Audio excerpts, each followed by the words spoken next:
Hello everyone, welcome to today's live session on KCET 2025 paper analysis. I hope the students who have joined us have attended the exam and you all have done well. And for students who are attending our program, who are presently in class 11 and 12, it's going to be a good experience to you to go through the entire paper once again. And on behalf of the entire RV Learning Hub team, let me welcome you all. I am Mayur, Director of RV Learning Hub, and I am a senior physics faculty, 10 plus years of experience in teaching physics. And the reason to go live today is to give you an marathon of experience of all the 4 subjects PCMB, where we are going to continuously teach you and explain to you the solutions, and also you will have a learning experience of to see how each of the questions can be solved, because just looking at the key answers or just going through the solutions on the paper would not be as good as solving it along with the teacher in the class.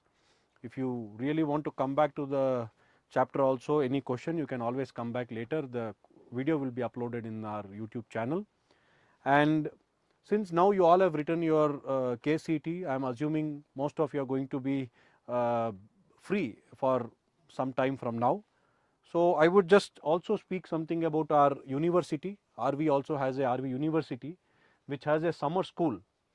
For the next 10 days after this month is over, I think from May 1 to May 10, you can spend your time in our university. This is first of a kind of a program in our country, where any class 12 student can spend at least 10 days of time in RV University campus, which is adjacent to RV College of Engineering in Mysore Road. And for 10 days the charges is 25,000 rupees with accommodation, food, and the entire program, which will be handled by the team of the RV University under the guidance of Dr. Dwarika Prasad Unyal, who is the Vice Chancellor of the university. This program is specifically for you to experience the university life. Since you have free time, I am quite sure you would have also planned some more vacations with your parents, but this one would also add a lot of advantage to you, because wherever you are going to join in future, whichever university you are going to go, whichever engineering college or medical or whatever is your field you are interested to go, before that getting a 10 days of experience in a university is going to give you a lot more exposure into the field of the degree, the university, the UG level. And this 25,000 is kept so that students are serious, they are coming, they are taking the program seriously, and in case anybody joins the university, this fees will also be refunded to them.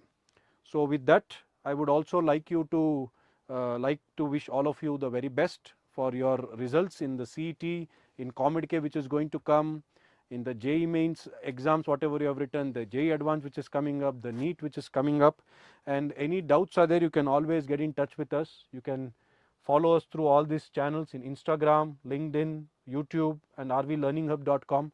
Our office is situated at Basangudi. We always have set of faculties who are there, and we are here for the larger purpose of serving the society with high quality of education. If anybody wants to also drop into our offices to just clarify your doubts and have some career guidance, you are always most welcome. You can always connect through us through all these websites and app, through various LinkedIn or Instagram. You can connect to us and we will be in touch with you and we can help you anytime.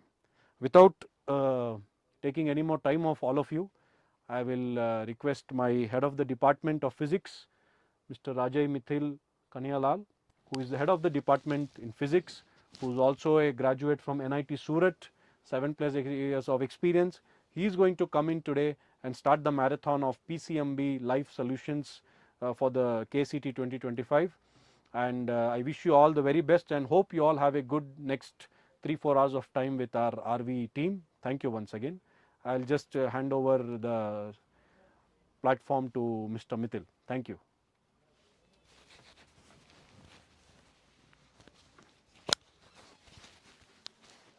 Check. Yeah. Good evening, everyone.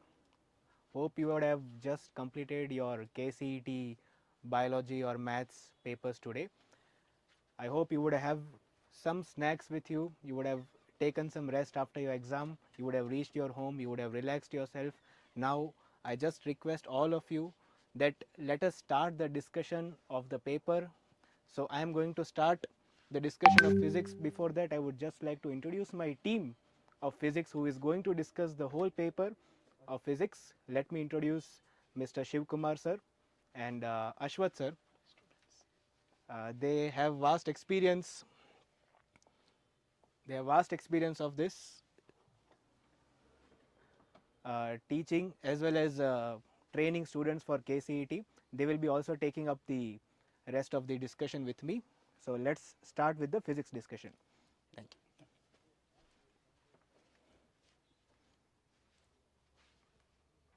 If we look at the question, we are going to solve the version code C2. We are going to start with first question of physics, that is the variation of resistivity rho with absolute temperature T of three different materials X, Y and Z are shown in the graph below. Identify the materials X, Y and Z. If you look at the graphs, these graphs are directly taken from NCERT.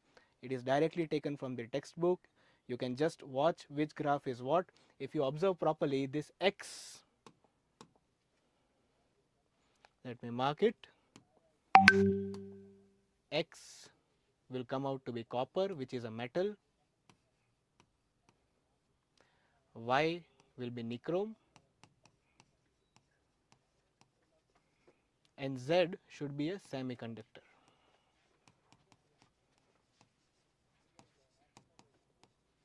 So if we match this with the option, X will be copper, out of these only second option and third option are matching. So X is copper, Y is nichrome, Z is semiconductor. So we will select option number 2, that is our answer.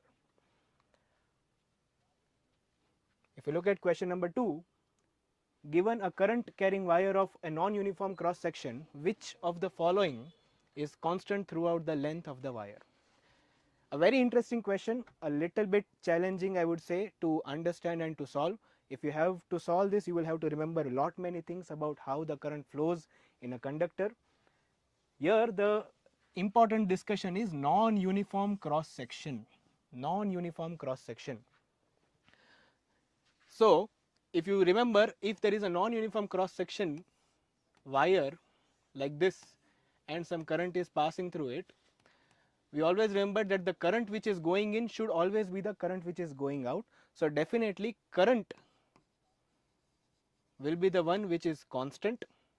Apart from that, they have given us two more options, which is drift velocity, that is drift speed, and the electric field. Now the thing about electric field is, if you remember, there is an Ohm's law, microscopic Ohm's law, which says E is equal to J into rho, where rho is the resistivity of the material and J is the current density.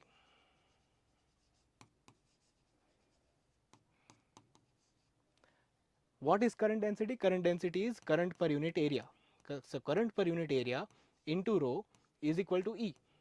If you see here, since current is constant, rho is also constant, A is not a constant, so electric field is actually inversely proportional to the area of the cross section. And here, as you can see, the area of the cross section is continuously changing. So electric field is not constant throughout the whole length of the wire.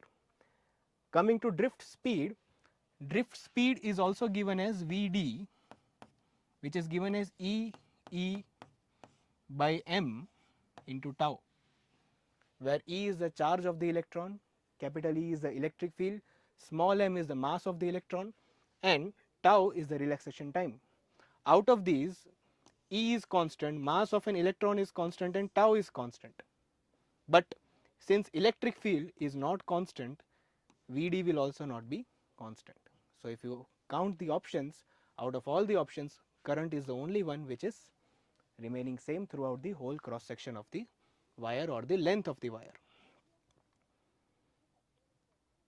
Coming to question number 3, straightforward question, easiest of the questions which is asked in KCET. The graph between variation of resistance of a metal wire as a function of its diameter, keeping other parameters like length and temperature constant.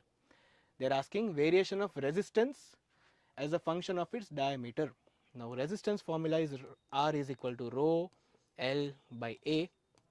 Here they have said that length is constant, temperature is constant, so that means rho and L are constant, resistance is just inversely proportional to area.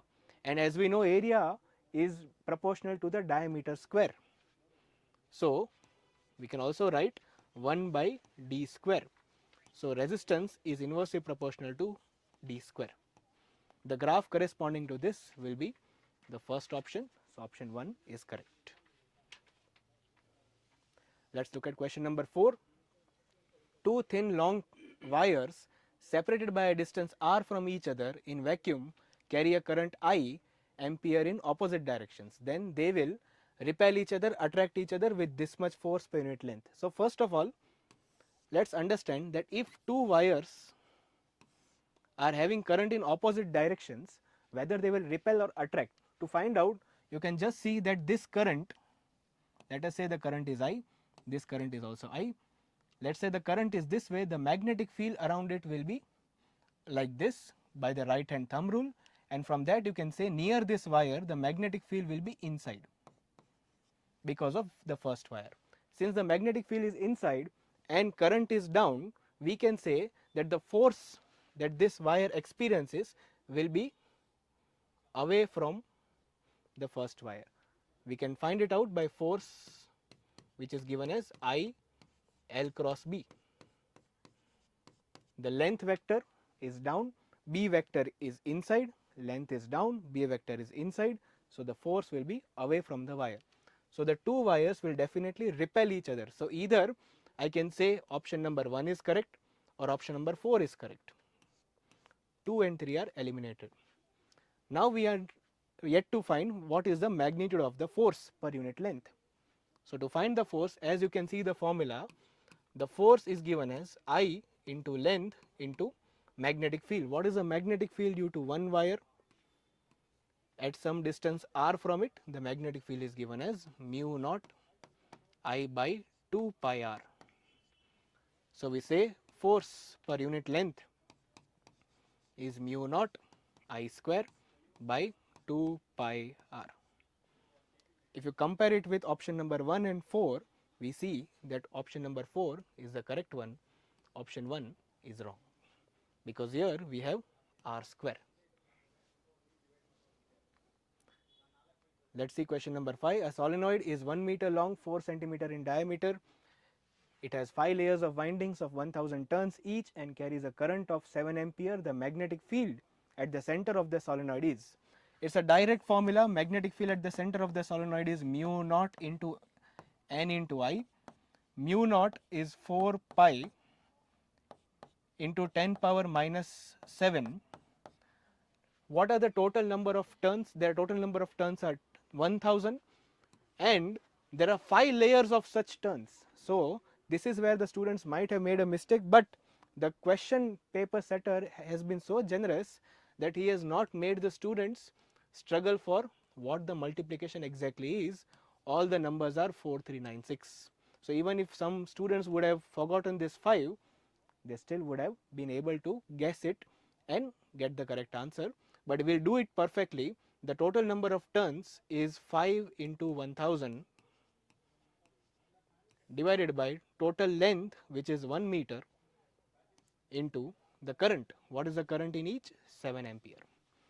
If you solve this, 4 pi into 5 into 7 into 1000, you will get 439,600 into 10 power minus 7. Now if you convert this into 10 power minus 2 or single decimal, we will have to displace 1, 2, 3, 4 and 5 decimal places. It comes out to be 4.396 into 10 power minus 2 Tesla. Out of the 4 options, we have 4th option which is correct. 6th question, 2 similar galvanometers are converted into an ammeter and a milliammeter. The shunt resistance of ammeter as compared to the shunt resistance of milliammeter will be. Interesting question. Let us try to understand it in a way where we try to convert from a milliammeter to an ammeter. That is a better way to understand and try to solve the question. Let us say we already have prepared a milliammeter with a galvanometer like this. This is a milliammeter.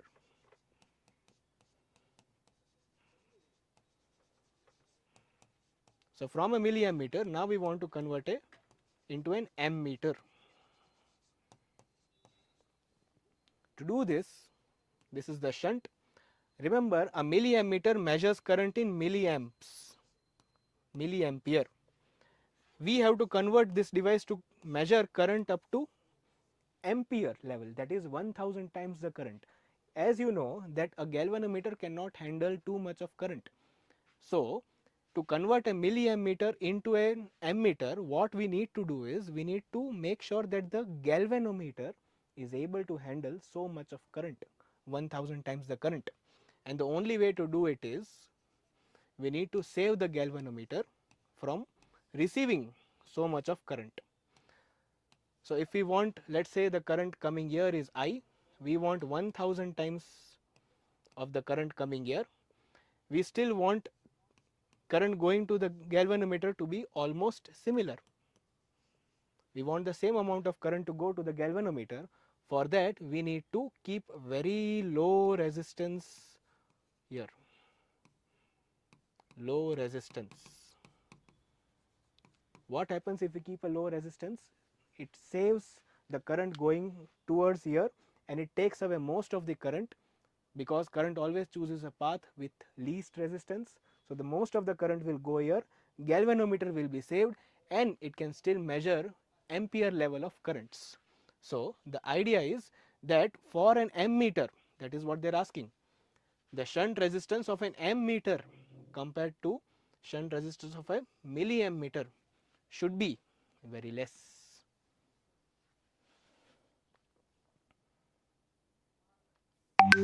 Which of the following statements is true in respect of diamagnetic substance? Direct question from the textbook. The susceptibility of a diamagnetic substance is, if you have read the question properly and if you have read the textbook properly, you would have seen somewhere in the tables of NCERT, it would have written -1 less than or equal to psi m less than equal to 0 for diamagnetic materials. Diamagnetic materials generally try to go away or repel from the magnetic field lines. So susceptibility decreases with temperature, susceptibility is small and negative. This should be the answer, small and negative. Identify the correct statement. The direction of magnetic field due to current element is given by Fleming's left hand rule. Magnetic field inside a solenoid is non-uniform. A current carrying conductor produces an electric field around it. A straight current carrying conductor has circular magnetic field around it.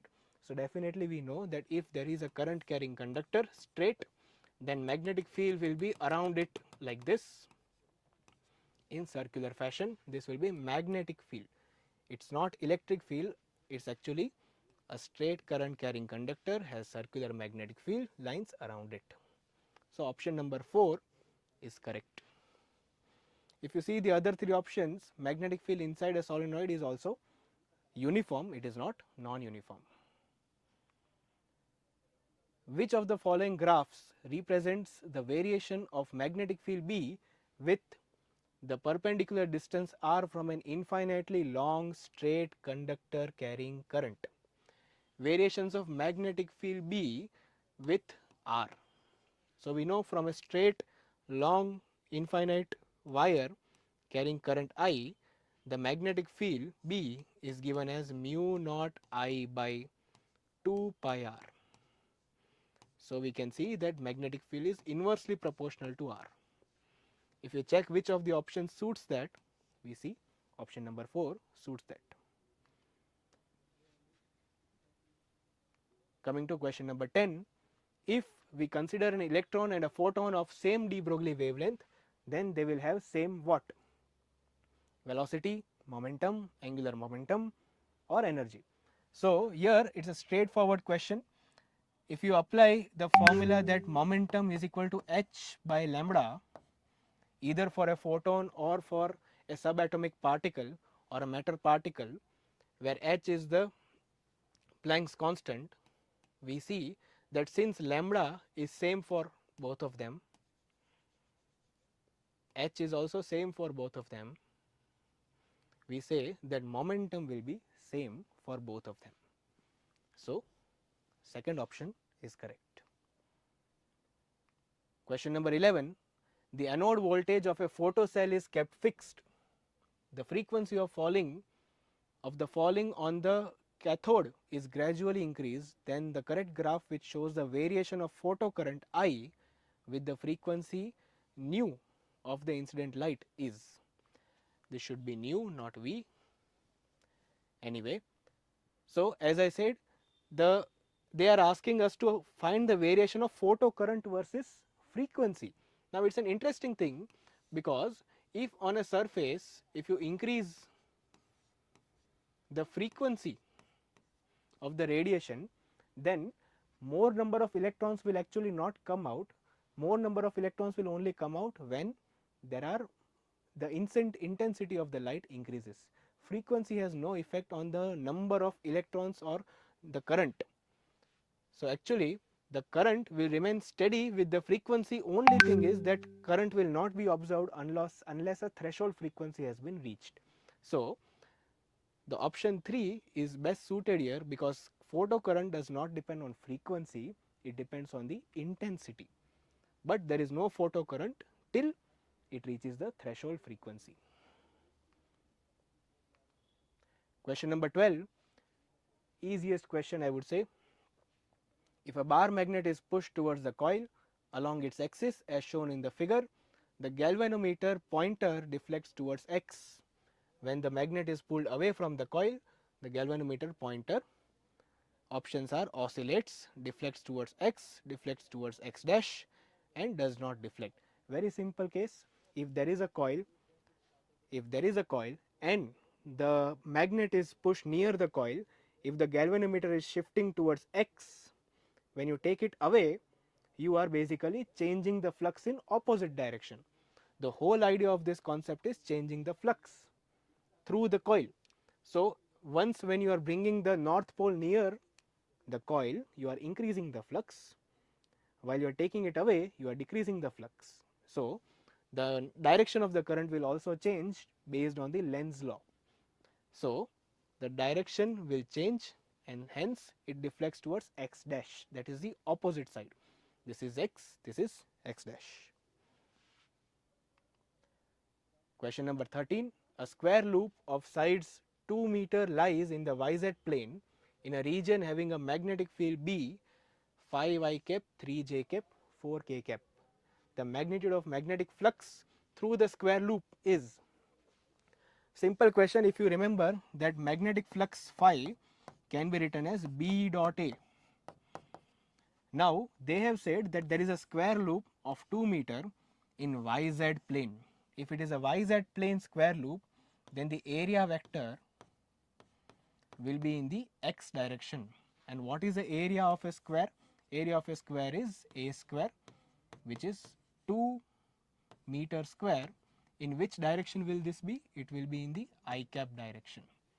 So 2 I cap meter square. Because the plane is in YZ, area vector is always taken perpendicular to the surface. So area vector will be, it is 4 I cap meter square. So if you take the dot product of 4 I cap with magnetic field, which is 5 I cap plus 3J cap minus 4K cap, you will only have to multiply I to I, which is 20.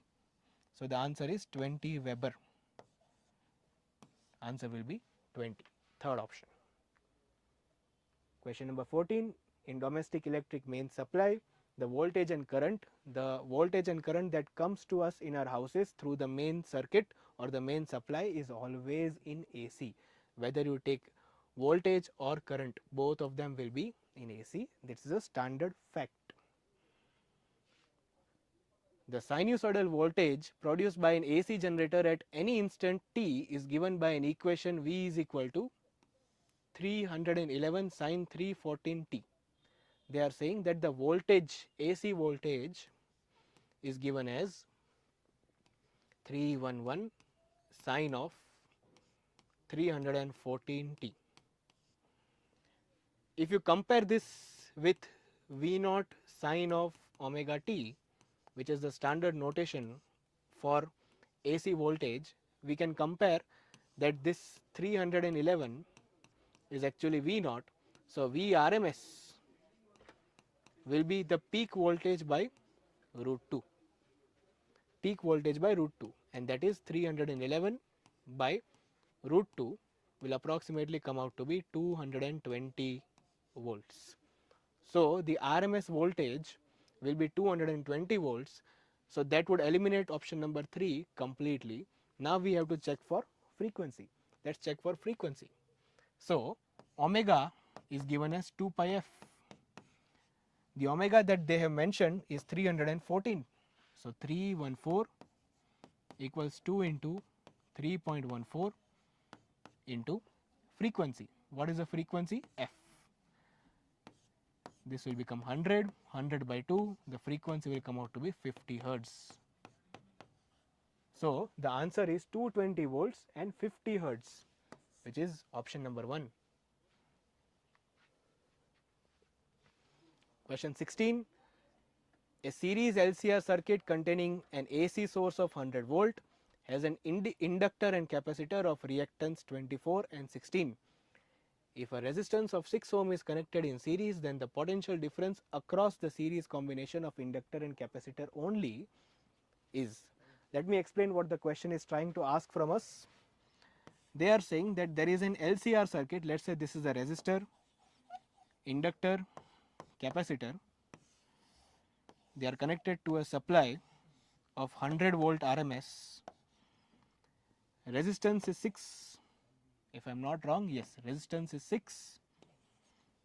The reactance of the inductor and capacitor are 24 ohms and 16 ohms. This is what they have given. They are asking us what is the voltage difference between, they are asking what is the voltage difference or potential difference between the inductor and capacitor combined. So, let us see how to find it out.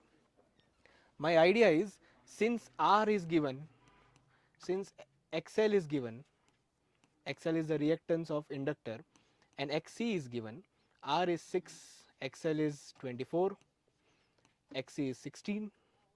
You can find out Z where, Z value, which is the impedance of the whole circuit, will be given as root of R square plus XL minus XC whole square, and that will give us 6 square plus XL is 24 minus XC, which is 16 whole square. From here 24 minus 16 is 8, it will give you 8 square plus 6 square. It is a known triangle values 6, 8 and 10. So, the impedance will come out to be 10 ohms. Once we know the impedance, we can find out what is VL. So, VL will be equal to I into XL. This is from impedance we can find the current IRMS. IRMS will be total VRMS by Z, which will give us VRMS is 100, Z is 10, it will give us 10 ampere. 10 ampere is the RMS value of the current. So, 10 into XL. What is XL? XL is 24. We get 240 volts. We find VC, which is I into XC, which is 10 into 16. We get 160 volts, and the total final answer will be, they want to find the potential difference across VL and VC, and always remember that VL and VC are at a phase difference of 180 degrees from each other. That is, VR, VL and VC are at a difference of phase difference of 180 degree from each other. So, this delta V between the inductor and the capacitor will be VL minus VC. That will give us 240 minus 160, which is 80 volts. So the answer of the difference will be 80 volts. Match the following types of waves with their wavelength ranges. This is a difficult looking question if you don't remember the data, but I will try to help you out by giving you a simple hint how you can choose the option very easily. First of all, if you remember that visible light, the range of the visible light wavelength is between 400 nanometer to 700 nanometer. If you remember that data alone, you can just match that. Second option will match with A option. So second one will be with A option between 700 to 400. And if you remember that after visible light in the spectrum we have ultraviolet light. After visible we have ultraviolet light. So ultraviolet light should start with 400. So ultraviolet light should start with 400 and it should go to 1 nanometer. So even if you just match two of these, that is second to A, 3 to D, second to A, 3 to D, there is only one option which matches that. Option number 3. 1 to C, second to A, 3 to D, 4 to B. Then you can match the rest of them, but this is a question which is based on data taken from directly the textbook. But you can still get around it if you remember just two values or two things. First thing, visible light 400 to 700, and ultraviolet will have a shorter wavelength, just shorter than visible light. So you will get directly 400 to 1 nanometer. 18th question, a ray of light passes from a vacuum into a medium of refractive index n. If the angle of incidence is twice the angle of refraction, then the angle of incidence in terms of refractive index will be. A very interesting question. Little bit of mathematical manipulation will be required. What they are trying to say is, if this is the surface, let us say if this is the surface and the light is entering this way at an angle of incidence I and is refracting at an angle of incidence R, then they are saying this I is 2 times of R. Angle of incidence is twice the angle of refraction.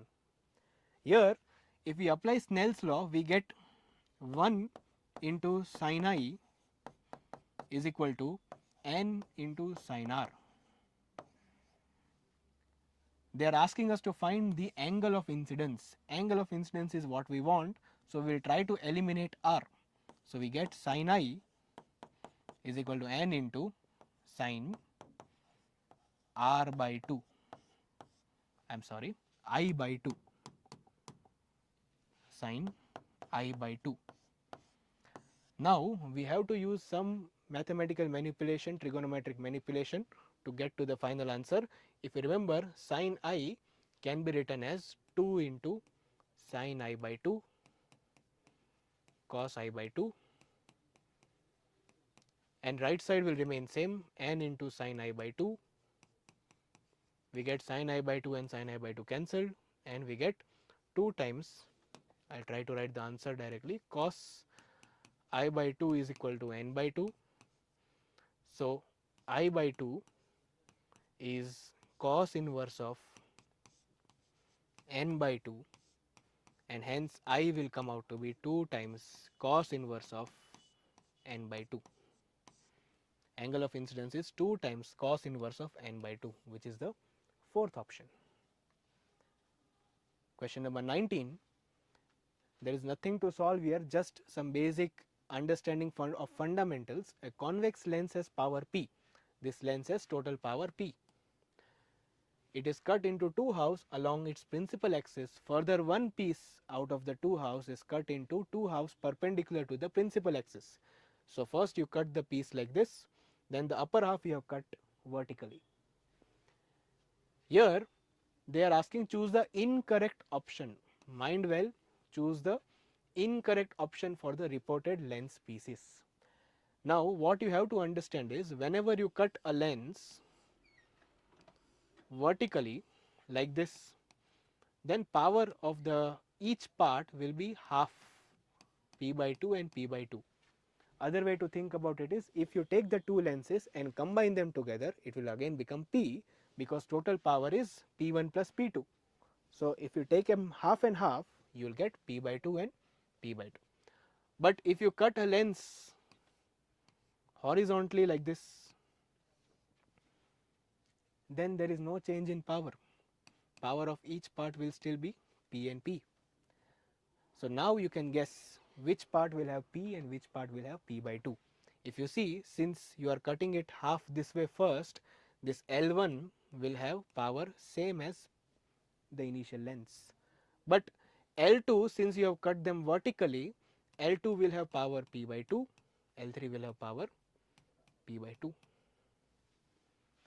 So how do we solve this? Power of L1 is P. Power of L1 is P. This option is correct. It's a true statement, but we don't have to choose the true statement. Power of L1 is P by 2. So this is the incorrect statement. This is the incorrect statement. We'll just check option number 3 and 4 as well. Power of lens L by 2 is P by 2. Okay, this is a true statement. Power of L3 is P by 2, also a true statement. Question number 20. The image formed by an objective lens of a compound microscope is virtual and enlarged, virtual and diminished. Now for this, you have to look at a compound microscope. The ray diagram of compound microscope looks something like this.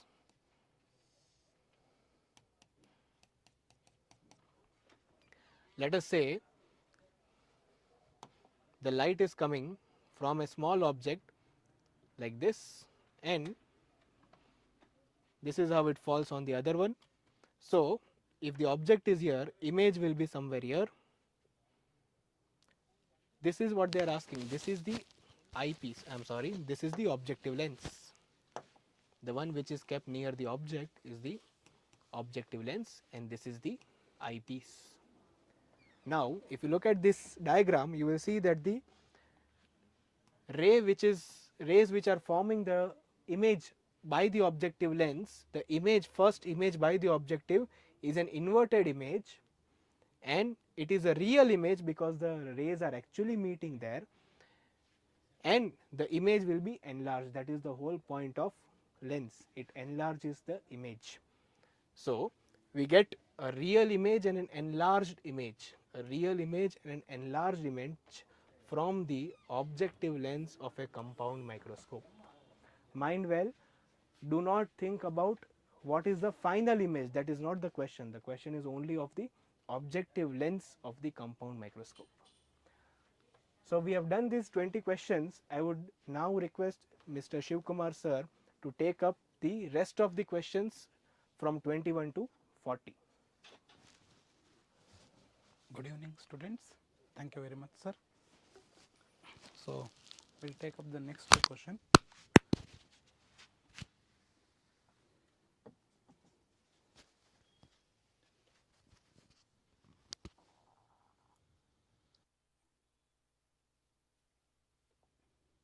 So the next question is again from ray optics.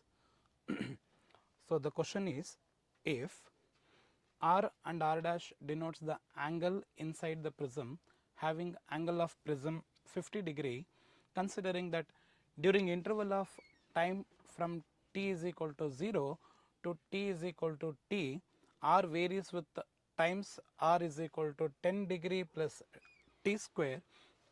During that time, R dash will vary with times as. Okay. When you look at into the diagram, so here as the light ray passes from rarer to the denser, that is prism, so the refracted ray is always parallel to the base of the prism. That means, so the angle of prism can be written as A is equal to R1 plus R2.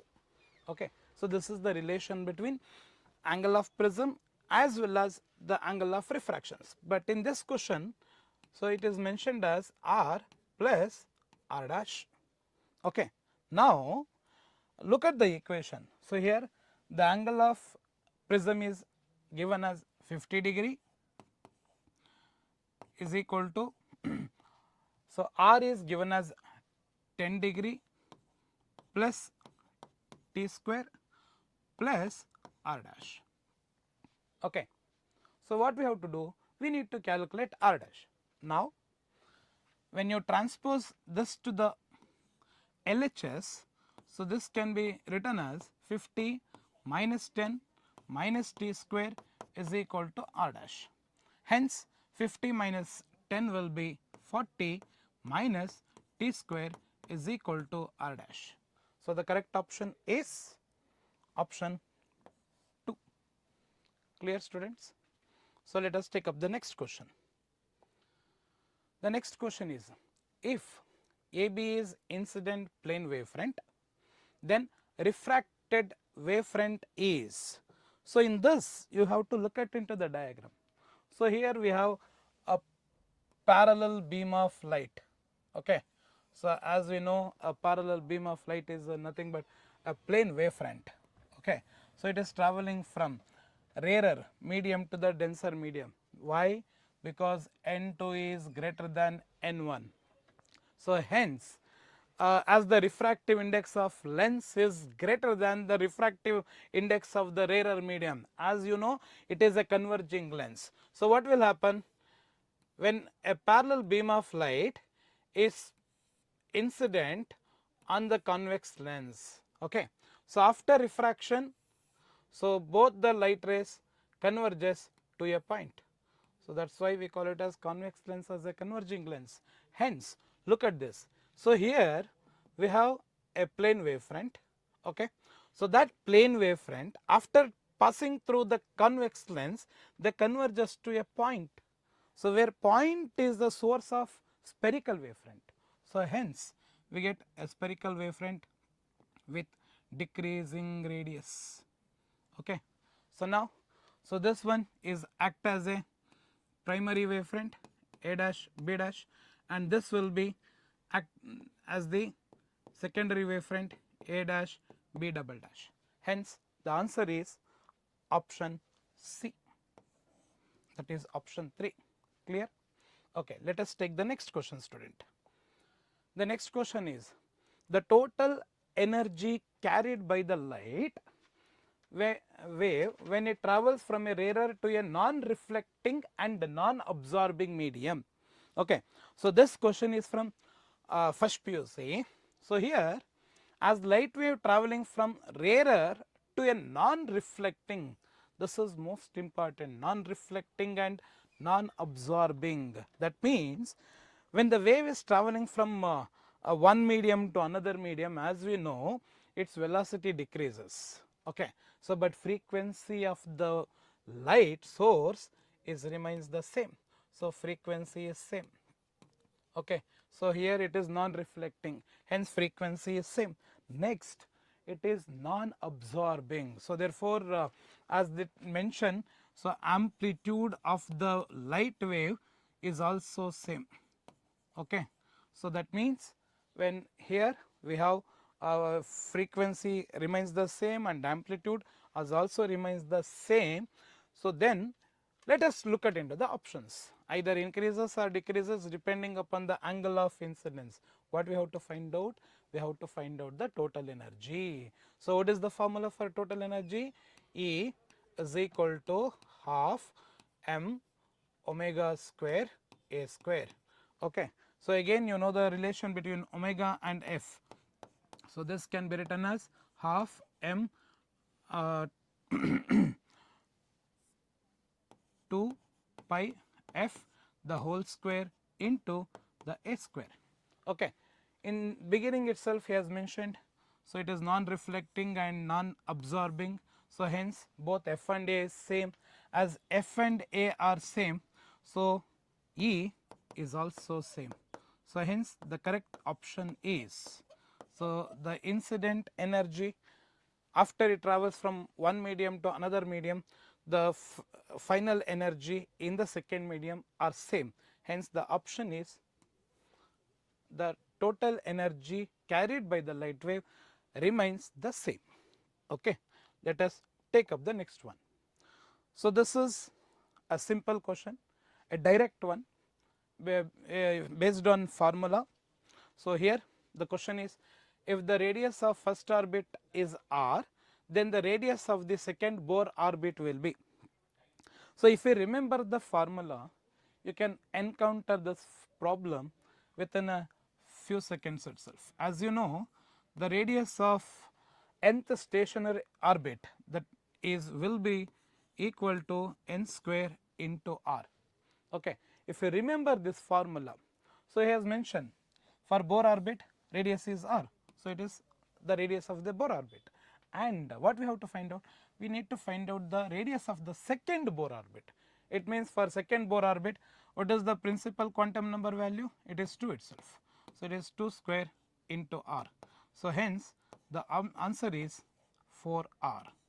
So, therefore, the radius of the second Bohr orbit, instead you can write r2. So, r2 will be equal to 4r. Clear? So, hence the option is option 4. Let us take the next question. The next question is, match the following types of nuclei with examples shown.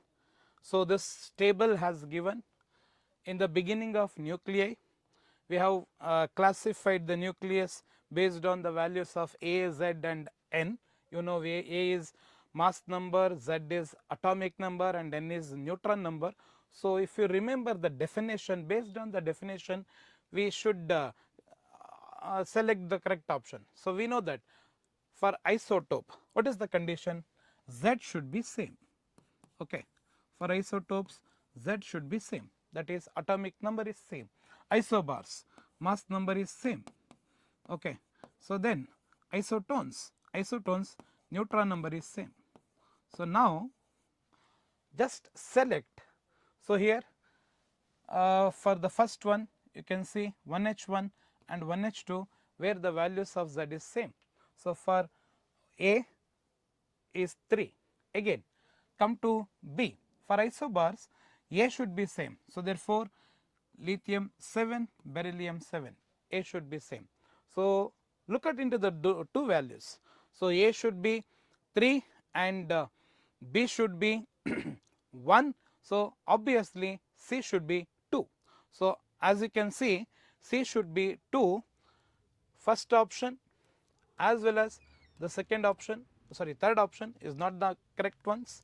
Hence, in this, as you can directly select, A is 3, B is 1 and C is 2. So, it is option 2. Okay. Take the next one, students. So, next one is, which of the following statement or statements is incorrect with reference to the nuclear force? Okay. So, again this question is memory based. So, just like you are remembering the properties of nuclear forces. So, as you know, nuclear forces are strongest forces, nuclear forces are short range, nuclear forces are strongly attractive. Okay. So, here in this we have to select the incorrect statement. Okay. So, as you remember this graph between the potential energy as well as the distance, okay, the graph will be like this. Okay. As you can see, at a particular distance the nuclear forces are saturated. Okay. The nuclear forces are saturated forces. Hence, at 0.8 Fermi, so they are attractive. Okay. So, if the distance is more than that, the forces are repulsive. So, here the incorrect statement is the nuclear force is always attractive, but so within the range, so there will be a attractive as well as repulsive. Hence, the incorrect statement is option A or option 1. Okay. Let us move on to the next one, students. The next question is it is again a memory based question directly taken from the textbook. The range of electrical conductivity sigma and resistivity rho for metals among the following is. So, first of all you should know what is conductivity and what is resistivity. The relation between conductivity and resistivity is the reciprocal of resistivity is called the conductivity. Okay. Especially here we have to select for metals. Metals are good conductors, so hence they have a high value of conductivity and low value of resistivity. So that by looking into the options, okay, the condition is very clear, what rho should be low and sigma should be high. So look at into the options. So here rho is varies from 10 power 2 to 10 power 8, that is very huge value. So hence option 1 is wrong. Okay. Again option 4, rho should be 10 power 11 to 10 power 19, option 4 is also wrong. Okay. In remaining two options, so 10 power minus 2 to 10 power minus 8 and 10 power 2 to 10 power 8. So again in the second and third option there will be a confusion for you people. So but here by looking into the value of sigma, so this sigma is very high, 10 power 8, here the sigma is 10 power minus 6, hence the correct option is option 2. Clear? So we will move on to the next one. The next question is, which of the following statements is correct for an n-type semiconductor? Again this question is directly taken from the NCERT itself, it is memory based. So as we know here, to get n-type semiconductor a pentavalent impurity is added. So therefore in the energy band diagram, so the lower energy band is valence band, the higher energy band is conduction band. For this semiconductor, when we add donor impurities such as pentavalent donors, so the energy level diagram or the energy of the donor level will be very close to the conduction band, it is below the conduction band. So hence the correct option is, look at into the options, the donor energy level does not exist, so hence the first option is wrong. Okay. The second one, the donor energy level lies just below the bottom of the conduction band. So as you can see the diagram, so the correct option is 2. Clear? So let us move on to the next one, 29th. The circuit shown in the figure contains two ideal diodes D1 and D2.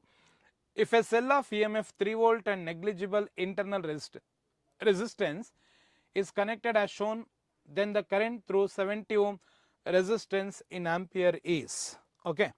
So here there is one circuit is given. So as you know, the positive terminal and the negative terminal of the battery. So the EMF of the cell is 3 volt and it says that it has a negligible internal resistance, the small r will be 0. Okay. So now in diode we have P terminal as well as N. So as we know in biasing of the diode, when positive terminal of the battery is connected to the P type and negative terminal of the battery is connected to the N type, so this diode D2 is in forward bias. Okay.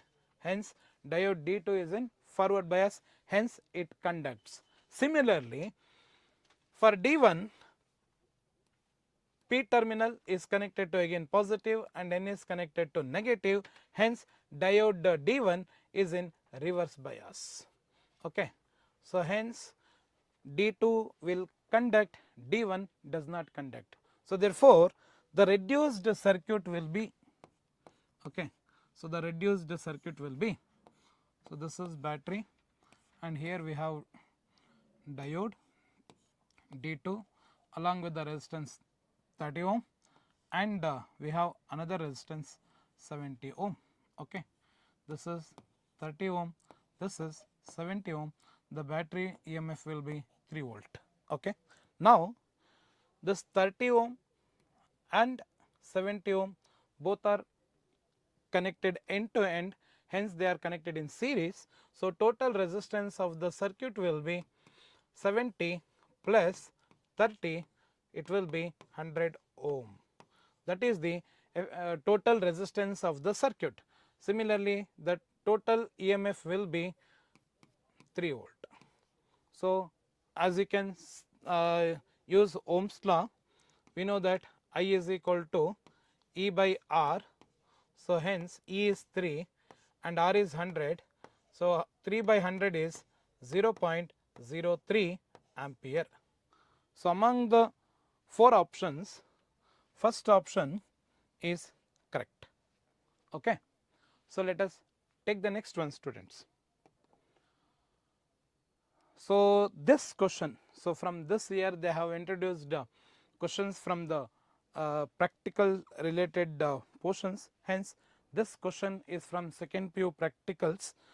So the question is like this: in determining the refractive index of a glass slab using a travelling microscope, the following readings are tabulated. So you hope you remember this experiment. This is refractive index of glass slab. Okay. The first reading of travelling microscope for ink mark is 5.123 centimeter. Reading of travelling microscope for ink mark through glass slab is 6.123 centimeter. Reading of travelling microscope for chalk dust on glass slab is 8.123 centimeter. Okay. Directly you can take the values. This one you can take reading 1. So this reading 2 and this will be reading 3. Okay. So you know the formula. So refractive index of the glass is given by R3 minus R1 divided by R3 minus R2. Okay. So the calculation is very simple itself. Okay. N is equal to, look at R3. R3 is 8.123 and R1 is 5.123. So after decimal we have same 3 digits, and when you subtract them it becomes 0. 8 minus 5 gives 3. Okay. Divided by, again R3 is 8.123 and R2 is 6.123. Again the difference comes as 2. So 3 by 2 is 1.5.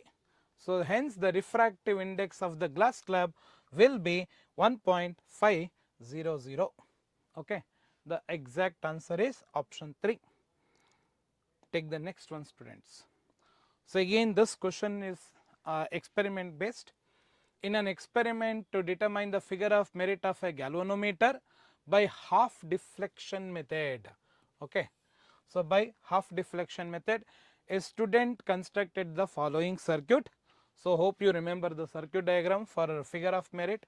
So he unplugged a resistance of 5200 ohm in R. So that is R will be equal to 5200 ohm.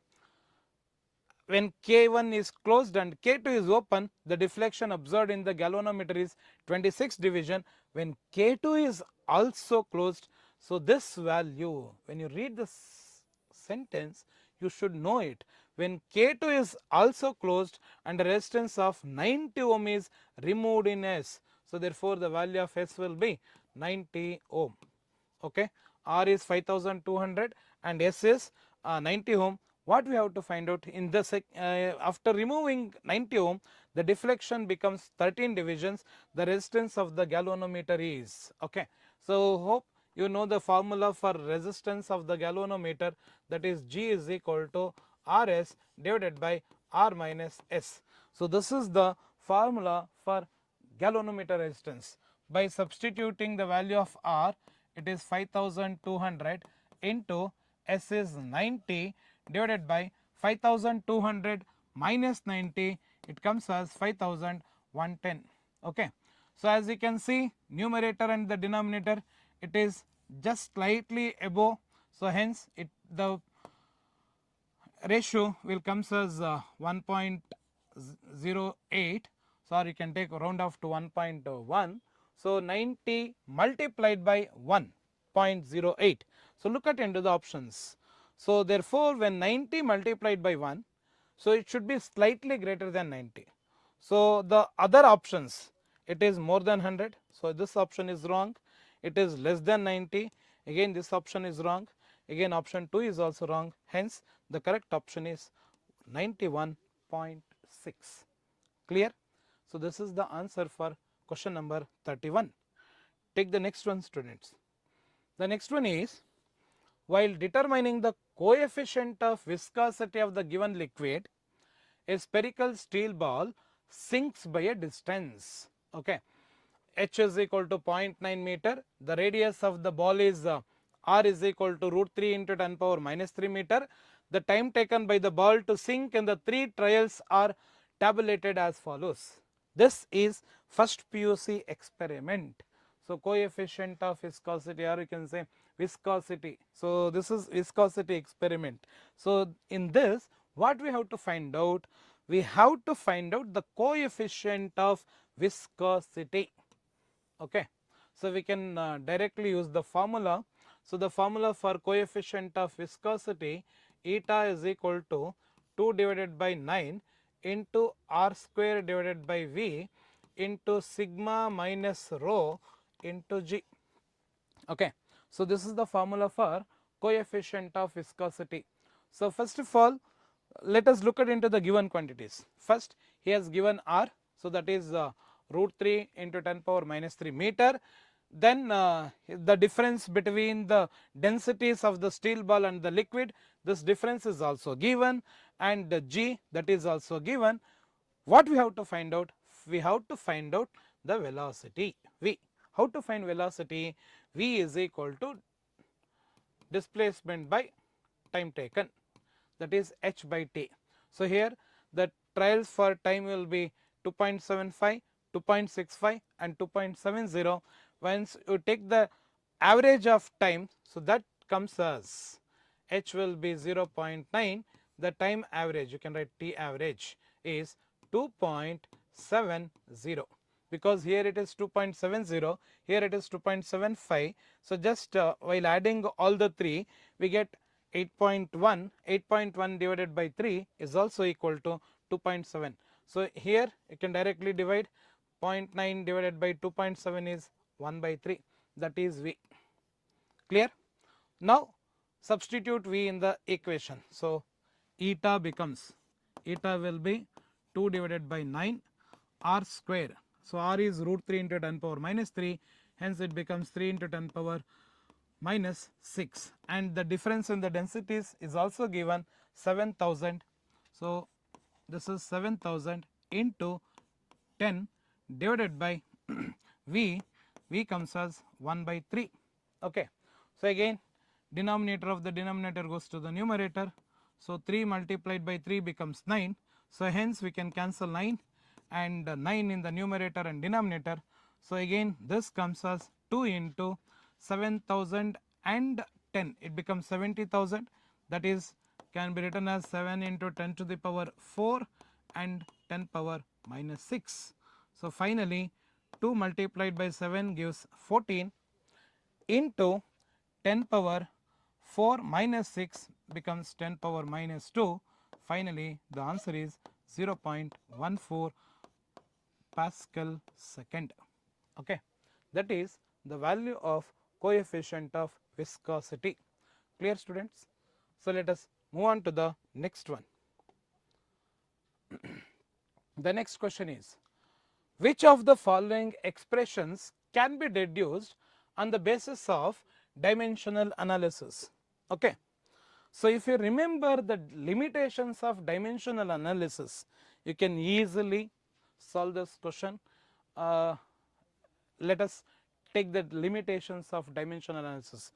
So, in dimensional analysis, if you have a trigonometric functions as well as exponential functions, logarithmic functions, they do not have any dimensional formula. Hence, in option 3 we have trigonometric function, in option 4 we have exponential function. Hence, 3 and 4 cannot be deduced using dimensional analysis. Then we have only two options, first and second. in the second option again we have an equation. Okay. So, if we have equation we can use the dimension to check the correctness of this equation, but it is not possible to derive the second equation. Okay. We can check the correctness of the equation number 2, but it cannot be derived because it has a positive sign over here. Hence, the second option, third option and fourth option cannot be deduced from dimensional analysis. Hence, here in the first option 6 is a dimensional less number, pi is a dimensionless constant. Hence, we have dimension for coefficient of viscosity, radius as well as velocity. So, therefore, we can deduce the equation 1. Okay.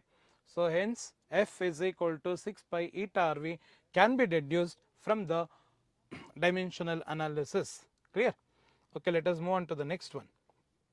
The next one is, two stones begin to fall from rest from the same height. So, you have to read this question carefully. Okay. This question is little bit tricky. So, hence when the two stones are fall from rest from the same height, that means their initial velocities are 0. With the second stone starting to fall delta t seconds after the first falls from the rest, the distance of separation between the two stones becomes h. Okay. So, here you have to going to this sentence, the distance of separation between the two stones becomes h. Okay, h will be h1 minus h2 to seconds after the first stone starts its motion, then t naught is equal to, okay, in this question.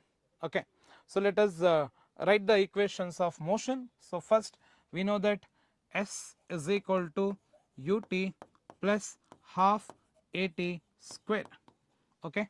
So, for the first stone again it is initial velocity is 0.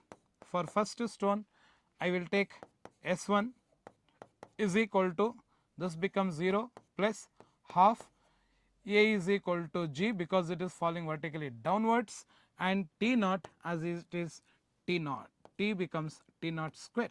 Okay. S1 is 0 plus half g t naught square, you can write it as half g naught g into t naught square. Okay. This is for the first stone. Similarly, for the second stone, S2 again initial velocity is 0, half g, the time difference, the second stone will fall after the time difference of delta t.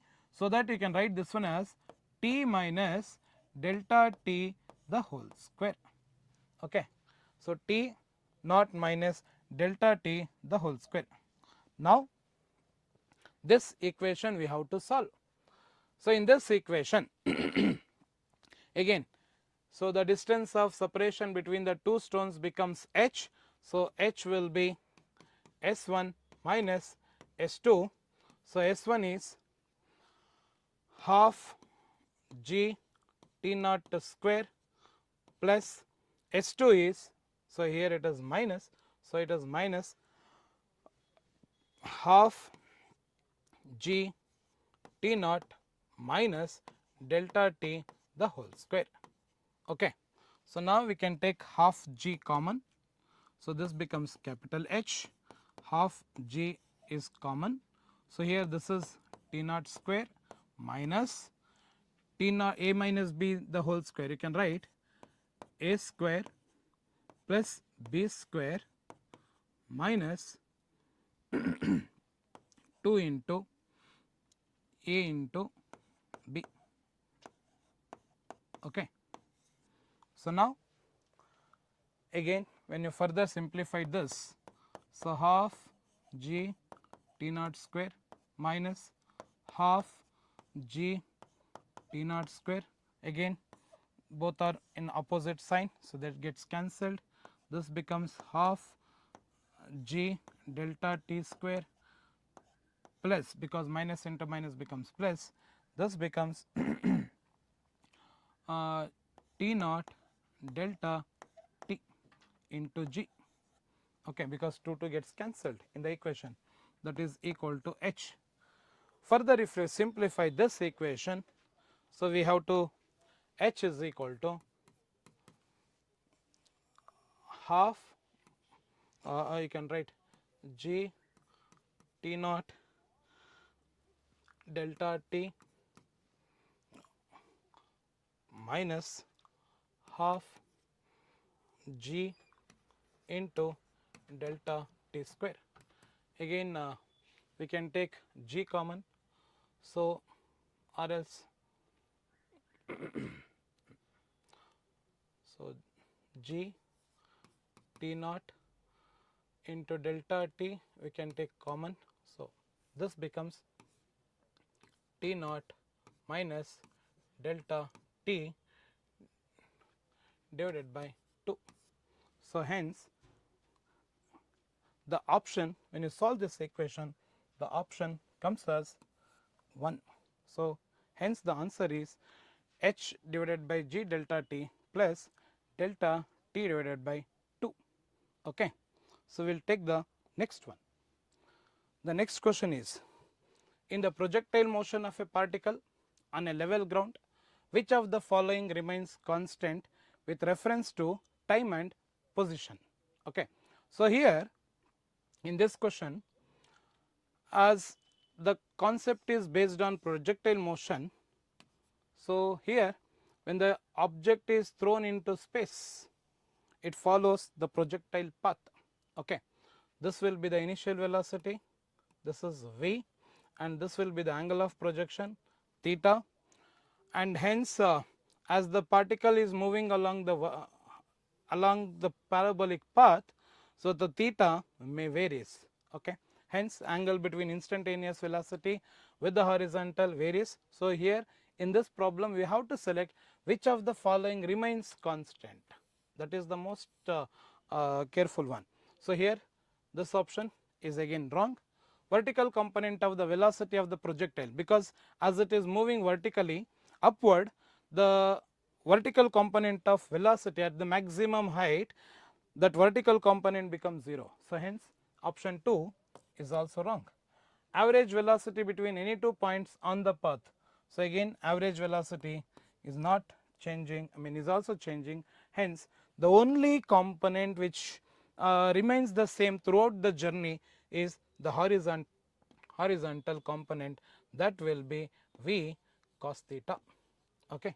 So that is what we call it as horizontal component, and the vertical component will be v sin theta. So hence the correct option is 4. Okay. Let us take the next one, students. The next one is, a particle is in uniform circular motion. The equation of its trajectory is given by x minus 2 whole square plus y square is equal to 25. So where x is in meter and y is in also in meter, the speed of the particle is 2 meter per second. When the particle attains lowest y coordinate, the acceleration of the particle is in meter per second square is. So here the first sentence, the particle is in uniform circular motion. So when we come to the concept of circular motion, the acceleration we call it as centripetal acceleration. The centripetal acceleration is given by v square divided by r.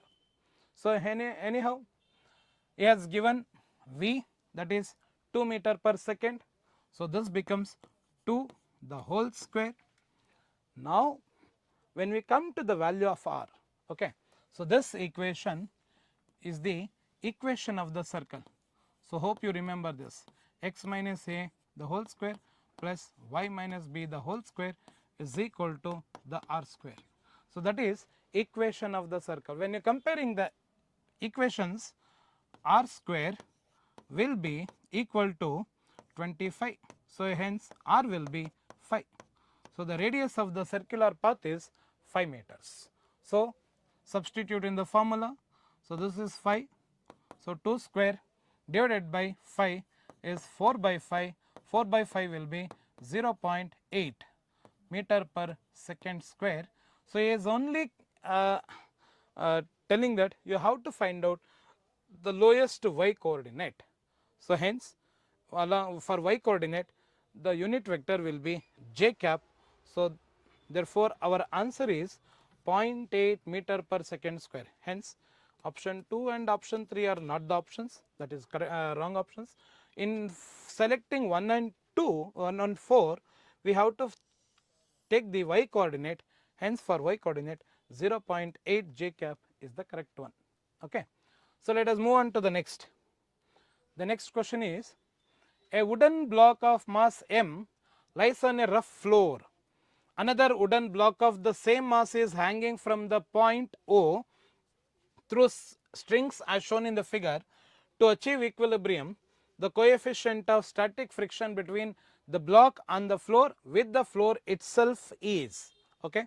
So, this question is from laws of motion. So, especially when we are dealing with the components, especially in equilibrium of forces. So, as you see the diagram here, one mass is vertically downward and other one is rest on the horizontal surface. A string is attached to the wall. So, therefore, the tension in the string is towards the wall. So, that is T. Okay. So, now this T can be resolved. Okay, the T can be resolved into the components. So, here it comes as T cos theta and here it is T sin theta. Okay, that is the component of tension. Now, as we know, the weight of this mass is acting vertically downward, that is mg. Similarly, for the other mass, when it is rest on the horizontal surface, there will be a friction between the surface and the mass. So, hence this friction is acting on the second mass. So, this frictional force, I will take this as F, that F will be equal to T cos theta and mg will be equal to T sin theta. We are comparing the x component and y component. So, let us take this T sin theta is equal to mg and T cos theta will be equal to F, where F is called as coefficient of frictional force. So, this frictional force can be written as mu into n, where n is normal reaction and that normal reaction will be mu multiplied by m into g. Okay. So, now as you can we have two equations, one is T sin theta, other one is T cos theta. We have to find out the coefficient of friction. Here the coefficient of friction is mu. So, to calculate mu, we have to just divide the two equations, and dividing the two equations we can cancel T as well as we can cancel m. So, again we have to cancel g also. Finally, this comes as mu is equal to cos theta divided by sin theta. So, cos by sin is equal to cot theta. Okay. So, hence the answer is mu is equal to cos theta, sorry, cot theta is the correct one. Take the next one. The next one is a block of masses placed on a floor. The coefficients of static and kinetic frictions between the block and the floor are 0.4 and 0.25 respectively.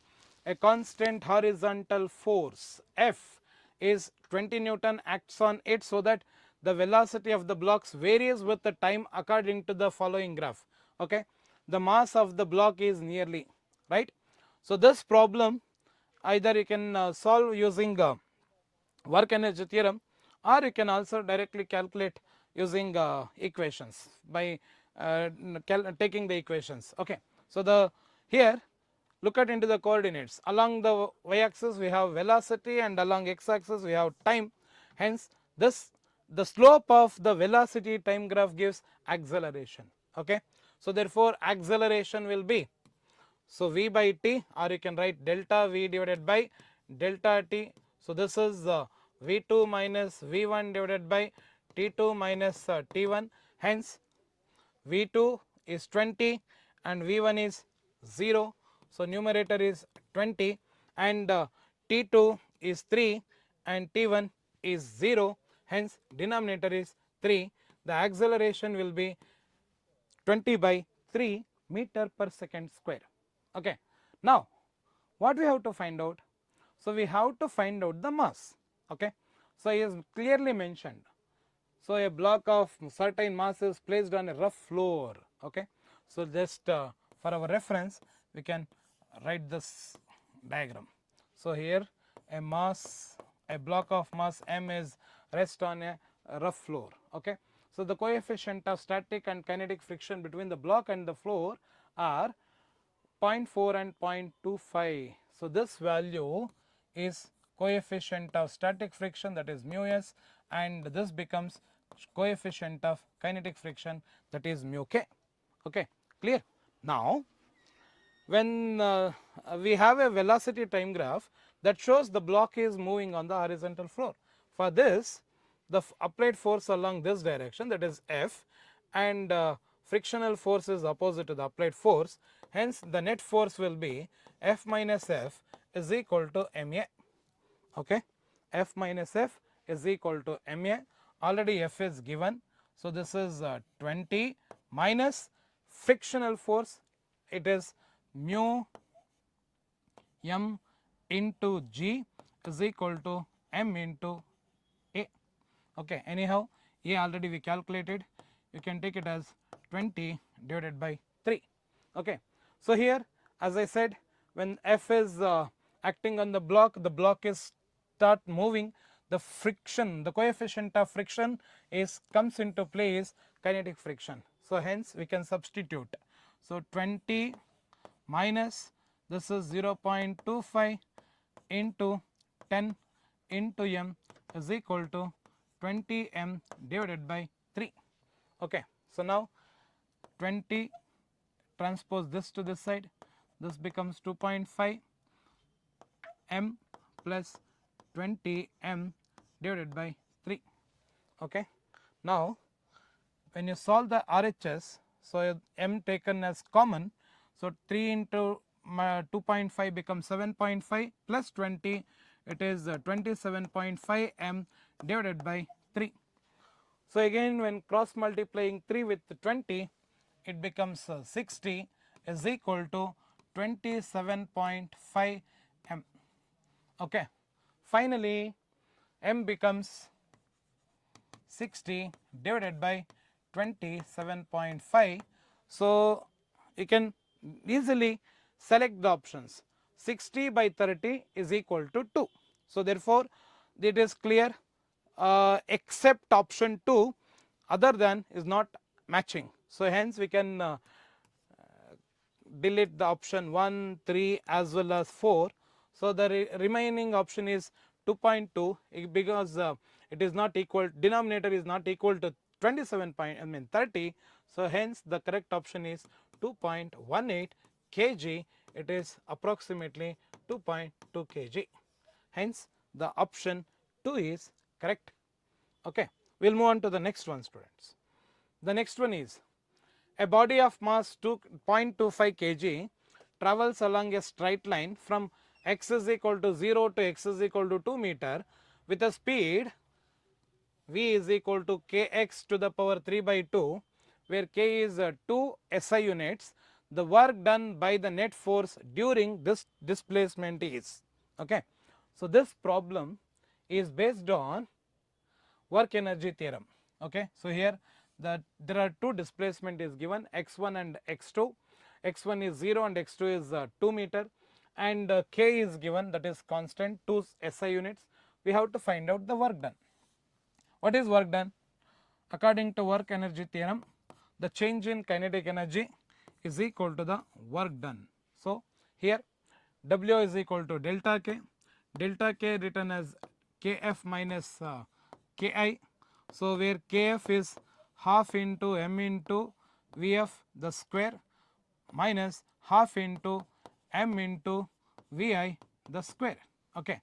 We can take m common, this becomes half into m into Vf square minus Vi square. Right. So, now in this we have to calculate V, as V is given, V is equal to K x to the power 3 by 2. Okay.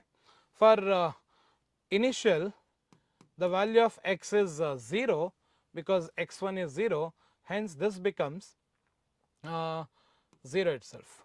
Okay. Similarly, for v final, Vf becomes k is 2 and x is 2 to the power 3 by 2. Okay. So here the power of 2 is 1, here the power of 2 is 3 by 2, hence it becomes 2 to the power 5 by 2. Okay. So finally, while substituting this, so this becomes half, mass is 0.25 into, okay, anyhow initial is 0, so this is 2 to the power 5 by 2 whole to the power 2 minus 0. Okay. So we can cancel or we can directly move on to this. So this becomes 1 by 2 into 0.25 into 2 to the power 5, that becomes 32. Okay. So 32 divided by 2 becomes 16. So 16 multiplied by 0.25 gives 4 joules, because 0.25 can be written as 1 by 4, 16 by 4 is 4 joules, hence the correct option is 2. Clear? So let us take the next one, students. The next one is, during an elastic collision between two bodies, which of the following statements are correct? Okay. So let us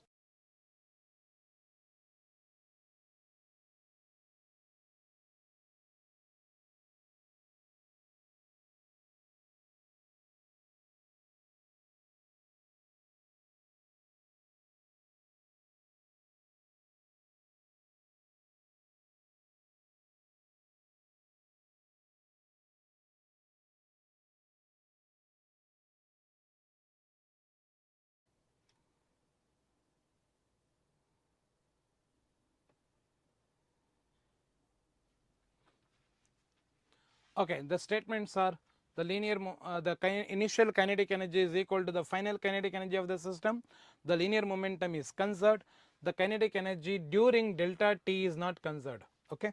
This question is purely based on the memory. Okay.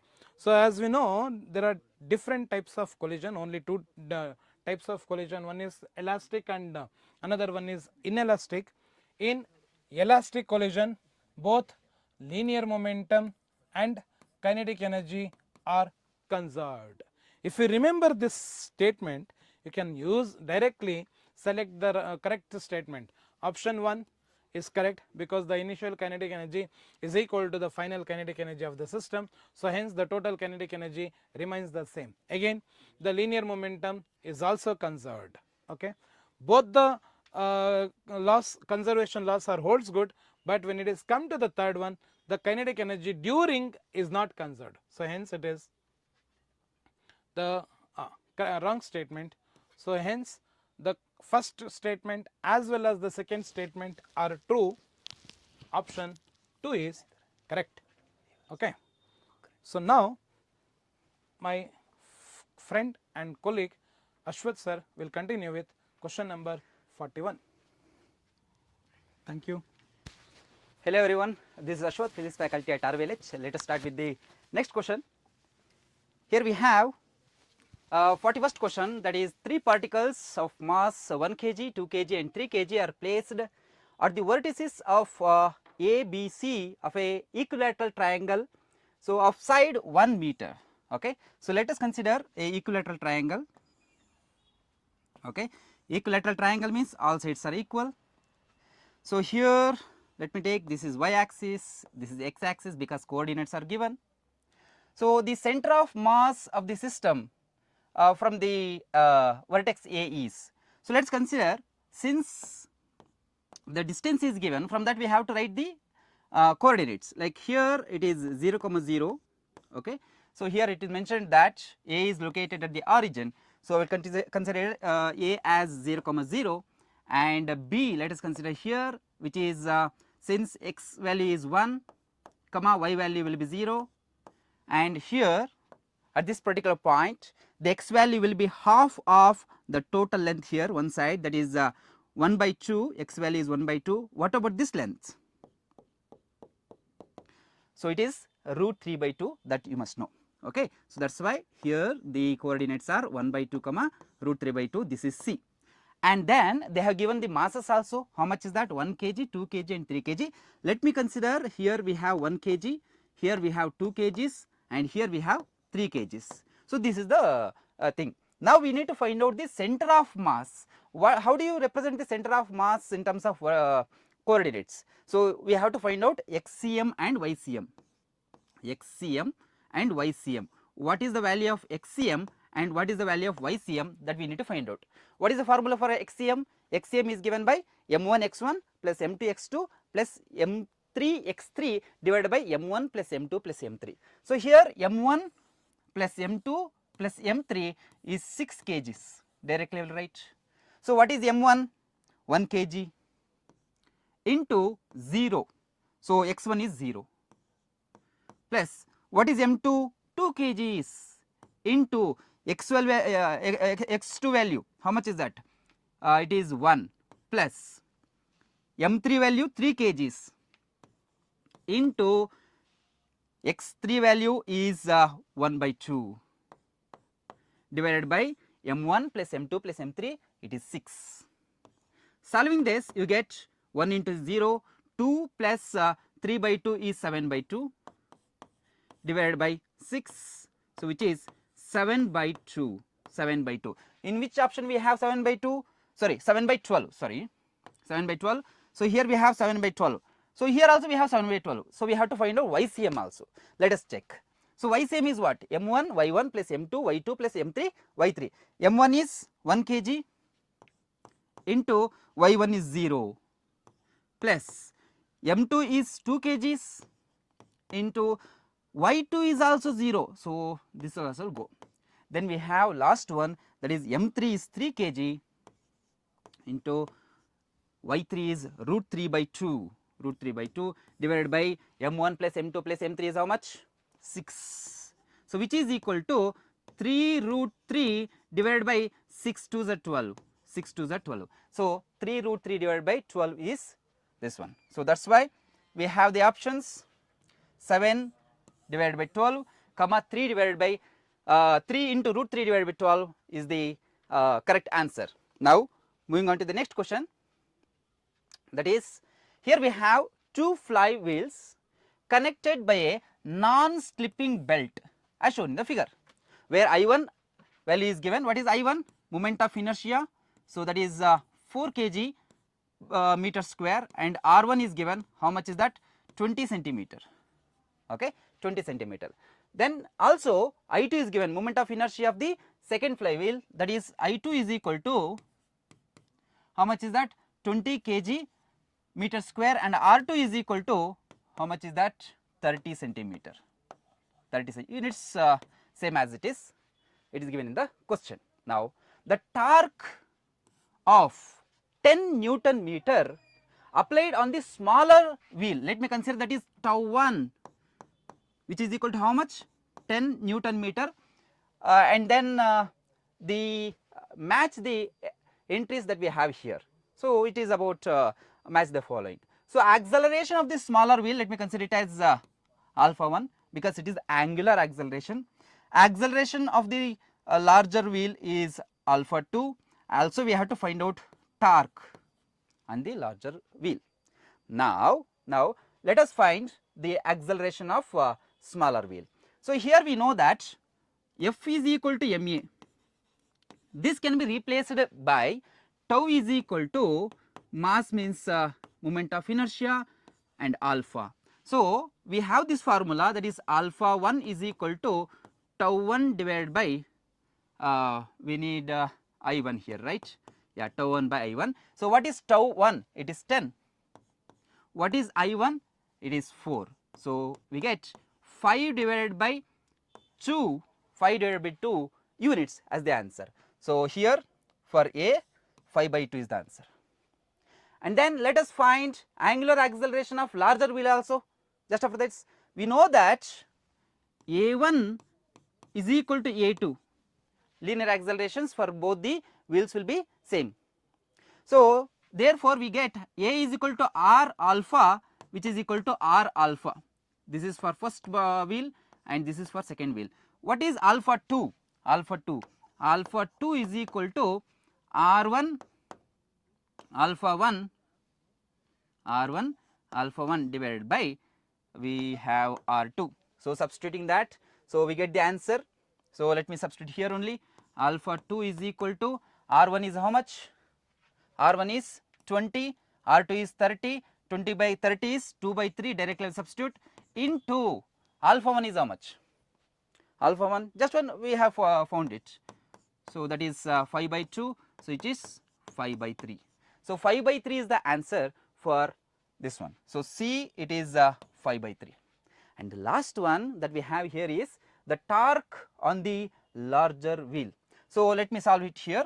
So torque on the larger wheel, so that is tau 2 is equal to, what is the formula? I into alpha, I2 into alpha 2. So tau 2 is equal to, I2 is how much? Have they given? Yes, 20 units into alpha is how much? 5 by 3. So that is 100 by 3. So which option is correct? For A it is 3. For A it is 3. So we have that in option 2 and option 3, and then we have B is equal to 2. So that is A. This one. So A is 3, B is 2, and C is 1. So they are matching. So that's why option 2 here is correct. So next we'll move on to the next question. That is, here we have RP, VP, LP and RA, VA, LA are the radii and radii, velocity and angular momenta of a planet at perihelion and ephelion. Means they have given the case of the planet revolving around, let me write it neatly. So here we have an elliptical path. Let us consider, here we have the sun, here we have the sun. According to Kepler's first law, planets revolve around the sun in the elliptical orbit where the sun is situated at any one of the foci. So here we have, so let us consider the sun is here at one foci.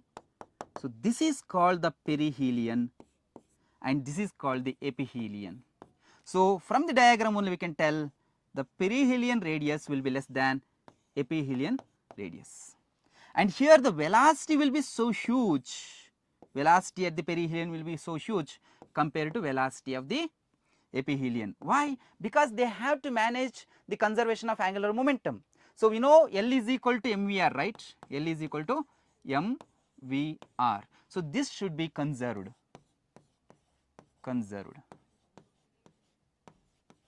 Okay. So here it satisfies the conservation of angular momentum. So L should be same. So LA will be equal to LB. But here if you observe, RP will be less than RA and velocity at P will be greater than velocity at A. So which option do you think is correct? Which option do you think is correct? So RP is less than RA. So that's why option here, sorry, here LA is not equal to L2, RP is less than RA, VP is greater than A. So option 4 is correct. Option 4 is correct because angular momentum at ephelion, perihelion or any point on the elliptical path will be same. Angular momentum will not vary. So but velocity vary. Okay. So and radius also varies. Then we have the next question, that is the total energy of the satellite in a circular orbit at a distance r plus h from the center of the earth varies as. See, we know that total energy is given by minus g m divided by r plus h, correct? So here, so we have the answer, that is minus 1 divided by r plus h. Where do you have that answer? So that is option 3, directly we can answer. So option 3 is the correct answer. Next we have the 45th question, that is two wires A and B are made of same material. This is the question from mechanical properties of solids. So their diameters are in the ratio, diameters is given, let me write that here, diameter of first wire divided by diameter of second wire, which is in the ratio 1 divided by 2. Okay.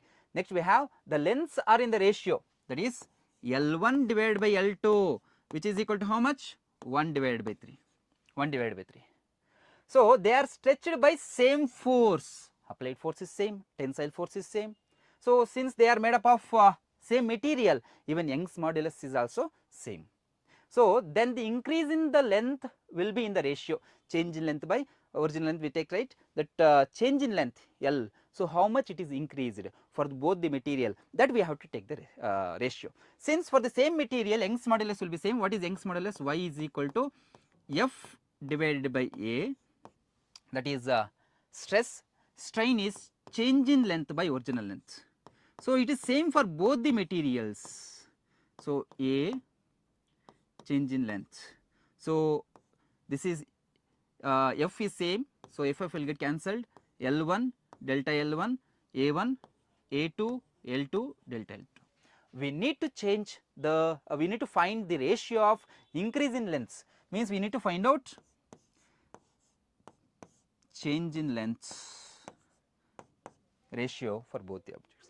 From this, can you write what is delta L1 by delta L2? So we get A2 by A1, A2 by A1, which is equal to, sorry, which is into A2 by A1 means we get L1 by L2, L1 by L2.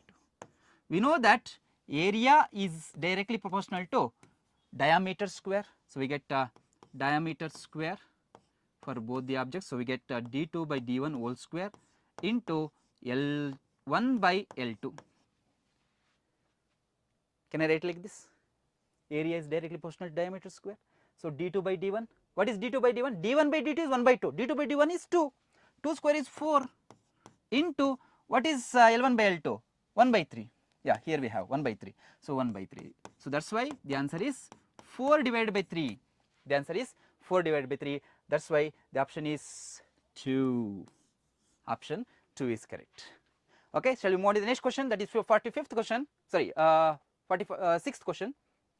So here we have a horizontal pipe carries water in the streamline flow. So this is the question from mechanical properties of fluid. Mechanical properties of fluids.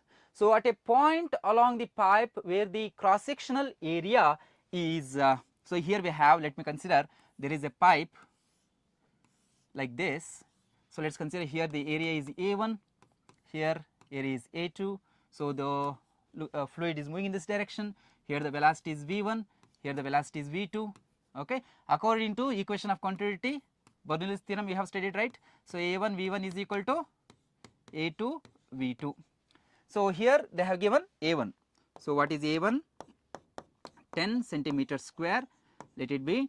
So velocity of the water is V1, which is 1 meter per second, and then we have the pressure at the same point, which is P1, which is equal to 2000 pascals. Okay, then we have what is the pressure of the water at the another point where the cross sectional area is. Let me consider A2 is equal to, how much is that? 5 centimeter square is there. What is the pressure here, which is P2? To find out P2, we want V2 also. Which formula do we use? Equation of continuity. Equation of continuity. So from this, what is V2? Shall I write here only? So V2 is equal to A1 by A2 into V1.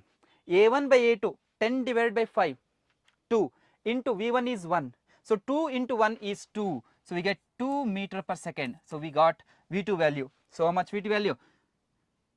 2 meter per second.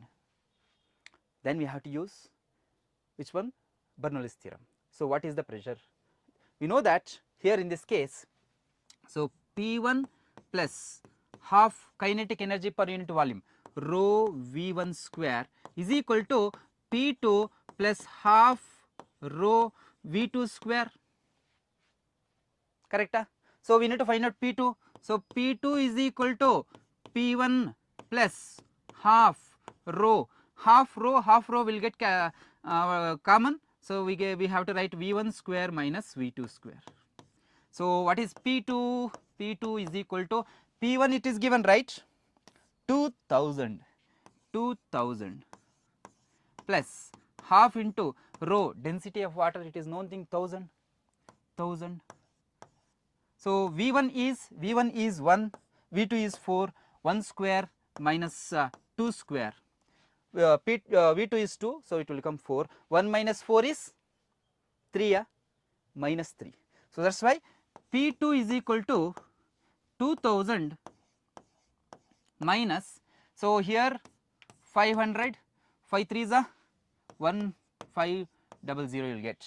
So minus will be there 1500. So difference if we take, you will get 5000, 2000 minus 1500 is 500 pascals. Okay, what is that? Pascals. The answer is 500 pascal. Okay, now we will move on to the next question without a delay. Yes, here we have 3 metal rods.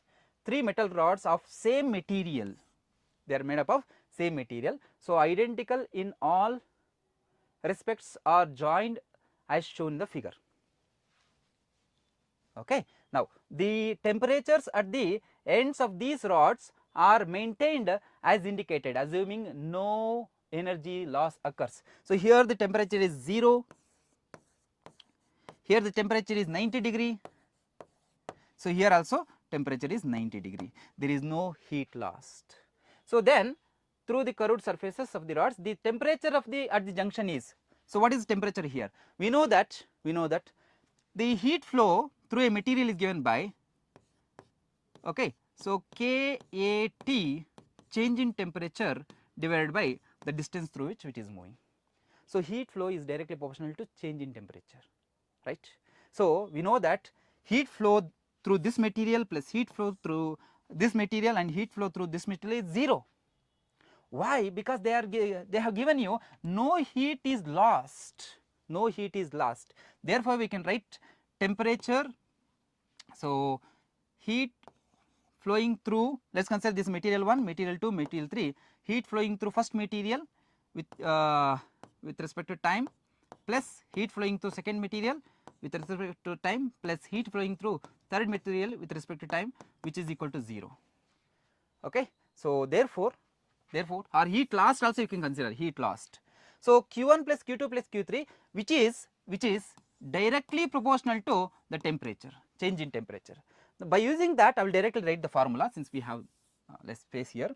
So temperature here minus temperature here, that is temperature at x minus temperature at here this point, which is 0 divided by time, which is equal to temperature difference here, that is Tx minus 90 degree divided by T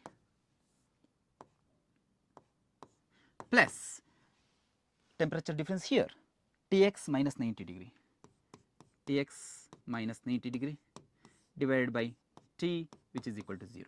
So multiply T to 0, T into 0, 0. Then we have Tx plus Tx plus Tx, which is 3 times Tx minus 90 plus 90 is 180. Solving this further, we get, so Tx is equal to 180 divided by 3, which is 60 degree. So the answer is given in degrees only, so you can keep the values in the degrees only, or else you need to convert to Kelvin also if required.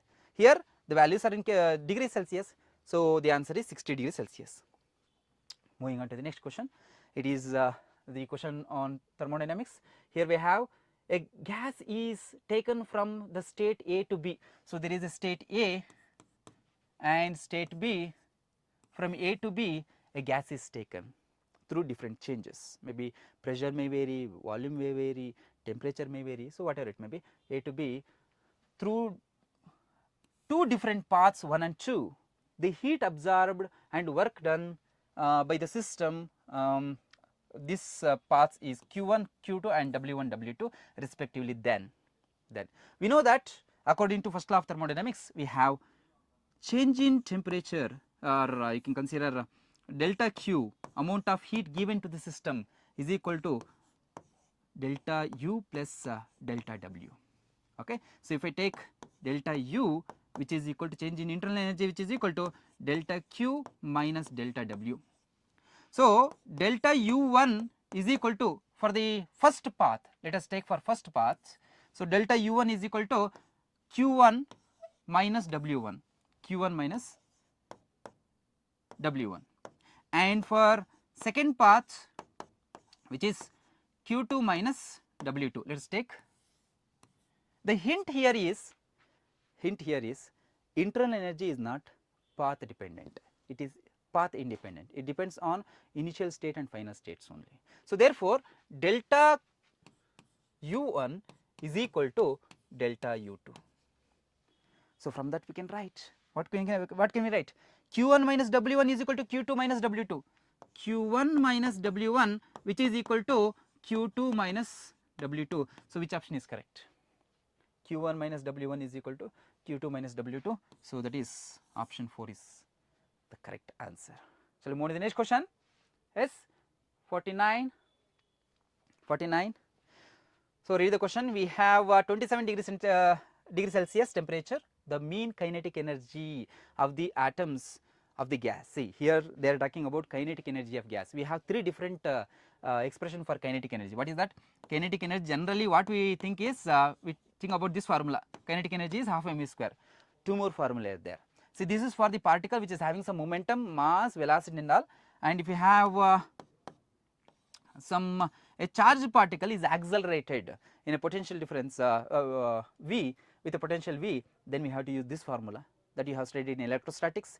Then we have one more formula, that is k, kinetic energy is equal to 3 by 2 kT, 3 by 2 kT. So, for gas particles you have to use this one. So, where the kinetic energy is directly proportional to temperature, right. So, here the question given is, at temperature 27 degrees Celsius, 27 degrees Celsius, that is 300 Kelvin, the kinetic energy of the atoms of an ideal gas is E1. So, here for this one the kinetic energy is E1. Then if the temperature is increased to T2, which is 327 degrees Celsius, which is nothing but 600 Kelvin. So, then E2 will be, so we know that E1 is directly proportional to T1, E2 is directly proportional to T2, therefore, E2 by E1 is equal to T2 by T1, which is equal to 600 divided by 300, which is equal to 2. Therefore, E1 will be multiplied this side, E2 is equal to 2 times E1. So, which option do you think is correct? Which is 1, E2 is equal to 2 times E1, right. So, moving on to the next question, that is question number 50. So, here it is based on the SHM, right. So, direct formula you can substitute and solve. So, here we have variation of kinetic energy. Of course, kinetic energy will be like this, and potential energy, as the symbol indicates, the potential energy will be like this. At one particular point, the both of them meet, means kinetic energy will be equal to potential energy. So, as a function of displacement is given in the SHM as shown in the figure, the value of x naught is, So, at this particular point, the kinetic energy and potential energy will be same. As the potential energy increases, kinetic energy decreases. As kinetic energy increases, potential energy decreases. Yeah, vice versa. Okay, here we have kinetic energy half m omega square into x naught square, which is equal to, so half m omega square a square minus x naught square, equating kinetic energies and potential energies at that point will give you the final answer. So, cancelling half m omega square, what do you get? X naught square minus x naught square, take it this side, x naught square plus x naught square is 2 x naught square, which is equal to a square. So, x naught is equal to, take square root on both sides. So, a square divided by 2 will give you a divided by root 2. The correct answer is a divided by root 2. Okay, very easy question it is. Next, we will move on to the next question, that is 51. The angle between the particle velocity and wave velocity in transverse wave transverse wave, you know, right? What is transverse wave? It will be like this. The particle will be moving in one direction and transverse wave will be like this. Okay. So, if I consider the particle vibrating in this direction but is moving in this direction. Okay. So, vibrating in this direction, moving in this direction, the angle will be 90 degree. So, 90 degree we have it in radians, which is pi by 2 radians, pi by 2 radians. The angle between the particle's vibration and motion, which will be 90 degree, which is equal to pi by 2 radians. Correct? Yes or no? So, shall we move on to the next question? That is question number 52. It is based on electric field lines, a basic with the like they have related with the that with the materials also. Here we have two conducting spheres, correct? A metallic sphere of radius r carrying a charge q is kept at certain distance from another metallic sphere of radius r by 2. Just by looking at the diagrams only you can tell, here the charge is small q, here the charge is capital Q. What is the electric flux at any point inside the metallic sphere? See, that sentence itself will give you the answer. Inside the metallic sphere, do you think electric field will be there? No.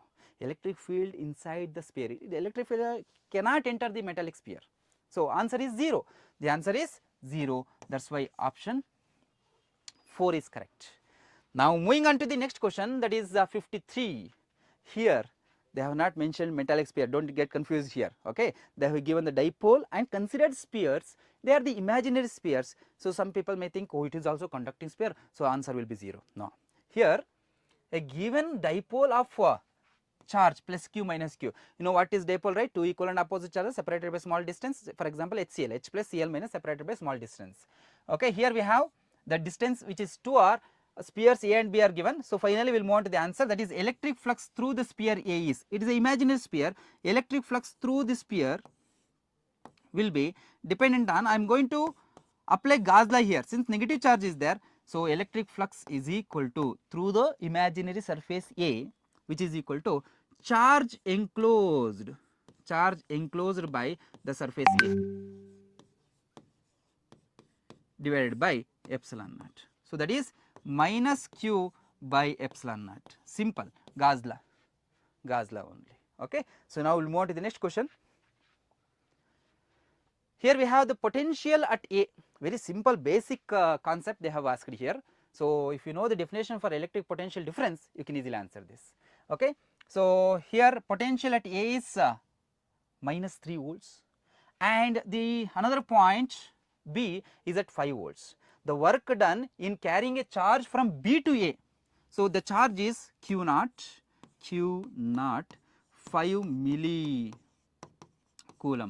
So, what is the work done in carrying a charge of 5 millicoulomb from B to A? So, we know the formula, work done to move the charge from B to A, which is equal to the charge which is moving is Q naught into final potential is from B to A, final potential is VA minus VB.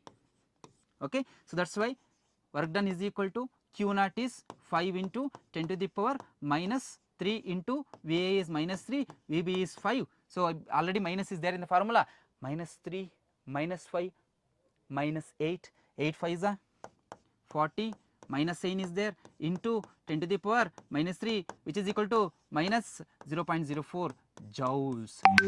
Correct? For work done, what is the unit? Joules. Okay, here we have minus 0.04 here. Option 3 is correct. Option 3 is correct. Now, we will move to the next question. Let us not delay. Okay. So, here we have charges are uniformly spread on the surface of the conducting sphere. Conducting sphere is there on which the charges are spread uniformly. Usually, it is a conductor. As soon as you give the charge, they get distributed based on the nature of the surface. Since the surface is uniform here, they will get uniformly distributed. Okay. The electric field from the center, as we already know, electric field inside the center will be 0 till its surface. So, from r is equal to 0 to r is equal to capital R, the electric field will be 0. After that the electric field varies. How? Inversely proportional to r square.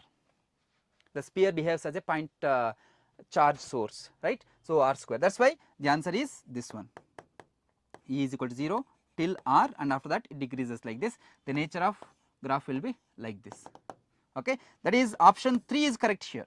Now moving on to the next question, that is 56. Here we have again matrix matching type question. The simple formula that you need to know is the potential energy of the dipole. Based on dipole, they have asked 2 questions here. So column 1 and column 2 related to the electric dipole of dipole moment P placed in uniform electric field, then the potential energy U is given by minus PE. Is it cos theta, sin theta? Dot product, cos theta, because it is a scalar quantity. For 180 degree, theta is equal to 180 degree. What is cos theta? Cos theta is, cos 180 degree is minus 1. So you should know this formula, right? Cos n pi is equal to minus 1 power n, and sin n pi which is equal to 0, okay. So n pi is 180 degree, minus 1 power 1 is minus 1. Then we have theta is equal to, how much is that? 120 degree. For 120 degree cos theta is cos 120, how much is that? It is 1 by 2, yeah? No, minus 1 by 2. The answer is minus 1 by 2. So then we have theta is equal to 90 degree. So what is cos theta? Cos 90 degree is 0. So 0. So using that here, you can easily answer 180 degree, we get PE. Then we have 120 degree, half PE, and 90 degree, which is 0, correct. So here get PE. For first one it is 2 is the answer. For first one it is 2, and second one it is 3. So 2, 3, 4, yeah. So second option is correct. Moving on to the next question, that is 56th question. Then 57th question. It's basic question. This you might have studied and answered this kind of questions in theory itself. So the question is, which of the following statements is not true? Read the first option, that is equipotential surfaces for uniform electric field. So uniform electric field will be uniform like this, right. So equipotential surface will be how much, how do they behave? So they will be parallel planes. So equipotential surfaces for uniform electric field are parallel and equidistant from each other, correct. Uniform electric field is parallel and equidistant, but here they are parallel, but parallel to what? Is it parallel to electric field or parallel to themselves? There is ambiguity here, but if you consider here equipotential surfaces for uniform electric field is parallel, okay. We will have that as pending. Next we will move on to the next question. Electric field is always perpendicular to equipotential surface, that is correct. Then we have work done to move the charge on equipotential surface is not 0. Here we have W is equal to 0 is the answer. Here not 0 is given, okay, that we can consider. Moving on to the fourth point, equipotential surfaces are the surfaces where the potential is constant, correct. So here they themselves are parallel but perpendicular to electric field, that you should know, right. So here the option 3 is clearly indicating it is wrong. So option 3 is the correct answer. Moving on to the 58th question, that is again theoretically based. Which of the following is correct statement? First one, Gauss law does not holds good for charge situated outside the Gaussian surface. It is wrong. Gauss law is true for any closed surface. What is Gaussian surface? It is the imaginary surface to which you can apply Gauss law. So any closed surface it may be spherical, it may be cuboidal shape, or whatever random shape you can consider, you can apply Gauss law for that. That is why option 2 itself is correct. So that is why here the option 2 itself is correct, even if you do not read third and fourth option also, so it will be no problem. Next we have a numerical based question, very easy question it is, from current electricity. From current electricity they have given 2 questions. The first one is, in the following circuit the terminal voltage across the cell is, what is terminal potential difference? V is equal to E minus IR. E they have given, R they have given, R is internal energy, capital R also they have given. So, we need to find out I value here. How do you find out I value? We know that V is equal to IR, Ohm's law, right. So, it is the R equivalent, I will take R equivalent. So, I is equal to V divided by R plus R is the R equivalent. So, V is how much? I is equal to V is 2 divided by R, capital R is 3.9 plus 1 is 4, which is equal to 1 by 2. So, I have found the value of I. The unit is ampere, okay, substitute that here. V is equal to E value is 2 minus I value is, we have just found 1 by 2 into R value is 0.1. So, that is 2 minus 0.1 divided by 2 is 0.05. So, 2 minus 0.05 is 1.95. That is why the answer is, oh, here it is. So, 1.95 volts is the correct answer. So, then we have the last question, very interesting question it is. So, two cells of EMF E1 and E2 and internal resistance R1 and R2 respectively are connected in parallel, okay. Then the equivalent EMF of the combination is, see, equivalent EMF formula is what? E equivalent is equal to E1 R2 plus E2 R1 divided by R1 plus R2. If you want to understand this properly, you need to take some values here. Let us take E1 is 2 volts, E2 is 4 volts, and R1 is 1 ohm, and R2 is 2 ohms. Okay. So, if I substitute that here, we get E1 is 2 into R2 is 2 plus 4 into 1 divided by R1 plus R2, it is 3. So, therefore, E equivalent is how much? 2 to the 4 plus 4 is 8 divided by 3. 8 divided by 3 is 2.6 something you will get, 2.6 volts, 2.6 volts. Now, 2.6 volts, if you compare it with E1 and E2, see, E1 which is less than E2, but E2 which is greater than E equivalent. E equivalent is greater than 2, E equivalent is less than E2. So, where we have that option? Here we have E1 less than E equivalent, which is less than E2. Here also we have, but here E equivalent is near to E1. See, here we have 2 here, here we have 2.6, that is why option 2 is correct. This is all about the KCET physics paper. Now, I request HOD of chemistry department, just a minute.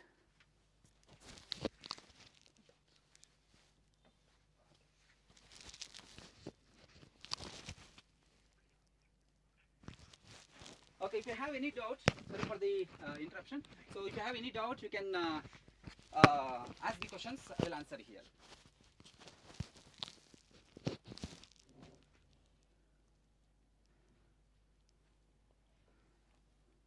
So, somebody has asked, sir, in the last question 29, they have asked the current through 70 ohm, right. So, we need to go for 29th question, just a minute.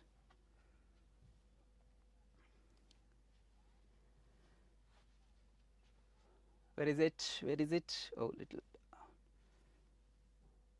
Okay. So, here they asked the current through 70 ohms. So, you might be thinking that current through 70 ohms only. See, the current which has to come through 70 ohm should pass through 30 ohms also. That means, you need to consider the equivalent what is that resistance for both 30 and 70 ohms. So, you can't go here. So, if you want to go through what is this 70 ohms, you have to go through 30 ohms also. That is your answer. Hope I have answered your question. Yeah.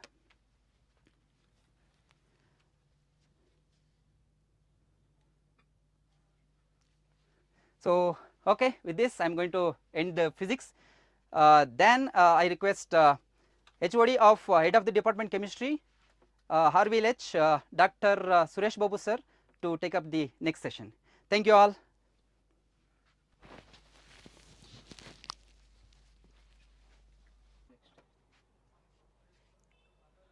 Hello students, I hope you have gone through physics properly. Now it's time for chemistry. I would like to introduce myself, Dr. B. Suresh Babu, presently working as head of the Department of Chemistry at RVLH.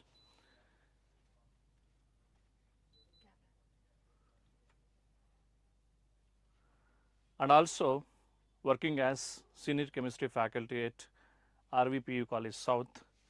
Now I would like to introduce my team who is going to be part of KCET paper discussion today. So now I would like to introduce Dr. Mahesh Reddy, has done PhD organic chemistry from IIT Kanpur, and he is having 6 years of experience of teaching in IIT JEE, KCET and NEET. And also I would like to introduce Bhagavanti K. Patil, chemistry faculty, senior chemistry faculty, and has 4 years of teaching experience in IIT and JEE and KCET NEET. And also I would like to introduce the KV Nitin, senior chemistry faculty and 5 years of teaching experience in IIT JEE, NEET and KCET. And also I would like to introduce Suresh Eddala, senior chemistry faculty, is having 15 plus years of experience in IIT JEE and KCET NEET.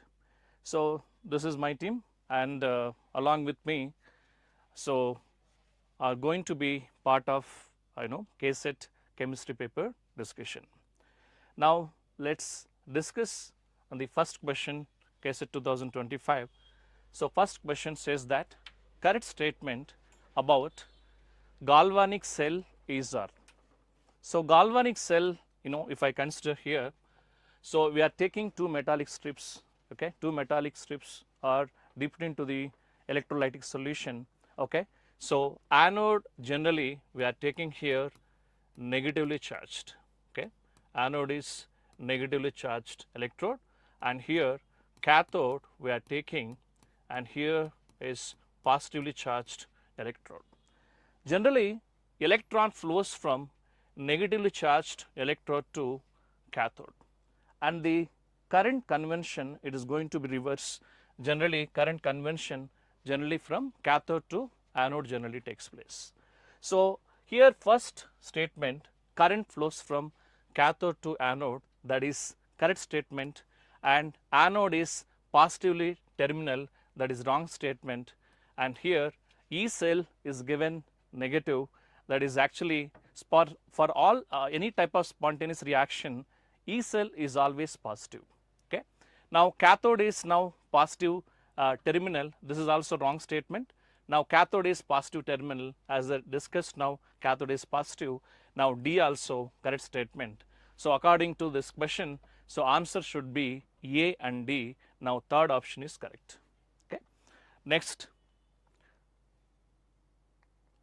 moving on to the next question, the electronic conductance depends upon. Now there are 2 types of conductance we see. The first one is the electronic conductance, the second one also we see electrolytic conductance. Electronic conductance is which is mainly due to moving related to the electrons, and whereas electrolytic conductance mainly due to moving of cations or anions. Now if I look at electronic conductance depends upon, it is related to only moving of electrons. Now here if I look at 4 options, only I can see only one option, that is the number of valence electrons per atom. This is related to always material. You can take a metal where flow of electrons generally takes place. Now the remaining options are related to electrolytic conductance. So nature of electrolyte is added, which is related to electrolytic conductance, not related to electronic conductance. So this is electrolytic conductance. Even for concentration of electrolyte also, which is related to electrolytic conductance, and this is also related to size of anion, okay. If moving of particles generally, whether it may be cation or anion, so generally depends upon electrolytic conductance, this is also wrong option, okay. We going to the another question, for a given half cell Al3 plus and 3 electrons gives Al, on increasing the concentration of aluminum ion, the electrode potential will. This is related to electrochemistry topic, and if I write Nernst equation, so the remaining everything part easily can be answered. If I start writing related to concentration, E equivalent to E naught minus 0.059 by N log 1 by C. Now, this one also I can rearrange into the one more form where E equivalent to E naught plus 0.059 by N, and also I can write here C. Now, according to this question, increase in the concentration of aluminum ion, the electrode potential will also increase. Now, here E naught will have no change. So, here we can take direct option, fourth one. Okay. Now, moving on to the next question. Now, match the following question. If you look at this, the quantity of electricity in coulomb per mole, the required to deposit various metals at cathode. Okay. So, required to deposit various metals at cathode. Now, silver here it is related to basically Faraday's law of electricity. Now, Ag plus here 1 electron, and here Mg2 plus 2 electrons required to deposit, and here 3 electrons required to deposit, and here 4 electrons are required to deposit. 1 mole of electron which is equivalent to 1 Faradays of electricity. The 1 Faraday generally that is equivalent to 96,500 coulomb and per mole. Now, here 1 electron that is equivalent to 1 into Faraday, that gives you 96,500 coulomb per mole. So, now for this A option only we have that is 3, 96,500. So, this is actually very easy. If you look at this option, okay, anyone can answer this question. So, A here only one option, that is A is 3. So, I can directly take 2.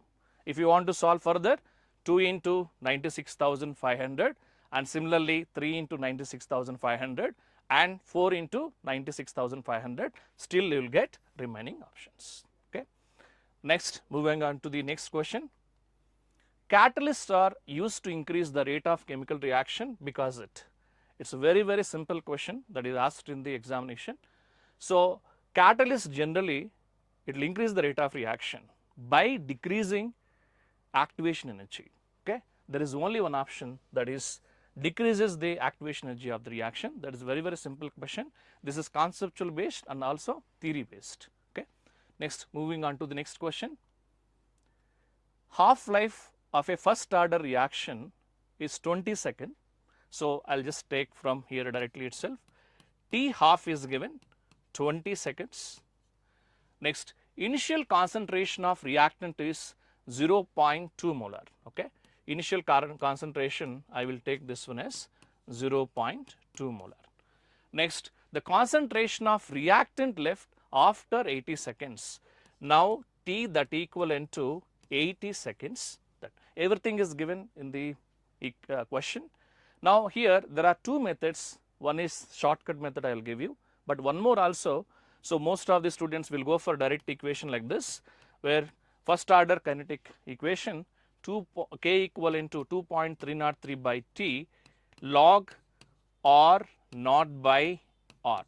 Actually, we have to find out what is R here. Okay. Anyway, this is going to be a bit difficult because you have to find out antilogs also.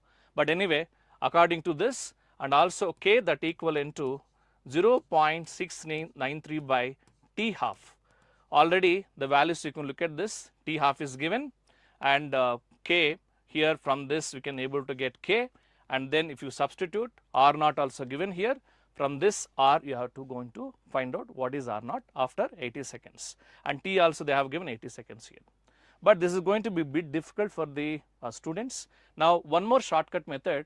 Now, initial concentration they have mentioned here 0.2 molar. If I take now 0.2 molar, this will be reduced. First T half, okay, after 20 seconds, this will reduced into 0.8 1 molar. Similarly, for next half, this will be reduced into 0.05 molar. Next 20 seconds, next also I can reduce this one into 0.05 and then followed by 0.0125. So, final answer I will get here 3. Okay. So, moving on to the next question.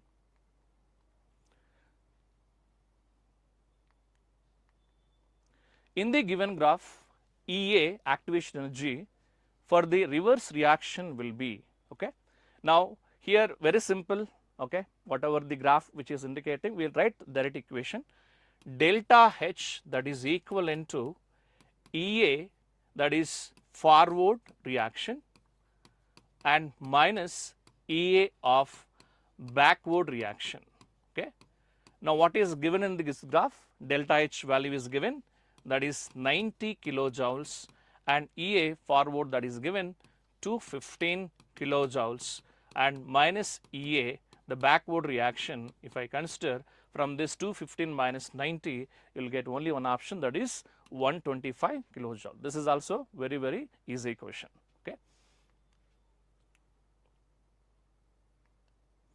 The next question, this is related to chemical kinetics. For the reaction, 2 moles of N2O5 gives 4 moles of NO2 plus O2. Initial concentration of N2O5 is 2.0 mole per liter, and after 30 minutes it is reduced to 1.4 mole per liter. The rate of production of NO2 is, according to rate equation. So, if I take this one, it may be average rate or maybe instantaneous rate, any rate I can consider here.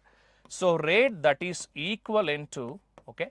So, for this one I can write directly minus 1 by 2 delta of N2O5 by delta T that is equivalent to plus 1 by 4 and delta of NO2 by delta T. This is the equation. So, what is given in the question here? Initial concentration of N2O5 is 2.0 mole per liter. After 300 minutes it is reduced into 1.4 mole per liter. Now, here itself we can say minus 1 by 2. So, the concentration is changing here, 1.4 minus here 2, initial concentration is 2. Now, the time also they have mentioned here around 300 minutes. So, 300 minutes and equivalent to 1 by 4. Now, this one we have to find out the production of NO2 or the formation of NO2. So, this if we consider as x now. So, if I simplify this equation, you will be end up with here 4 into 10 power minus 3. Okay. So, moving on to the next question. Which of the following methods of expressing concentration are unitless? This is very easy question. Mole fraction. Mole fraction we know the formula already. If I consider mole fraction, number of moles of solid by number of moles of solute plus number of moles of solvent. So, here moles get cancelled, there is no units for the mole fraction, and if I consider mass percentage, this is weight by weight. Here also mass of one component by total mass of component or the solution, overall solution if I consider, here also mass units and also other mass units will get cancel each other. The finally you will end up with here unitless. So, this is very easy one. So, answer is 1 for this question. Okay.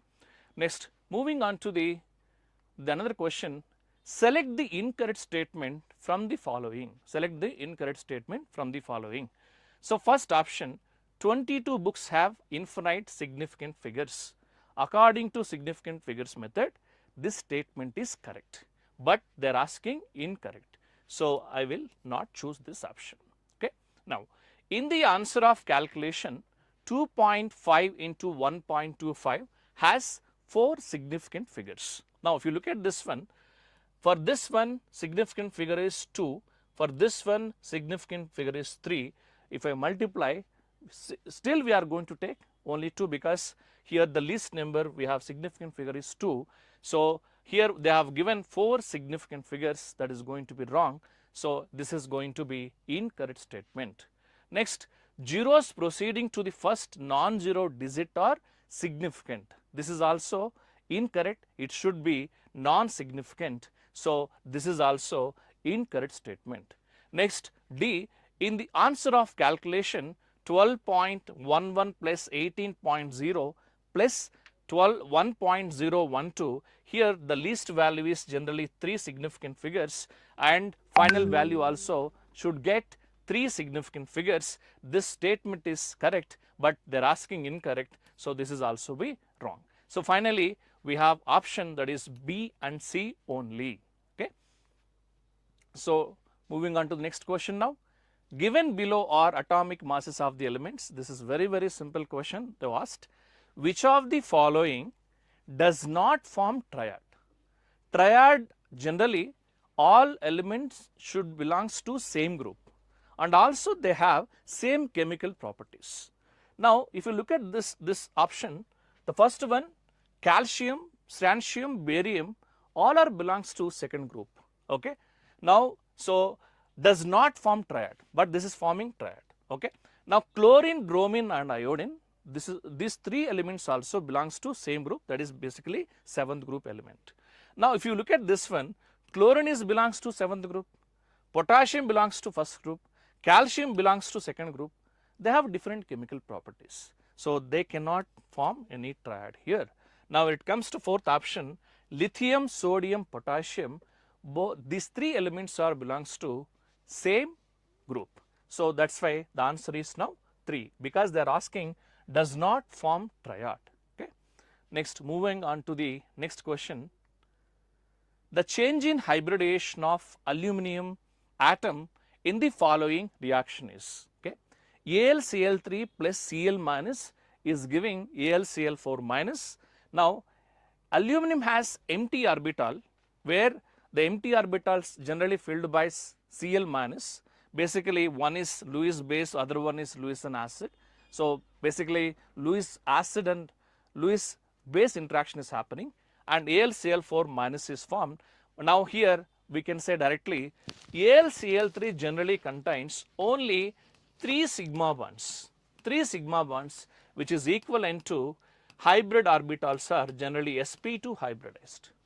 Now, the AlCl3 is converted into AlCl4 minus. It has now 4 bonds. I cannot say what type of bonds here. There are 4 bonds. The 4 bonds generally is equivalent to sp3 hybridized. That means hybridization is changing from sp2 to sp3. That means trigonal planar structure is converted into tetrahedral. Okay. So, finally, one option we can have, that is 2, that is sp2 to sp3. Now, I will like to introduce Dr. Mahesh Reddy sir to take over other questions. Welcome, sir. Thank you.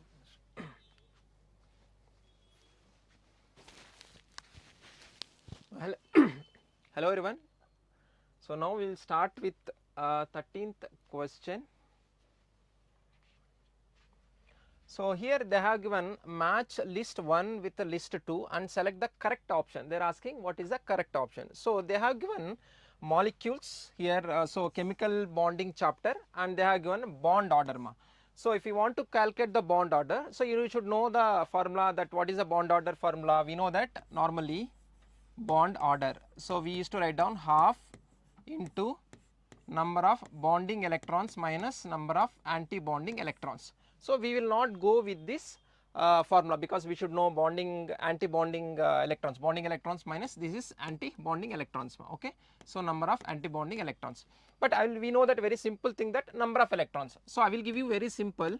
So, number of electrons. So, suppose if I write it 14 electrons, bond order is what, 3.0.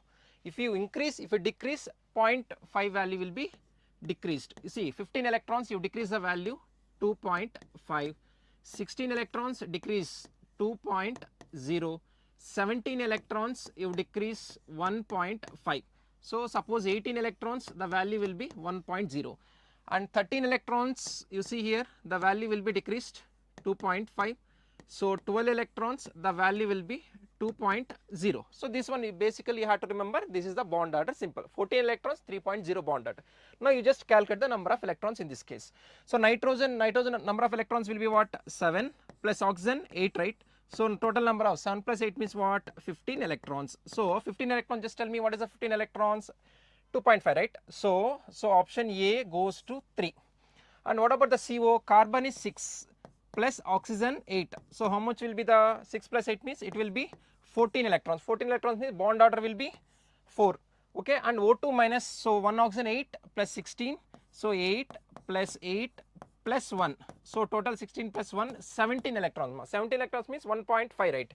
So 1.5. So 16 electrons, 2.0. 16 electrons, it will be what? So first one, option A, option 3, right? Only one, if you see this one, option A, and option A will be the answer, right answer will be the first ma, because reason is that here you see B for the 4, right? B for 4 and C for 1, C for 1 and D for the 2. So for this 13th question, first answer is the right answer. So if you remember the bond order, number of electrons, so it will be easy, no need to do all the bonding electrons minus anti-bonding electrons divided by 2, no need to remember. So we will do next question ma. Option 1 is the right answer. The electronic configuration of the X and Y are given below. So electronic configuration, what is the X1? They have given 1s2, 2s2, 2p6, 3s2, 3p3. So here nothing but total number of electrons is what? 15 ma. So 15, you know what is that element? We know that phosphorus. And here they have given 1s2, 2s2, 2p6, 3s2, 3p5. So the number of electrons will be what? 17. So what is the atom here? Chlorine. And they have given which of the following is the correct molecular formula type of bond formation between X and Y. So normally we know that phosphorus and chlorine, what type of bond? They will be forming what? Covalent bond. So normally what we write here, so what is this? XY, okay, what is this? X means phosphorus, and what about Y? PY. So this is X and PY3.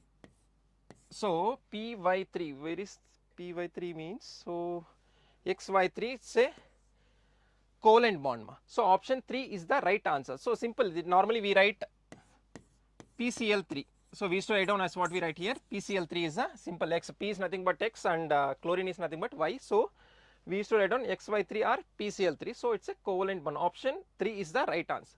Okay, we will do next question.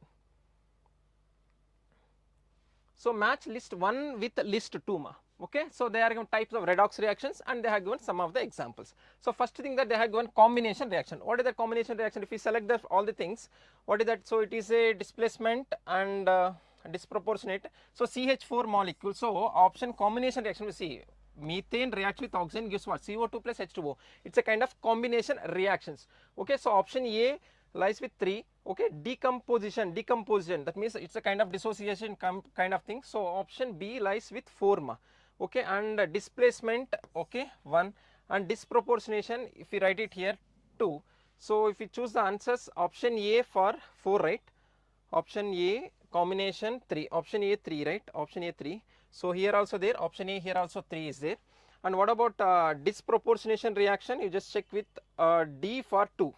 Where is the D for 2? Here D for 2, and here it is not a D for 2. So remaining all the options are wrong. So option 3 is the right answer for this question, 15th one. So simple displacement, and I see here chlorine with bromine gives 2Cl minus plus Br2 molecule. Okay, in this case we will be getting option 3 is the right answer for this question. Okay, next one. So in the following pairs, which both transition metal ions are colorless? They are asking what are the colorless ions. So colorless means what? They should contain complete filled orbitals, should not contain single unpaired electrons. If single unpaired electrons, it will be what? Scandium atomic number is what? 21. So what is this? We used to write down 4s2 3d1. So and one more thing, that if you remove the plus 3 means how many electrons? 2. So all the things, it will be what? 0 electrons, unpaired electrons, it will be colorless. And what about zinc? So zinc plus 2 also, right? So what we write here? 4s2 3d10. So remove these 2 electrons, it will be what?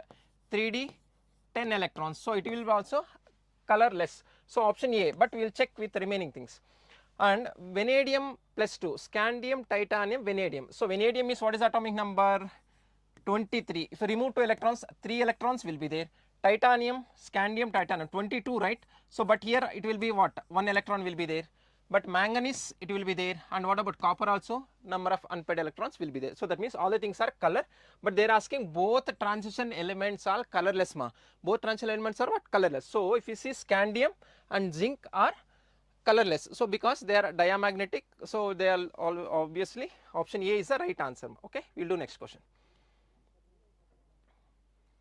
So in the reaction between hydrogen sulfide and acidified permanganate solution, so they are asking in the reaction, just I am writing the reaction. What is that reaction? Acidified means acidic conditions, permanganate. So normally what we write here, KMNO4 plus H2S, okay, plus acidified means I am adding simple H2SO4 So normally what it will be giving as, MnSO4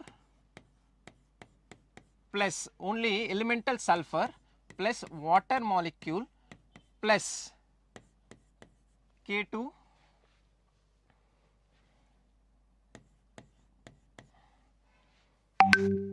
K2SO4, okay, potassium sulfate. So in this case normally what happens, this here manganese oxidation state is +7 but if you see here manganese it is undergoing +2 oxidation state.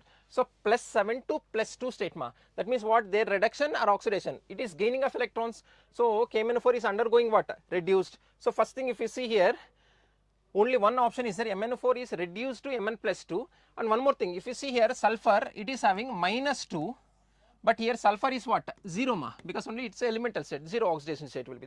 So that means what, here oxidized. So H2S is oxidized to sulfur, MnO4 minus is reduced to manganese. So but you see all the cases oxidized, oxidized, oxidized. Only option 4 is the right answer for this question So I think you have understood, it's a basically from NCERT question okay. We will do next question. A member of lanthanide series which is well known exhibit +4 oxidation state. So in the lanthanides they are asking which of the element will exhibit +4 oxidation state. We will say samarium.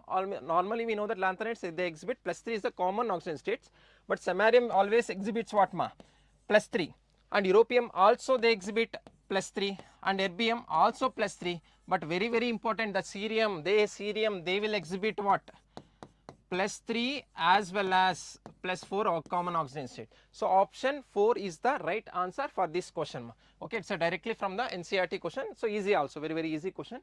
So lanthanide series which is showing +4 oxidation state, option 4 is the right answer okay. We will do next question. In which of the following pairs both the elements do not have n-1 d10 ns2 electronic configuration, both the elements which is not having. So first we will see zinc, we know that zinc, cadmium, mercury, so they are also having what, 4s2 3d10, this will be zinc, cadmium, they belongs to one group. So here, so they will be having what, same both the thing does not have, so they will be having, so this is not the option, cadmium, mercury, so definitely they will be, and silver and what about copper. But if you see here zinc will be having electronic configuration d10 and ns2, but copper will be not having. But in this case if you see what is the right option, both the elements, so silver as well as copper if you see copper, silver, aluminum, gold, in that 3 elements they will be having different kind of electronic configuration. But if you see here zinc, cadmium, mercury, so all the thing they will be having completely filled electronic configuration. So in this case zinc is there, zinc, cadmium, mercury is there. So all the 3 options are not there, option 4 is the right answer okay. We will do next question. A ligand which has 2 different donor atoms, that means it's directly from NCERT question, a ligand which has 2 different donor atoms and either of the 2 ligates with the central metal atom. So we know that normally we know that, see, chelating ligands, what is chelation ligands, they can kind of a ring formation type of complex, they will be more stable. So option, this is not the right. Unidentate means, what is unidentate? Uni means nothing but 1, so monodentate ligand also considered as a unidentate, so this is not. And what about polydentate EDTA, what we call hexadentate ligand EDTA, so this is also not. So what about ambidentate ligand? So suppose you write it as SCN minus some cases what happens, sulfur will donate, some cases nitrogen will donate, but but what we call here, but only in only one will be donating capacity will be there. So normally they will be considered as what, ambidentate ligand. Option 4 is the right answer. So direct question from the NCERT book. Normally it is for the board purpose also very important in this case. Okay, we will do next question. So which of the following statements are true about? They are asking, it's what we call coordination chemistry. They are asking NiCl4 minus 2. So first we will find what is the true statement regarding NiCl4 minus. So I am solving this first thing, NiCl4 minus 2. So I am writing x minus 4 is equals to minus 2, x is equals to minus 2 plus 4. So x is equals to plus 2. So oxidation state of nickel is what? Plus 2. One more thing, chlorine is what ma? Weak field ligand or strong field ligand? Chlorine is what? Weak field ligand. Weak field.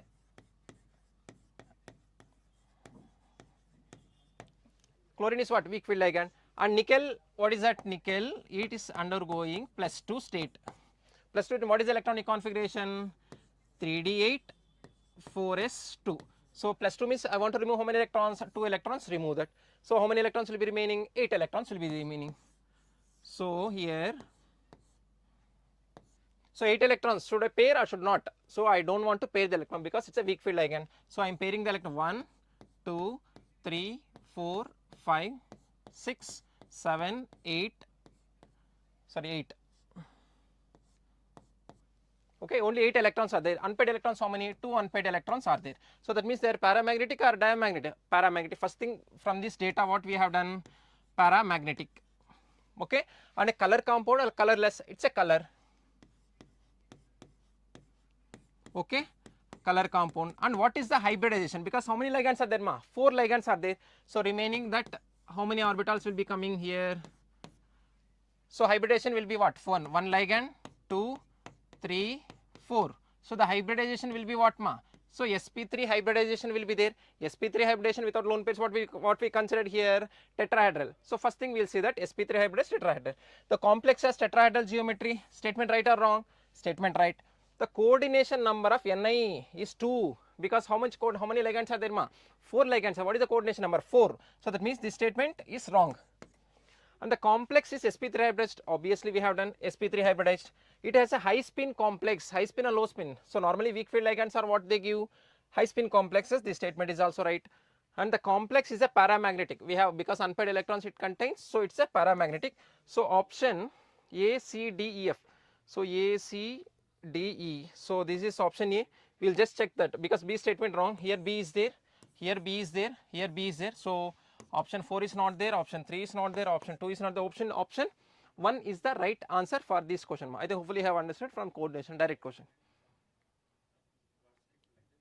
So which formula and its coordinate and its name combination is incorrect ma? Formula and their name, normally IUPAC name coordination compounds they have given. So suppose I am just reading K3 potassium, okay, they have given potassium. So C2O4, so trioxalato, we know that oxalato structure. So oxalato, from this here I write it as C2O4 ma, okay, C2O4 oxalato. So trioxalato chromate, so obviously this statement is right. So COCl2En, so ethylene diamine, okay, normally you see dichloro, so 2 chlorines are the dichloro. Bis 1 comma ethane 1 comma 2 diamine, so this is their bidentate ligand. And what about chloride? Okay, because cobalt and chloride, so this statement is also right. And third one, if you see cobalt, okay, cobalt is there. Pentaamine, okay, pentaamine is there. And they have given carbonyl. Carbonyl, you see here CO3. What is meant by CO3? Ligand name, what we write here? Carbonato. What we call this one as a carbonatoma. CO3. Normally ligand name, what we call this one as carbonato. Carbon A2. So here they have written carbonyl, but here they have written as a CO3 carbonate. So option 3 is the incorrect statement, and we will see the last one. Diamine. So 2 amines are there. Okay, chlorido is there.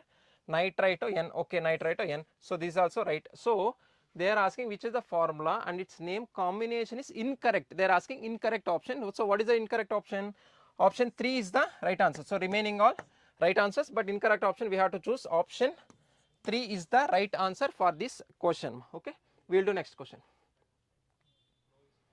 So the complex ion,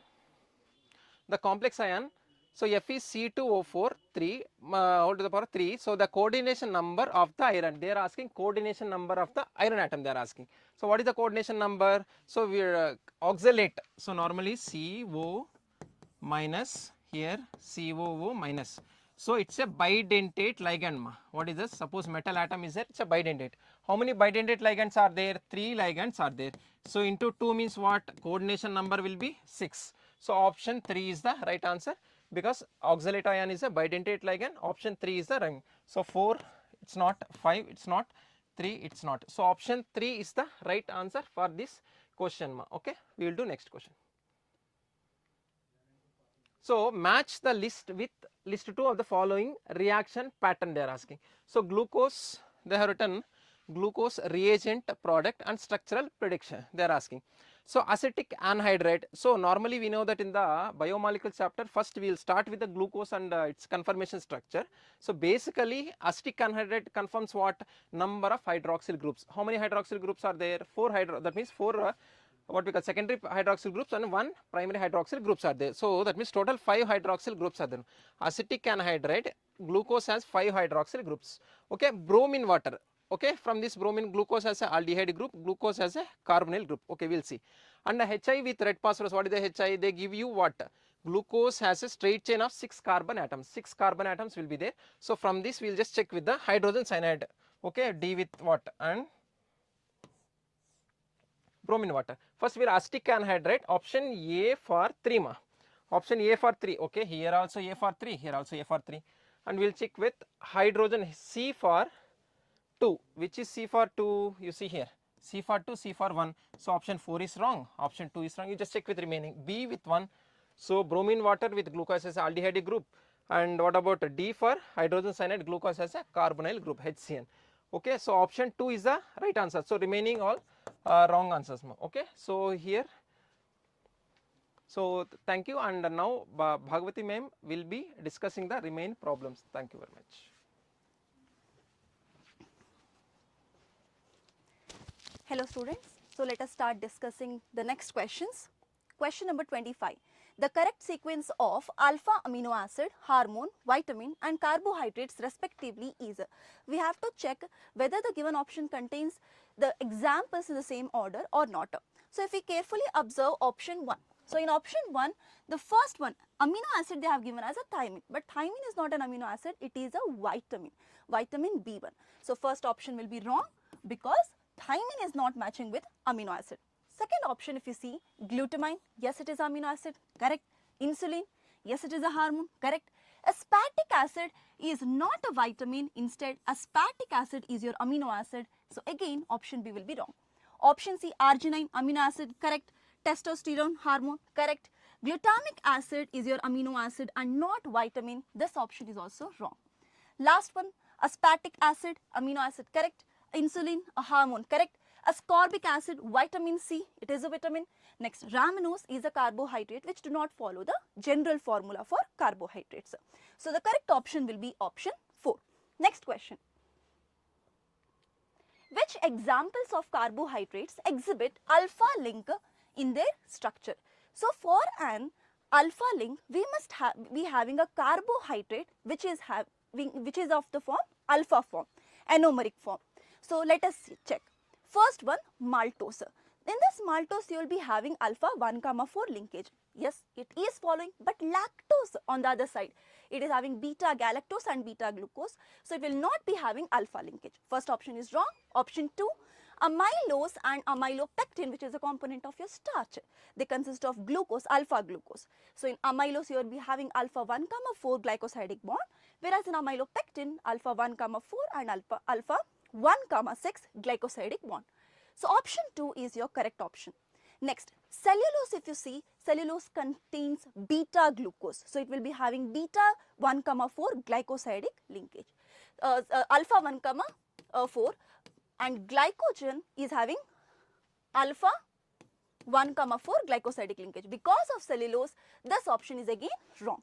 Last one, glucose and fructose are your monosaccharides. It will not contain any glycosidic bond. Next question. in the titration of potassium permanganate against ferrous ammonium sulfate solution, dilute sulfuric acid is used but not nitric acid to maintain acidic medium, because see, sulfuric acid is an acid, it will give an acidic medium. Nitric acid is also acid, but it is a very strong acid. So it is itself acting as an oxidizing agent. What it does is it will interfere in the reaction and convert your ferrous ion to ferric. But we do not want this to happen. So that's why we will be using a milder oxidizing agent that will be providing only acidic medium and not acts as an oxidizing agent.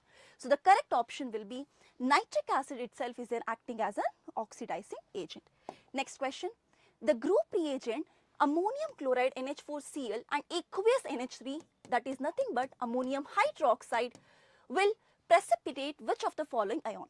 If we carefully observe, ammonium chloride is a group reagent for group 3 cations, and the ion which is in group 3 is your aluminium. So aluminium will be your correct option, whereas ammonium ion is 0th group. Next, it is your 5th group where you will be using ammonium carbonate as a reagent. Next, in the preparation of sodium fusion extract, the purpose of using organic compound with a piece of sodium metal is to see. Organic compound, from organic compound you have to identify which halogen atom or any nitrogen sulfur is present. For that we must be having an isolated ions. If ions are not there, you cannot identify. So we have to convert your covalent compounds into the ionic compounds. For this, the best reagent will be your highly reactive sodium.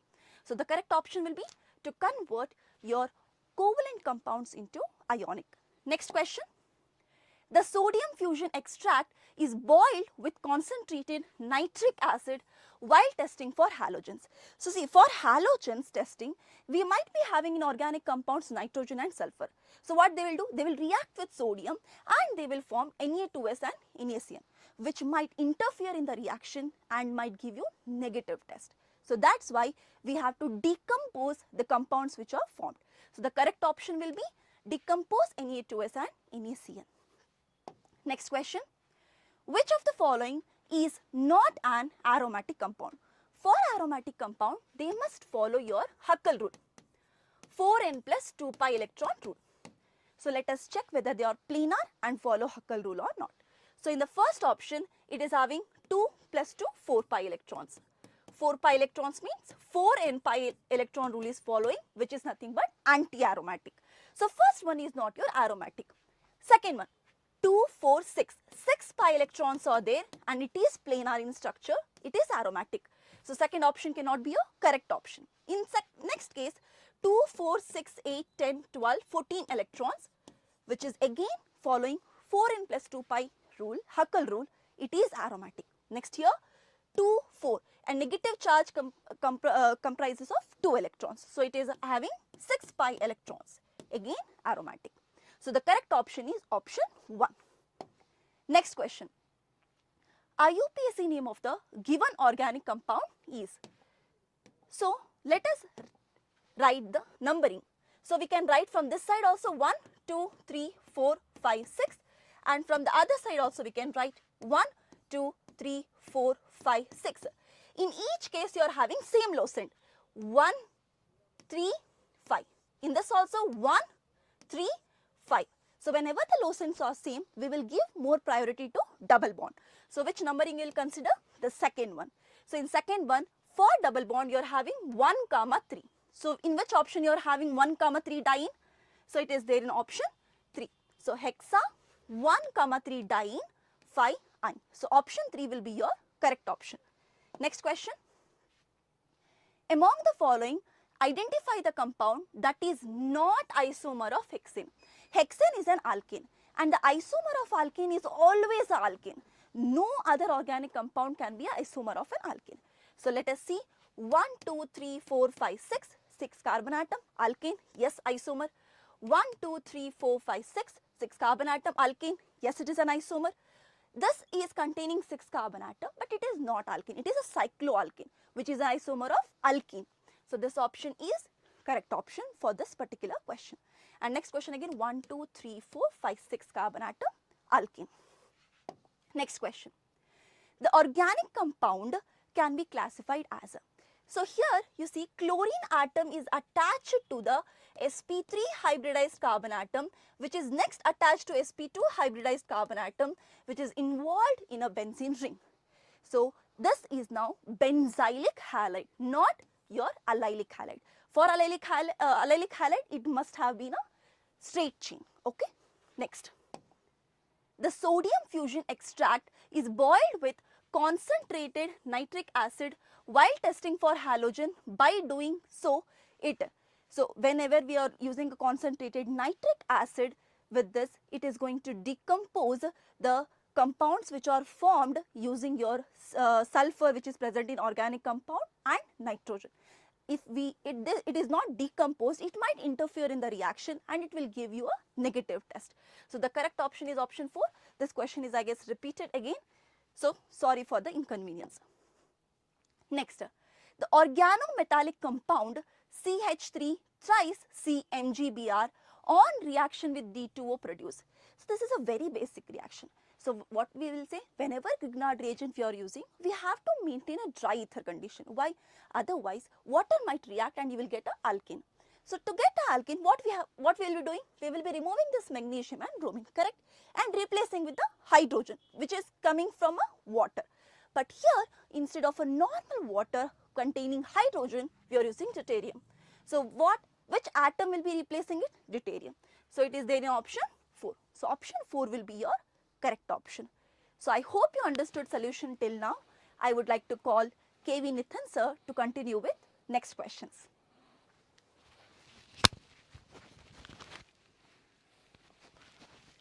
Thank you, ma'am. Thank you so much for all the solutions. Let's continue. In the next question, we are seeing that they're asking us the major product formed when 1-bromo-3-chloro-cyclobutane. Let us first understand the structure of 1-bromo-3-chloro-cyclobutane. This will be the structure of 1-bromo-3-chloro-cyclobutane, and if I go to the numbering, this will be the numbering. Now, this is made to react with metallic sodium. When it is reacting with the metallic sodium, and usually the medium that will be taken is dry ether, and we know that this is an example of which reaction? It's an example of Wurtz reaction. And what is the speciality of this particular reaction? In this reaction, we will see that a carbon-carbon bond should be formed. That is the speciality of this reaction. And if we see all other options, for here only bromine has been removed, and here only bromine is retained and chlorine has been removed, and in this both bromine and chlorine has been removed, but no carbon-carbon bond has been formed. But if you look at the option 3, you will observe that there is a carbon-carbon bond that has been formed between carbon number 1 and carbon number 3, which is the speciality of this particular reaction, and hence option 3 will be the correct option for this particular question. Now let us move on to the next question. In the next question, ethyl alcohol is heated with sulfuric acid, concentrated sulfuric acid at 413 Kelvin. What is the major product obtained in this particular reaction? Now let us understand, whenever there is an alcohol which is being heated, there are two conditions that has been mentioned in our NCERT, and according to the conditions, the products will be different. At one temperature, that is 413 Kelvin, and at another temperature which is 443 Kelvin. Now when we heat it at a lower temperature like 413 Kelvin, we will see that the reaction will occur in intermolecular way, and therefore the dehydration will occur between the two molecules, which results in the formation of CH3, CH2, OCH2, CH3, which is called as diethyl ether. So diethyl ether will be formed as the product in this particular reaction. Whereas in this you will see on one side there is a propyl group which cannot come, and in this alkene is formed, and the alkene will be formed as a product at a higher temperature like 443 Kelvin, and here we see that there is an ester. And we know that from dehydration of alcohols, esters cannot be formed as the product. So our correct option is diethyl ether, which is there in option number 1. So let us look at the next question. In the next question, we are seeing that phenol can be distinguished from propanol using which particular reagent? And this is a very interesting question. Why? Because we know that phenols react with the bromine water. And what is the speciality of bromine water? It is usually reddish brown in color. So we have reddish brown solution. On reaction with phenol, it gets converted to 2,4,6 tribromophenol. So we have bromo group at 2 position, 4 position as well as the 6 position. So since the Br group is going to come in all these position, and this particular product will be colorless in nature.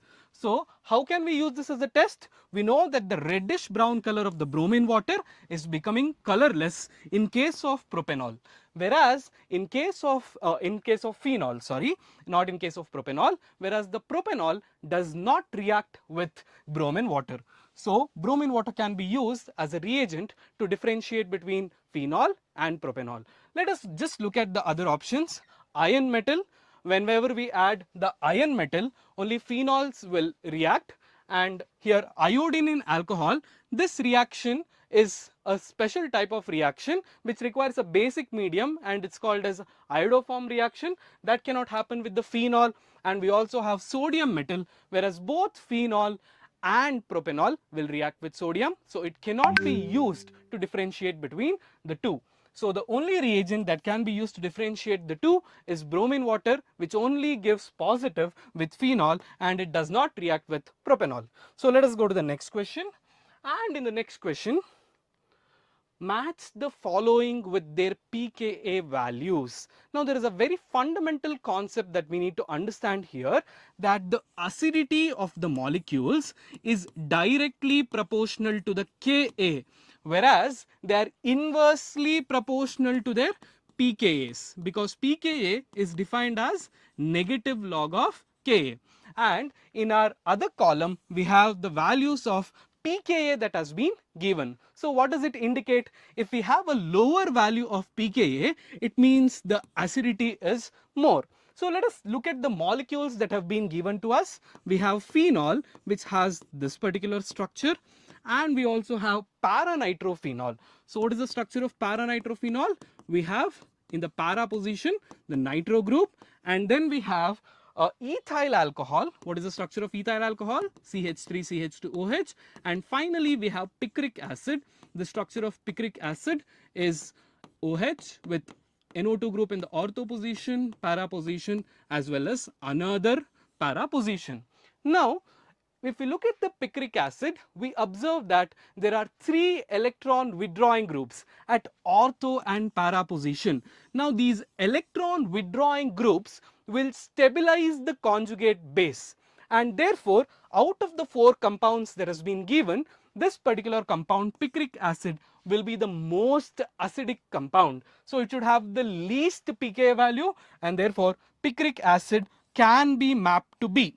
Now if we come to the options and check where all it has been mapped to be, in this particular option 3 should be mapped to B. So let us look at 3 has not been mapped to B. 4 has to be mapped to B. So we have one option where 4 has been mapped to B, and we have another option also where 4 has been mapped to B. So we can't decide since there are 2 options. Now let us look at the next acidic molecule. And if I see these molecules, there is one electron withdrawing group in para-nitrophenol, and therefore it must be the second most acidic molecule. And when I look at that particular molecule, it should have a pKa of what value? 7.1. So we know that 2 must be going to D. So 2 must be going to D and 2 must be going to D here as well. So we cannot again look at both the options are same. So let us go to the next molecule.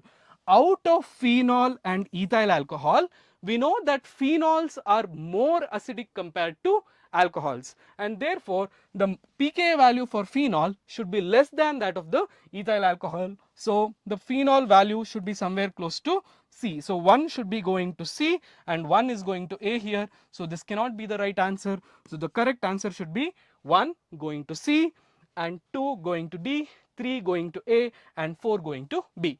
So this is how we can decide based on the pKa values the acid strength. So let us just look at the next question. And in this question, it is a very important question. It is directly present in the NCERT as well, which is related to the breaking of ester. Please excuses here, it should be only OCH3, there should be no hydrogen that must be present there, it should be just OCH3 which is reacting with HI. And when we see this particular reaction, there is a very important concept that should come into our mind, that whenever we have a molecule involving this particular group, which is a tertiary carbon, the reaction mechanisms usually proceeds through which particular substitution mechanism? SN1 mechanism. And whenever there is an SN1 mechanism, there will be a formation of carbocation. We all know that. And whenever there is a formation of carbocation like this, CH3, CH3, CH3 plus, what can be attacked? Here the nucleophile is I minus and it can easily attack this particular carbocation, and therefore the product B can be either this or this. So we have two options now, option 2 which also contains the iodo group and option 3 which also contains the iodo group. Now look at the option A. In one of the option it is retaining the OH group, but in the other option it has been converted by the iodo group. And when we know that when we break this particular ester and iodine group is added here, the hydrogen should come on the other side. So CH3OH alcohol must be formed and iodo compound cannot be formed. Therefore, this particular product can be considered wrong, and only option 2 which contains CH3OH and the other iodide, tertiary butyl iodide, can be considered as the right answer. So this is how we are using the concept of SN1 for in this particular question. Now in the next question, you are having a very easy, direct reaction based question. The question is very simple, that the oxidation of toluene with chromyl chloride followed by hydrolysis gives benzaldehyde as the product, and what is the name of this particular reaction? And if you have gone through your NCERT thoroughly, you will see that this particular reaction is called as Itard's reaction. And you have seen that first it forms an intermediate. You have toluene which is made to react with chromyl chloride, which is CrO2Cl2. It forms an intermediate which on hydrolysis in presence of acidic medium usually results in the formation of benzaldehyde as the product. And so what is our correct answer? Itard reaction will be our correct answer. We know that coal-base reaction we have studied in alcohols, phenols and ethers, and we have Cannizzaro reaction which is undergone by aldehydes not containing an alpha hydrogen, and we have Stephen's reaction which will involve the reagent SnCl2 and HCl, right? So none of this is given, so our correct answer is Itard's reaction. Let us go to our next question. Statement 1, which means the reduction of ester by dibal H followed by hydrolysis results in the formation of an aldehyde, and this particular reaction is directly present as one of the methods of preparation of aldehydes. Just after the Stephen's reaction, we will also teach the dibal H reduction. Now the second statement, there is an ambiguity here. Now what is the ambiguity? The statement that has been given here is, again please excuse us, there should have been benzyl alcohol, the alcohol is missing there. So the oxidation of benzyl alcohol with aqueous KMNO4 leads to the formation of benzaldehyde. Now there are two fundamental problems here. We have learned that whenever we are using a strong oxidizing agent like KMNO4, the benzaldehyde can be further oxidized to benzoic acid, but the condition that has been given here is aqueous KMNO4. There is no mention to the concentration, whether it's a low concentration of KMNO4 or high concentrations of KMNO4, because at lower concentration of KMNO4 and at lower temperature, the product benzaldehyde formed can be isolated as well. And we can also see in some cases that this would undergo further oxidation to give benzoic acid. So the basic problem with this particular question is both, that is option 2 and option 4 could be the right answer. Now as per the conditions that have been given aqueous KMNO4, if we take that the condition is quite less, we can say that this particular option is more appropriate, but we will wait for the decision by the KEA for further clarification.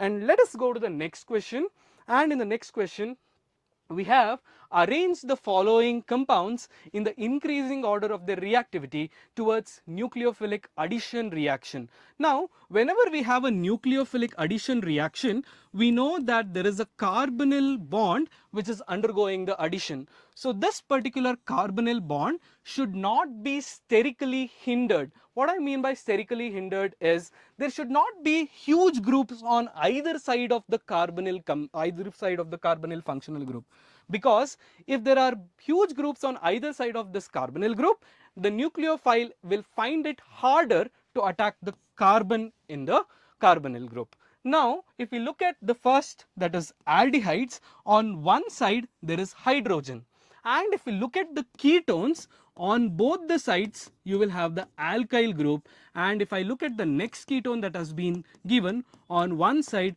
there is a huge alkyl group comparative to methyl. Ethyl is a bigger group, and therefore the correct order of reactivity will be aldehydes will be more reactive than ketones, and in ketones the ketone containing the methyl group will be more reactive compared to the ketone containing the ethyl group. So, if we look at that particular order, we will see that what is the correct option?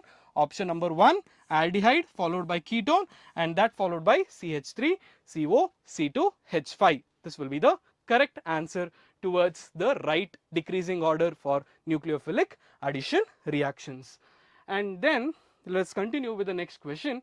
Which of the following has the most acidic hydrogen? Now, whenever there is a question on acidity, we always recommend you to look at the stability of the conjugate base, and wherever the conjugate base will be more stable, the corresponding compound will be more acidic. And if I look at the formulas of these acids, propionic acid has the formula CH3, CH2, COOH. Dichloroacetic acid is Cl2, CH, COOH, and if we have trichloroacetic acid, that will be CCl3, COOH, and what is chloroacetic acid? That will be Cl, CH2, COOH. Now, if we look at the conjugate base in this case, that will be C, Cl3 and COO minus, there are 3 electron withdrawing groups. This also acts as one electron withdrawing group, this also acts as an electron withdrawing group, and this chloro group will also act as an electron withdrawing group. And since there are 3 groups which can act as an electron withdrawing group, the conjugate base formed by the trichloroacetic acid will be the most stable, and hence the trichloroacetic acid will be the most acidic compound containing the most acidic hydrogen. So, in that way we have to look at the inductive effect which is present and the number of inductive effect that is present in the given molecules to decide the answers. So, let us go to the next question. In the next question, we have which of the following reagents are suitable to differentiate between aniline and N-methyl aniline. So, what is the correct structure of aniline? We have benzene ring which is connected to the NH2 group, and we have N-methyl aniline where the benzene ring is connected to NH and which is connected to a CH3 group. So, this is the structure of aniline and N-methyl aniline. And what is the basic difference between these two? One is an example of a primary amine and the other one is an example of secondary amine. And we know that primary amines and secondary amines can be distinguished by 2 important tests. One is what we call as the Hinsberg's reagent test, and also we have carbyl amine test. So, these 2 tests can be used to differentiate between the primary amines and the secondary amines, because we know that the carbyl amine test is only given by primary amines and it is not given by the secondary amines. And Hinsberg's reagent test, the primary amines will give a product that is soluble in alkali, whereas secondary amines will give a product that is insoluble in alkali. So, that is how we can use the Hinsberg's reagent to differentiate between the primary amines and the secondary amines. Now, if you look at the reagents that has been given, we do not see the Hinsberg's reagent anywhere. So, we can throw out that option. So, we are left with only one option, that the reagent that are given should match with the carbyl amine reaction. And what is the reagent that is required for the carbyl amine reaction? We have chloroform and alcoholic potassium hydroxide, which is required for the carbylamine reaction. So option D will be the right answer. And we know that mixture of concentrated HCl and anhydrous zinc chloride is called as Lucas reagent, and it is used for alcohols to differentiate between primary, secondary and tertiary alcohols. And bromine water, we have already discussed, it is used for particular compounds like phenol. And let us look at the next question. And in the next question, you see a very important type of question: which of the following reactions do not yield an amine as the product? So basically they are asking which reaction will not give us an amine. If I look at the first reaction, it is an example of a reaction which is called as Hoffman ammonolysis. And Hoffman ammonolysis is usually used for the preparation of amines. So reaction number 1 will definitely give us amines.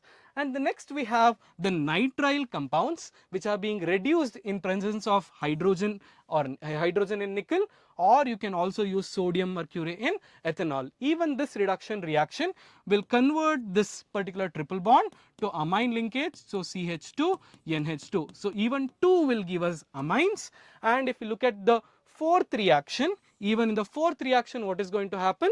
The hydrogen, 4 hydrogens are used to convert this group to CH2 group. So even 4 will give us amines. But this particular reaction, where a cyanide is made to undergo hydrolysis, the partial hydrolysis of this would first result in the formation of an amide, and amides on further hydrolysis would give you carboxylic acid. So there is no possibility of getting an amine in this particular reaction. So the only reaction where the amines cannot be formed is option 3, which contains only 3. So in this reaction we cannot get amine. So let us now move on to the next question. Match the compounds given in list 1 with the list 2. Now there has been certain characteristics or the reactions of the compounds 1 which has to be matched with the list 2. Benzene sulfonyl chloride we know is Hinsberg's reagent. So 1 should be going to B. So let us see in how many options is 1 going to be. Only in one option 1 is going to be. So let us further explore. Sulfonilic acid is an acid which contains both a positive ion and a negative ion, and hence it is an example of a Zwitter ion. So 2 should be going to A. And alkyl diazonium salts, that is Rn2 plus and X minus, it can be heated to get alcohols. So this particular compounds can be used for the conversion to alcohols. So 3 should go to D. And last we have aryl diazonium salts, which can react with phenol or aniline, basically in acidic or basic medium, to give dyes. So our 4 should be going to C. So this is how we will get option 4 as the right answer. So I hope you have understood all the questions we have done so far. Now I call upon Suresh Shadala sir to continue the session for the further problems. Thank you so much.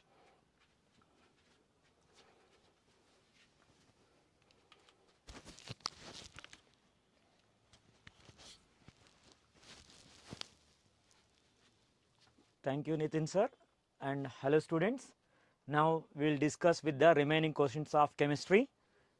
So next question is that the number of orbitals associated with the n shell, right?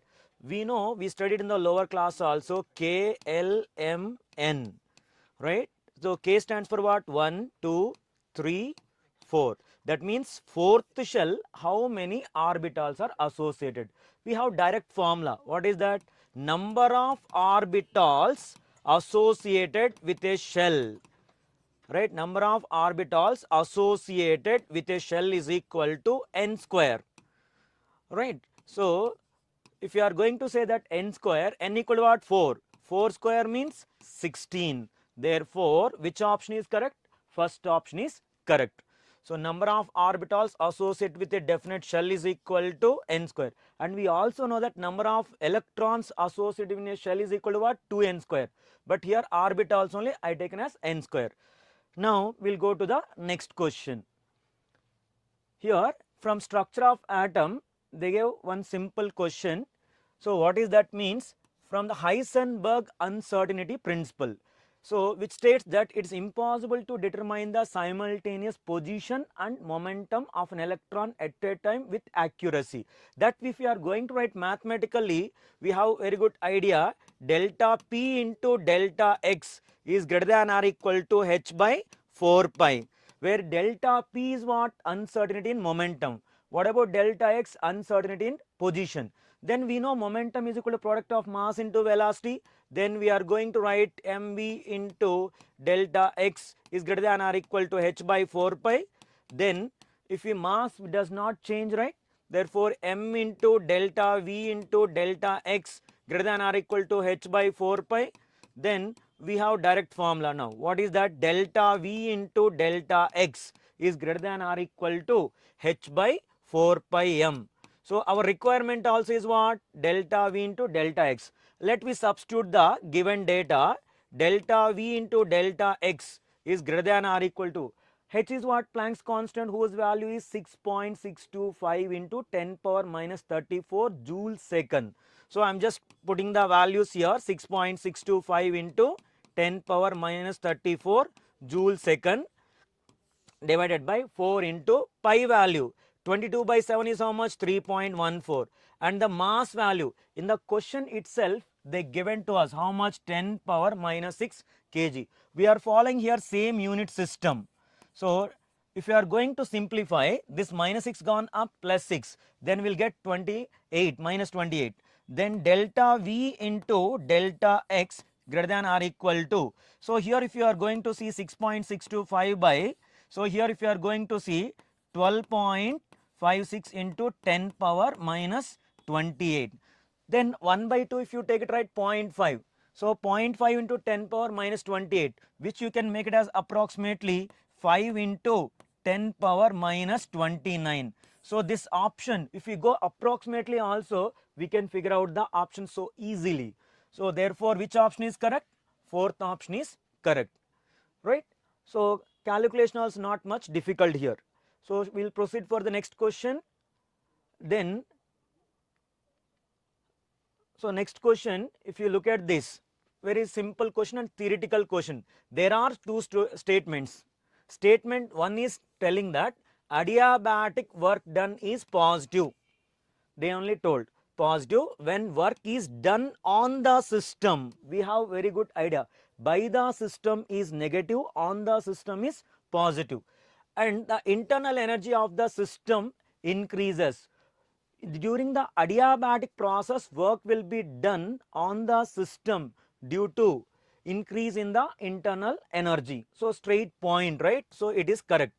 Next, statement 2 is telling that no work is done during expansion of an ideal gas. Which expansion? Free expansion.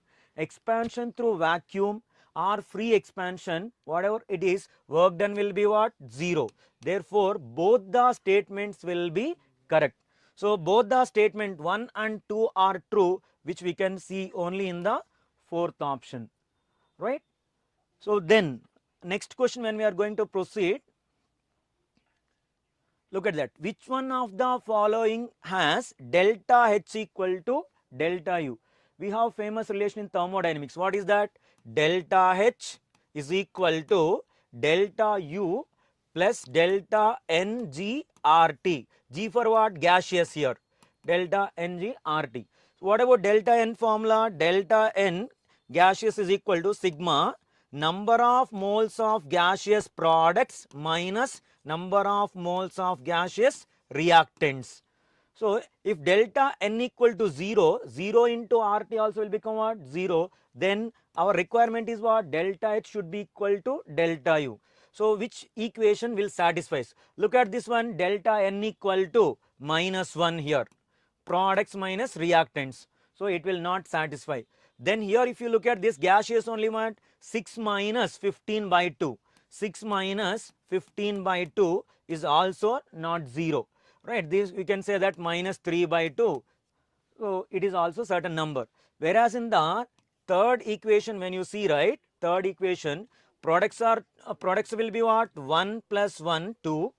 and reactants also will be 2. Delta N equal to what here? 0. Delta N equal to 0, then obviously delta H should be equal to delta U. So which should be the correct answer? So third option is the right one. Next, here we no need to check. Here also if you are going to see, talk about this, delta N will be what?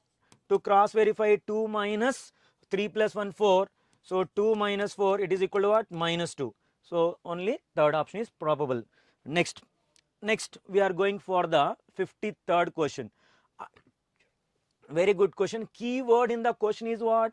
Incorrect statements. We want incorrect. So here easy to identify from the options only. No need to take unnecessary stress also here. So incorrect statement. All enthalpies of fusions are positive. That is true, right?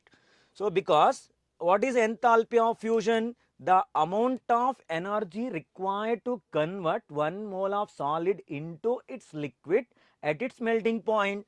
So here energy required. So given also will be what? Positive. Delta H is positive they given. So it is correct statement. We want incorrect. From the options, so we can see other than first option what is available. So other than first option only in the second option. So that's all. Easy to identify. So still we want to go right. So if you read the statements also, we can easily identify the magnitude of enthalpy change does not depends on the strength of intermolecular interactions in which substance undergoing phase transformation. They said does not, but it will. Does depends. So we can say right. So when a chemical reaction is reversed, enthalpy of reaction is a reversed in sign. So chemical reaction is reversed means endothermic will become what? So exothermics. So from this also we can ignore. Then for most of the ionic compounds, delta H should be negative. So there is a chance for positive also, right? So we need to supply sometimes to dissolve some compounds. So we no need to consider this one. So only option is what? So incorrect one, B, D, E. Right. So here easy to identify. If you consider this is correct statement or not, so delta H is equal to, for forward reaction is exothermic means backward reaction is endothermics. So excluding C, I can take on these are the B, D and E. Next, after that, next question if you are going to see, here also very simple theoretical question regarding equilibrium. So what are asking? True, right? Either is or one statement or many statements are true about equilibrium. So these are the characteristics of equilibrium. So first characteristics of equilibrium is what?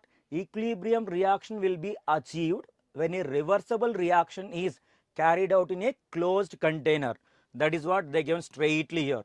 So equilibrium is possible when a reaction is carried out in a closed system. That's true. Next, all the measurable properties such as pressure, concentration, temperature, color, density will be remains constant at equilibrium. So true statement. Next, after that, equilibrium constant for a reverse reaction is the inverse or reciprocal of the initial equilibrium constant, right? Equilibrium constant for the reaction in the forward direction. For example, forward direction equilibrium constant is, so if you are going to consider Kc, backward reaction equilibrium constant will be what? 1 upon Kc is equal to Kc prime. We know very well, reciprocal or inverse. So both are be, all the statements will be what? Correct. So we can say that which is the option? All are A, B, C. Third option is correct, right? Next, when we are going to talk about for the next question, so equilibrium constant for a reaction is given, A plus B gives rise to C plus D is 100. So they gave equilibrium constant for us, right? Kc equal to 100 for the process.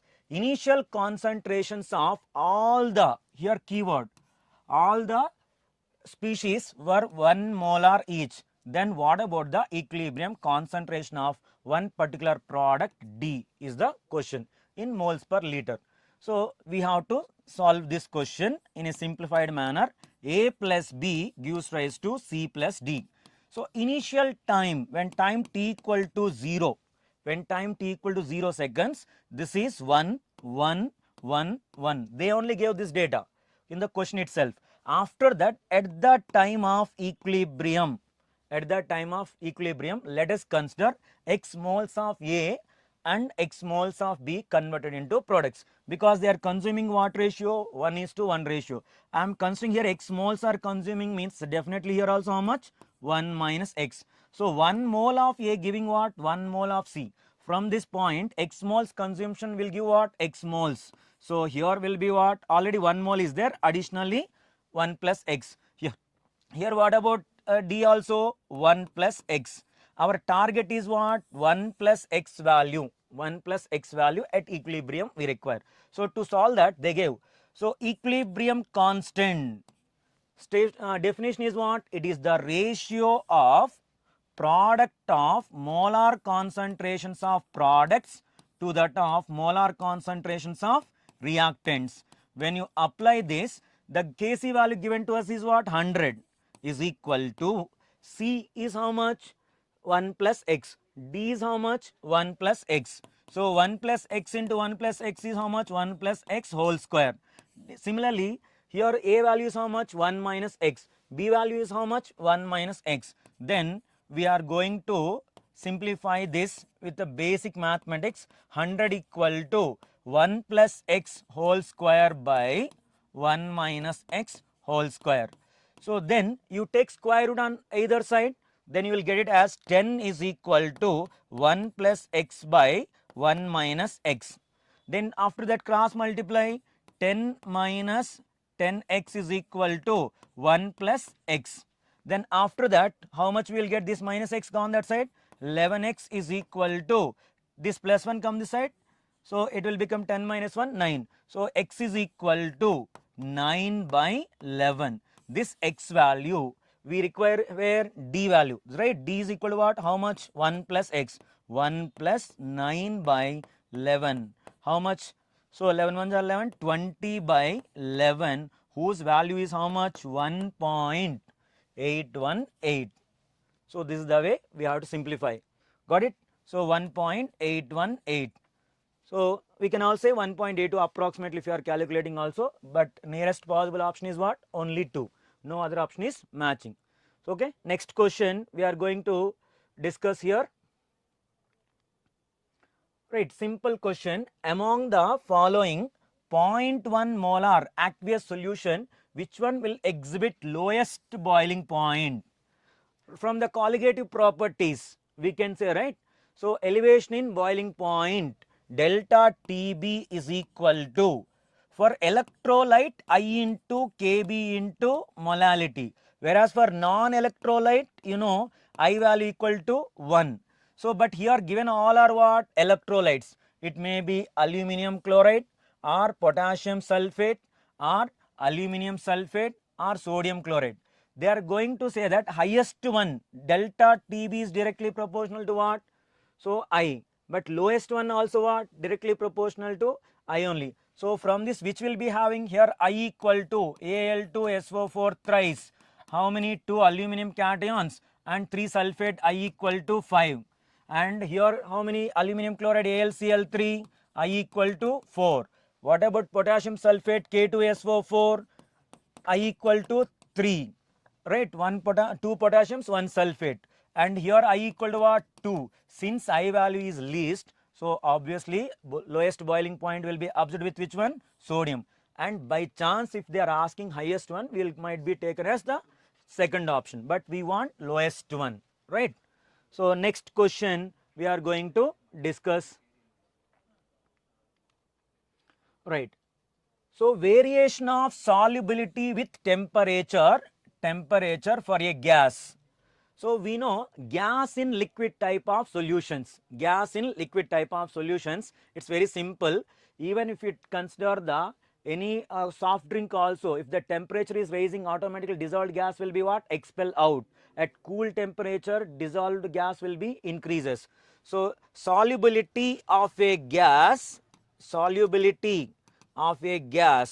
is inversely proportional to its temperature. As temperature is increasing, solubility gets decreases. That's only one graph is possible. So this is the 1. So because here you see temperature is growing, solubility will be keep declining. Next question, right? So 180 grams of glucose, 180 grams of glucose non-electrolyte is dissolved in 1 kg of water.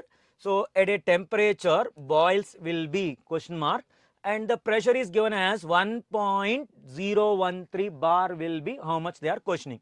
So they also given that ebullioscopic constant or molar elevation constant for water is 0.52 Kelvin kg per mole.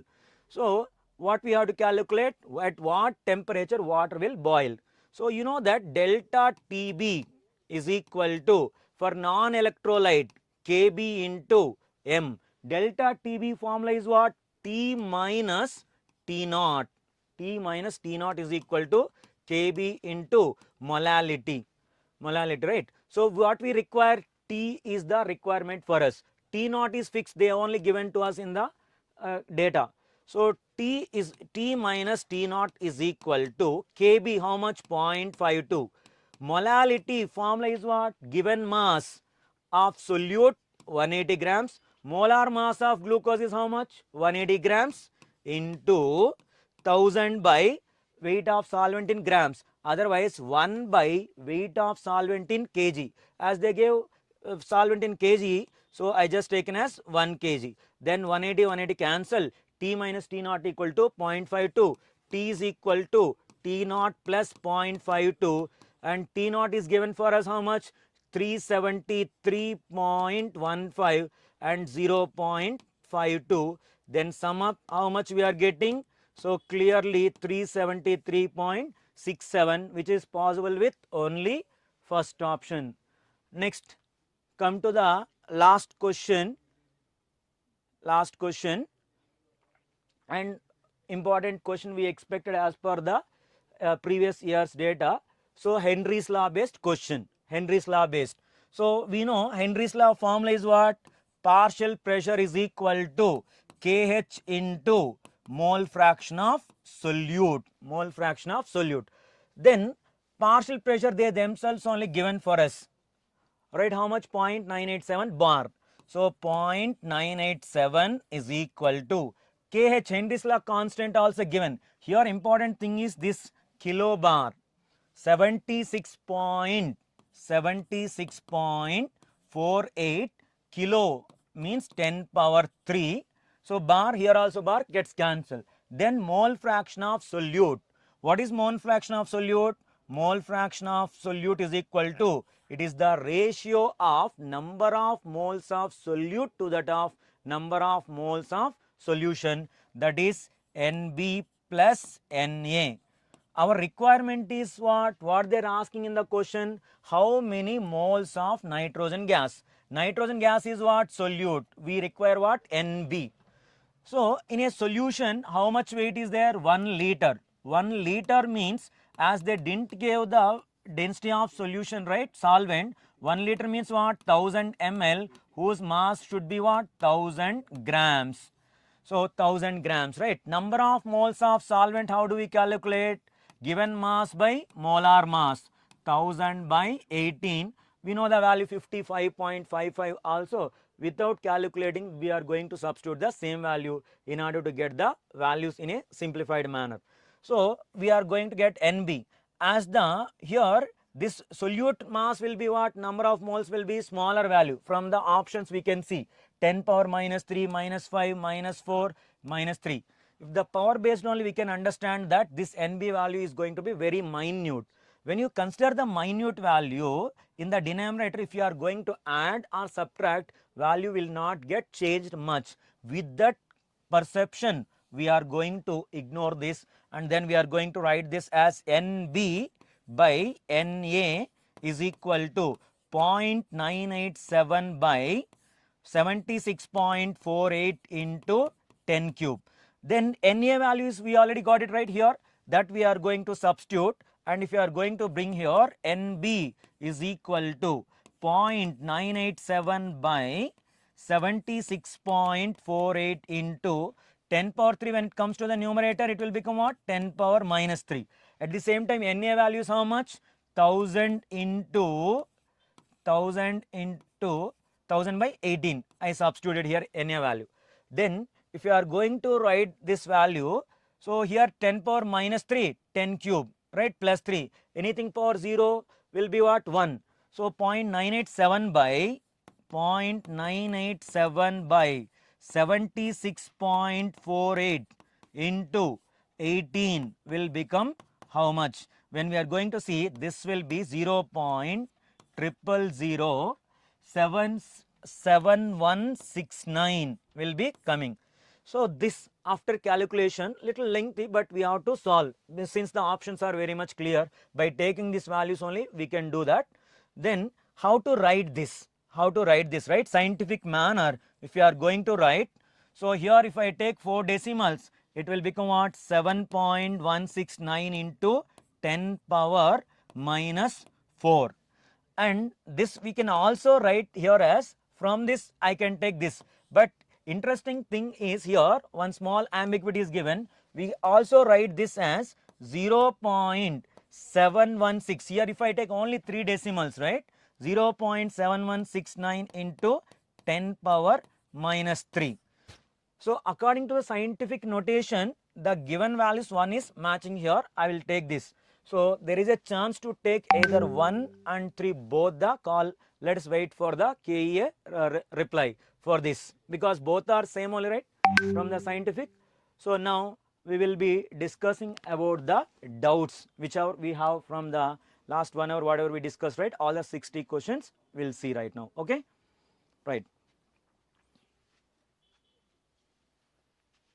Hello students, I would like to clarify one comment, and especially 6th question for chemistry.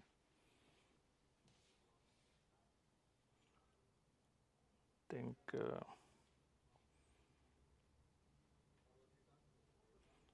okay, 6th question. Okay, fine.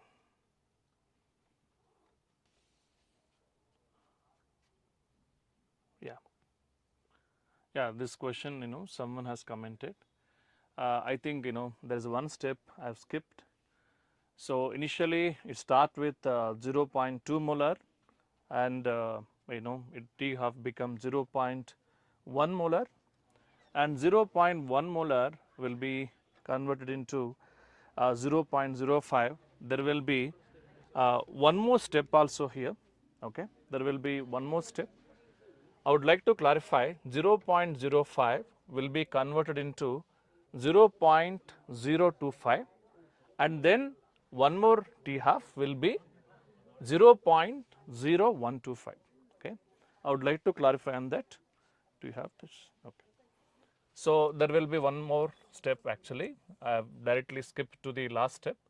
0.0, it should be 25. The next 20 seconds, this will be converted into 0.0125. I think, I hope I have clarified your doubt. So I think remaining comments we don't have for the chemistry. So now next session, mathematics will start in few minutes. I think maybe a couple of 2-3 minutes. So please be in the live session. So I hope chemistry has done very well, and also physics team also has done very well. So we have to be patient for only 2 minutes. So now mathematics will come and explain you in detailed manner.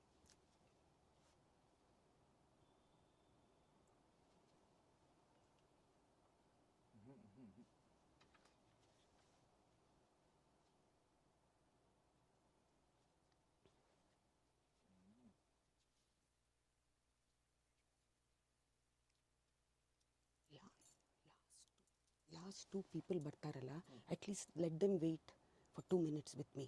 I'll say something. Hello students, I'm Radhika, HOD of Maths Department, RV Learning Hub. Before I take you through a quick run of our paper analysis of today's KCET exam, I would like to introduce our maths team.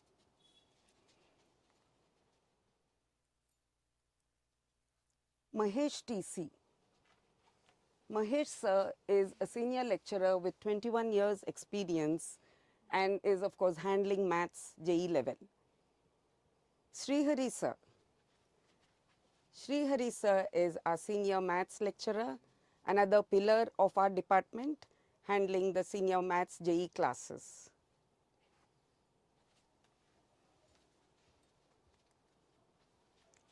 Then we have Nagendra sir, who is playing a dual role of a senior maths JE advanced faculty as well as a vice principal of his college.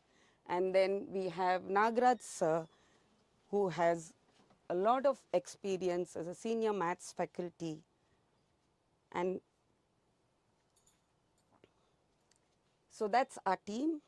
So our team has, next we have Vinay sir. We have Vinay sir and Chudamani sir, who are our senior maths faculties at the JE level. So our entire team has worked very quickly, briskly and efficiently to solve our paper as fast as possible, and we set an example for you also, students. If we can do it, so can you.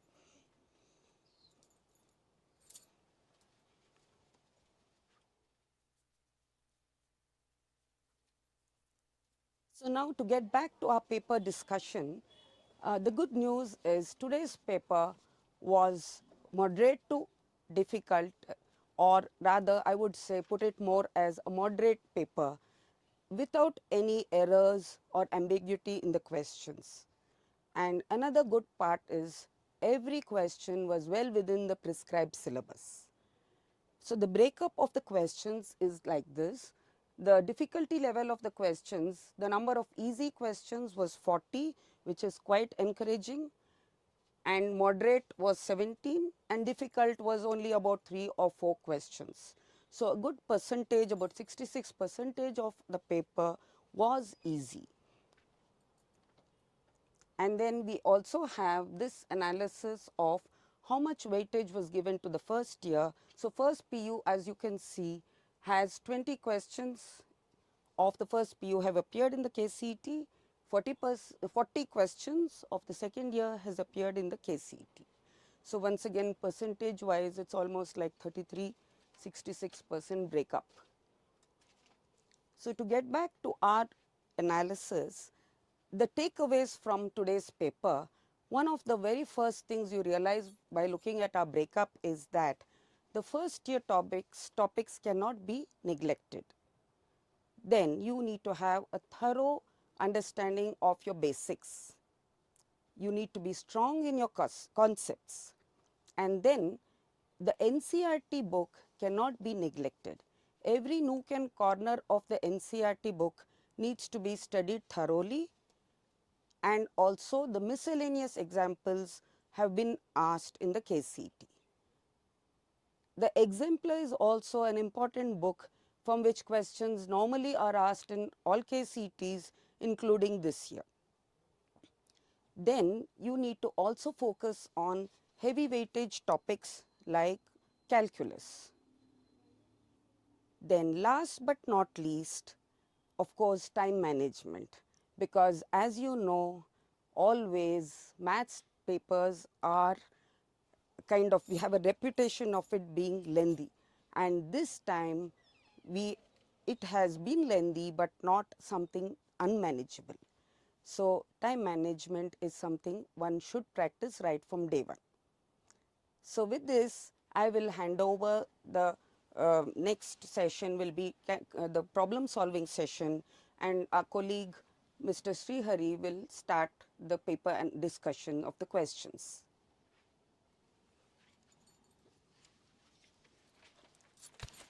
Hello students, let's start the discussion on version code A1 mathematics paper. Let's move on to the first question. If A is equal to x such that x is an integer and x square minus 9 is equal to 0. So let me write the set A here. to find the set A, I have to solve this equation, that is x square minus 9 equal to 0, x square is equal to 9, and the value of x is plus or minus 3. Since they have asked here to find the value of x, which must be an integer, so I can write the set A as minus 3 comma 3. Now to find the value of B, x is a natural number and 2 less than or equal to x less than 5. So to now I can write the set B as, so this 2 is included in the interval, so therefore it is 2 comma 3 is also included and 4 is also included in the interval, but I cannot take 5 because here it is strictly less than 5.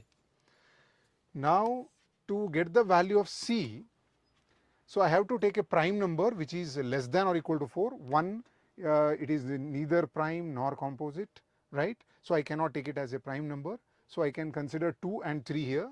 So the set C is 2 comma 3.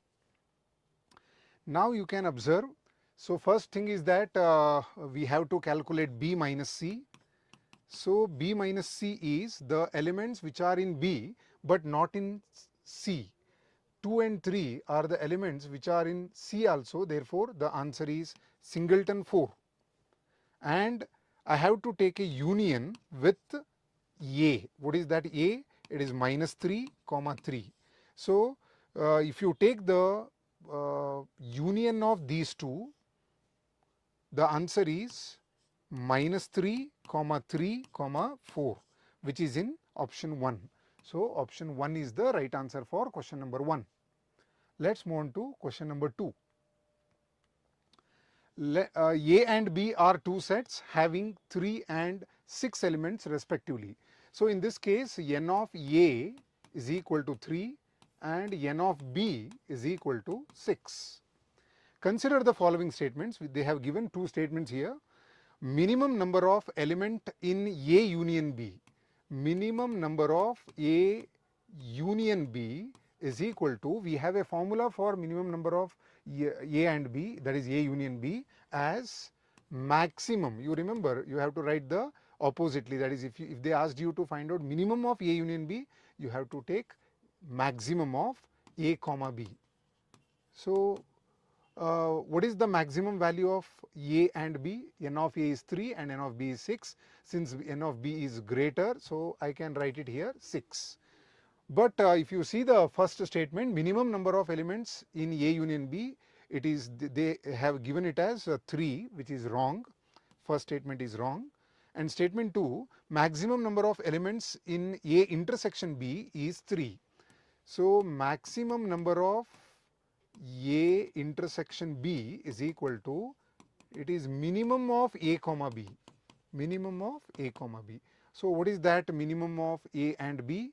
So 3 and 6, which one is minimum? That is N of A is minimum, therefore answer is 3. So statement 2 is correct. Which of the following is correct? They have asked here. Statement 1 is true, which is false actually, therefore first option is not the right answer. And you can check out the second option, statement 1 is false. Yeah, it is right. And statement 2 is true, that is also correct. So option 2 is the right answer for question number 2. Let's move on to question number 3. Yeah, domain of the function. You can expect one question from domain. Every year it is coming. So you can observe this problem, very easy problem, which is from first PUC. F of x is equal to 1 by square root of x minus 2 into x minus 5. The thing is that first we need to find out the critical points of the function, which is in the denominator. If I put x equal to 2 here, this term becomes 0, therefore 2 is critical point here.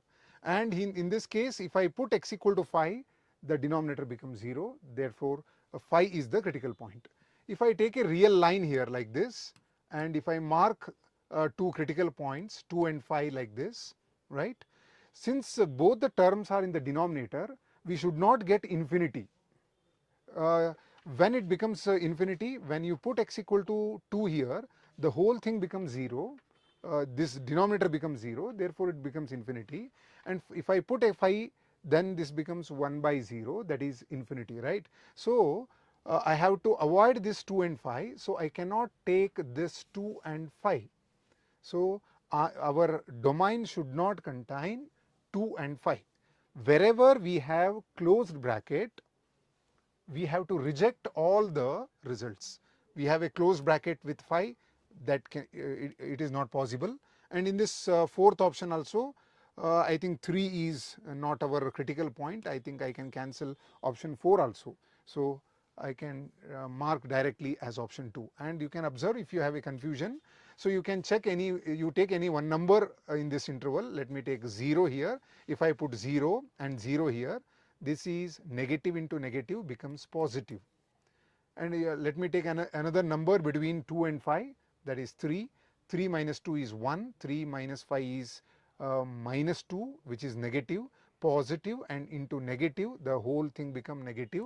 And you can check out any number when you taking this 2 and 5, you will get a negative answer. And here obviously it is positive, positive, negative, and positive. Let me check here 6. 6, if I put a 6 here, it is positive, 6 positive, positive into positive becomes positive. So I have to choose a positive values here. So that is minus infinity to 2 and phi to infinity, that is in option 2. Let's move on to question number 4. Yeah. If f of x is equal to sine of pi square, greatest integer function pi square x minus sine of minus box of minus pi square x, where box x is the greatest integer which is less than or equal to x, then which of the following is not true? This is very important. We have to identify a statement which is not true, that is false. First, let me calculate the value of box of pi square. So box of pi square is equal to, pi value is 3.14, 3.14. It is more than that actually, but I'll take only 3.14. 3.14 whole square. So this becomes 9 point something. I think it is 9.85 something. So you can take approximately, it may be, if it is 8.5 or 9.85 or 86, doesn't matter. So what is box of 9.85? We have to select a integer which lies in between 9.85. 9.85 lies in between 9 and 10. We have to choose a greatest integer less than or equal to 9.85. That is 9 is the greatest integer we have. So it is 9. And now let me calculate minus pi square here, minus pi square. So that will give you minus 9.8 here, right? So minus 9.8, that comes between minus 10 and minus 9. So minus 9.8 is here. So I have to select a greatest integer which is less than or equal to minus 9.85, that is minus 10. So if I replace these two values here directly, so I get f of x is equal to sine of, if I replace this box of pi square by 9, this becomes a 9x. And if I replace this minus pi square by minus 10, so if I take this minus outside, minus into minus becomes plus, and this becomes sine 10x. Now you can observe the options. Let me start with the first option. If I substitute 0 here, sine 0 is 0. For option A, it is 0. And if I put x equal to 0 here, this becomes 0. 0 plus 0, answer is 0. We got the answer. But we are trying to find out the negative, that is not true answer. So f of pi by 2 is, if I substitute pi by 2 here, this becomes 9 pi by 2. So let me take a sine values, that is sine 0 is 0, and 180 is also 0, 90 is 1, and since it is downwards, it is minus 1, right? So sine pi by 2, if I take this pi by 2 and substitute here, f of pi by 2 is equal to 9 pi by 2. 1 pi by 2, 1 pi by 2, 2 pi by 2, 3 pi by 2, 4 pi by 2, 5 pi by 2, 6 pi by 2, 7 pi by 2, 8 pi by 2, 9 pi by 2. That leads to 1. That is in option B. And 10 pi by 2, 10 pi by 2, 10 pi by 2, that is one more than this, that is 10 pi by 2 is 0. So what is the answer for this? 1. That is also correct. So this statement is true, but which is not the answer. Let me substitute pi by 4 here, that is 9 pi by 4. 9 pi by 4, this is, so 1 pi by 4, 2 pi by 4, 3 pi by 4, 4 pi by 4, 5, 6 pi by 4, 7, 8, 8 here, right, and 9 pi by 4, 9 pi by 4. And if I substitute this pi by 4, this becomes 10 pi by 4, that is this one. So this is 1 by root 2 that we have here, and this is f of 10 pi by 2, which is nothing but 1, correct. So option 3 is also correct. So now, so obviously option 4 is the right answer for this question. So, and you have to, by I think by looking at the equation only, you can say that multiple of pi is always 0. This is also 0, but they have given it as -1. By looking at the question and with this equation, we can conclude with the answer. So option 4 is the right answer for question number 4. Let's move on to question number 5.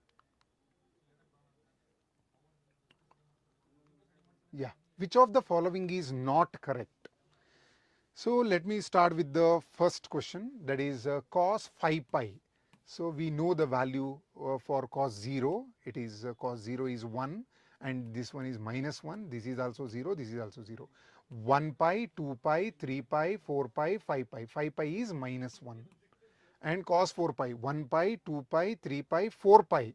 I have to stop here, so that gives you 1. Both are not equal. Therefore, since they have asked you to find out the not correct statement, option 1 is the right answer. So sin 2 pi and -2 pi both are same, and 4 pi, 6 pi both are same because both are 0, and this is also multiple of pi, I told you in the last question only. And this is tan 45. Tan 45 is there here, right? And if I consider the -315 degree, that goes to the same position.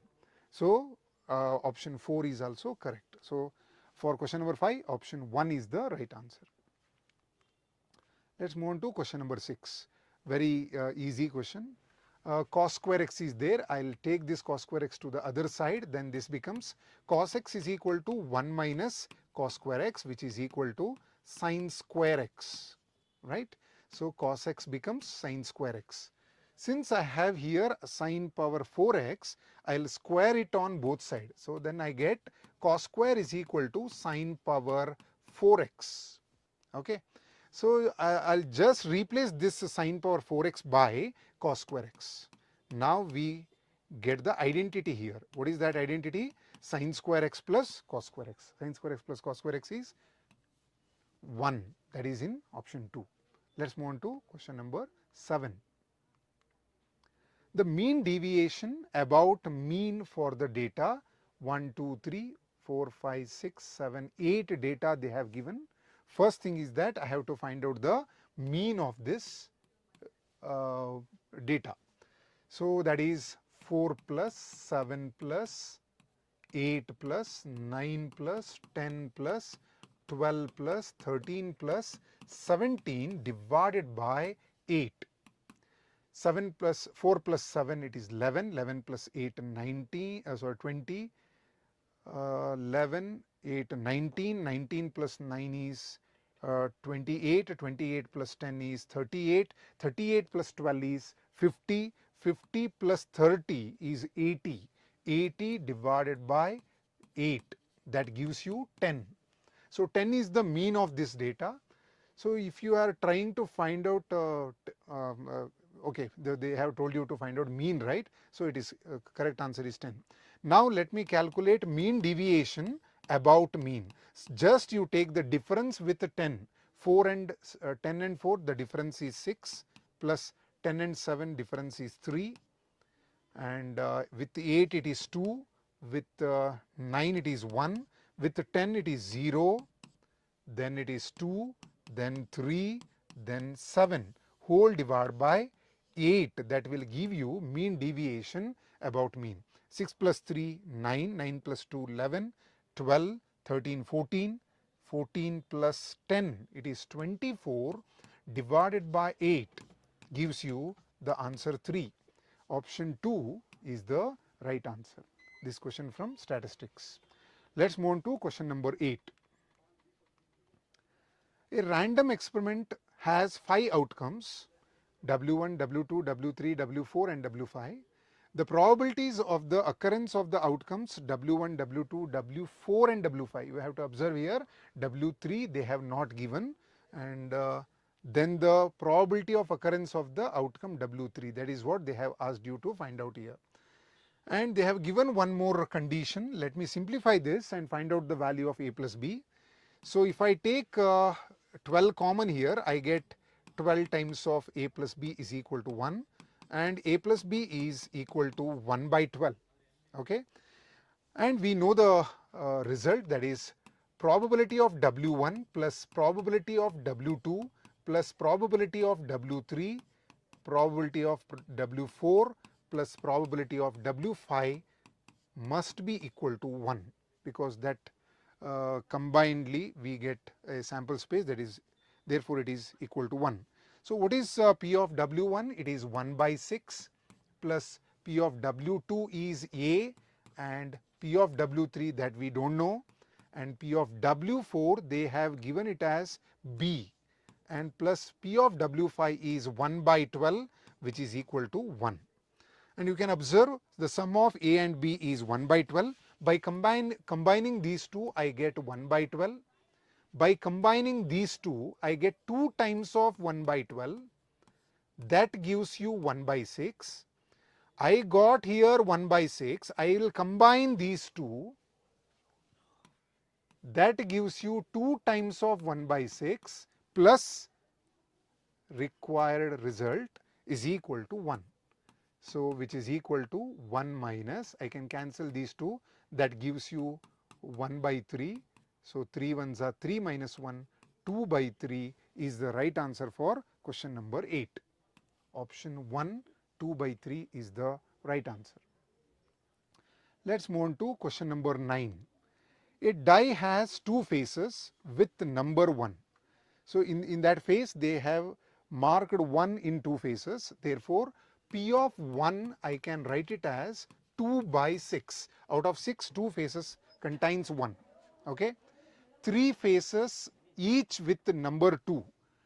2 is written on 3 faces, therefore I can write P of 2 is equal to 3 by 6. And 1 face with the number 3. In only one face it is marked as 3, therefore it is 1 by 6. If the die is rolled once, then P of 1 or 3. So P of 1 or 3 can be written as P of 1 plus P of 3, right? So what is P of 1? It is given as 2 by 6, and P of 3 is 1 by 6, which is equal to 3 by 6. I can cancel these two and I can simplify this. I get answer as 1 by 2, that is in option 2. Or else you can do one more thing, that is P of not 2 also you can calculate, because we have only 3 numbers. So if you leave these two, I can find out not 2 also, that is 1 minus 3 by 6, that is 1 by 2. 1 minus, because it is not 2, 1 minus 1 by 2, which is equal to 1 by 2, which is in option 2. Let's move on to the question number 10. Let A comma B comma C, then the number of equivalence relations on A containing B comma C. Observe here, they told you to find out the number of equivalence relation. What is the meaning of equivalence relation? This must be reflexive, symmetric and transitive, right? So with these 3 elements, to make it reflexive, I have to write A comma A, B comma B, C comma C, right? These 3 elements must be there, otherwise it will not be a reflexive relation, correct? Now they told you to add this element, that is b comma c must be in this element. So let me add this b comma c. With this element it is not symmetric. I have to add one more element, that is b comma c. Now this becomes transitive also. With one pair always it is, with reflexive elements with one pair always it is equivalence relation. So now I'll take one more R2, same elements I want to write here, a comma a, b comma b and c comma c. I have to add this b comma c because I have to find out a equivalence relation containing b comma c. That is why I will add this b comma c. What is the symmetric pair of this b comma c? That is c comma b. I have to write. So I will add one more element, that is a comma b, but to make it symmetric I have to add b comma a, right. So but with the two pair it will not be a equivalence relation, because you can observe here c comma b is there and b comma a is there. So you will get a third pair, that is c comma a here, so which is not transitive. Therefore I will add one more pair, that is c comma b and b comma c. So this completes the whole relation, right. So this is b comma c, sorry, and the third pair is c comma a and a comma c, right. So that is repeated. So you can observe here c comma a comma c, all the three pairs are there. So only these two relations I can build with that is set A contains b comma c, right. So option 3, 2 is the right answer for question number 10. So I will give the chance to continue with our colleague. Mahesh sir will take over now. Thank you. Thank you, Shriyari sir. Hello students, how are you doing? So now I am going to discuss the next few problems in CET which you had written today. So that will be 17th of August 2025, all right. So I'll be discussing the next coming problems of this. Hope the CET was according to my knowledge, as I scanned through the paper, I feel that the CET paper is easy to moderate. And some of the students are telling it is a little lengthy. I agree with that, because there are a lot of things has to be worked out. And with respect to the quality of questions, there were around 3 or 4 questions which were tricky, that's all. Remaining were all easy only, right. Okay, so let me do my work now. See, this is the first question, so which I am handling. This is the 11th question in version code A1, right. So we have two functions here. So what are the two functions? The two functions are given by sin x and cos x, okay. And also please see the input values. So the input values are, so they are in first quadrant only. So we are taking the theta, the angles only in the first quadrant, and it is giving me all the values, all right. That means if you just notice, in the first quadrant the sin is taking all the different possible positive values. So I will repeat, in first quadrant sin theta is taking all the different values. That means sin x is 1 1. Hope you are following. All the different values means all the images of the domain have all the elements of the domain will have different images. So it is 1 1. Similarly with cos theta also. So what is happening with cos theta? So that is also in the first quadrant. In the first quadrant different positive values will come. Because different positive values will come, so this is also 1 1. Hope you are following it. Okay. So now let us look into the options. So when I look into the options, they are telling f and g are 1 1, which is correct. We have no issues here. Okay. Now f plus g is coming. The addition of two functions is coming. Now little problem will start. So let us look into f plus g. What is happening with f plus g? So f plus g indicates sin x plus cos x. All right. Sin x plus cos x. Now if I start putting some values, so let me take theta as let me take the angle as first one will be 0 degree. So what is the answer I am going to get here? So I am going to get sin 0 0, cos 0 will be 1. So the answer is 1. What if I put 90 degree? When I put 90 degree, so what will happen? So the answer will be sin 90 will be 1 and cos 90 will be 0. So that means again I am getting 1. So that means for two input values, students, for two input values which is 0 degree and 90 degree, which is 0 radian or 0 degree whatever, so the answer I am going to get is 1. That means it is absolutely not 1 1. ಅರ್ಥ ಆಗ್ತಿದೆ ಅಲ್ವಾ? So definitely this is not 1 1. So this statement is false. This statement is true. So our final answer will be statement 1 is true and statement 2 is false. This will be the correct answer for this question. So this is actually a good question. So let us move to the next question now. Yeah, this is a very traditional, very easy question. I hope all of you have done this. By the way, the easiest method to solve this problem is you can take this as theta and you can take this as alpha. Okay, you get the answer in few seconds.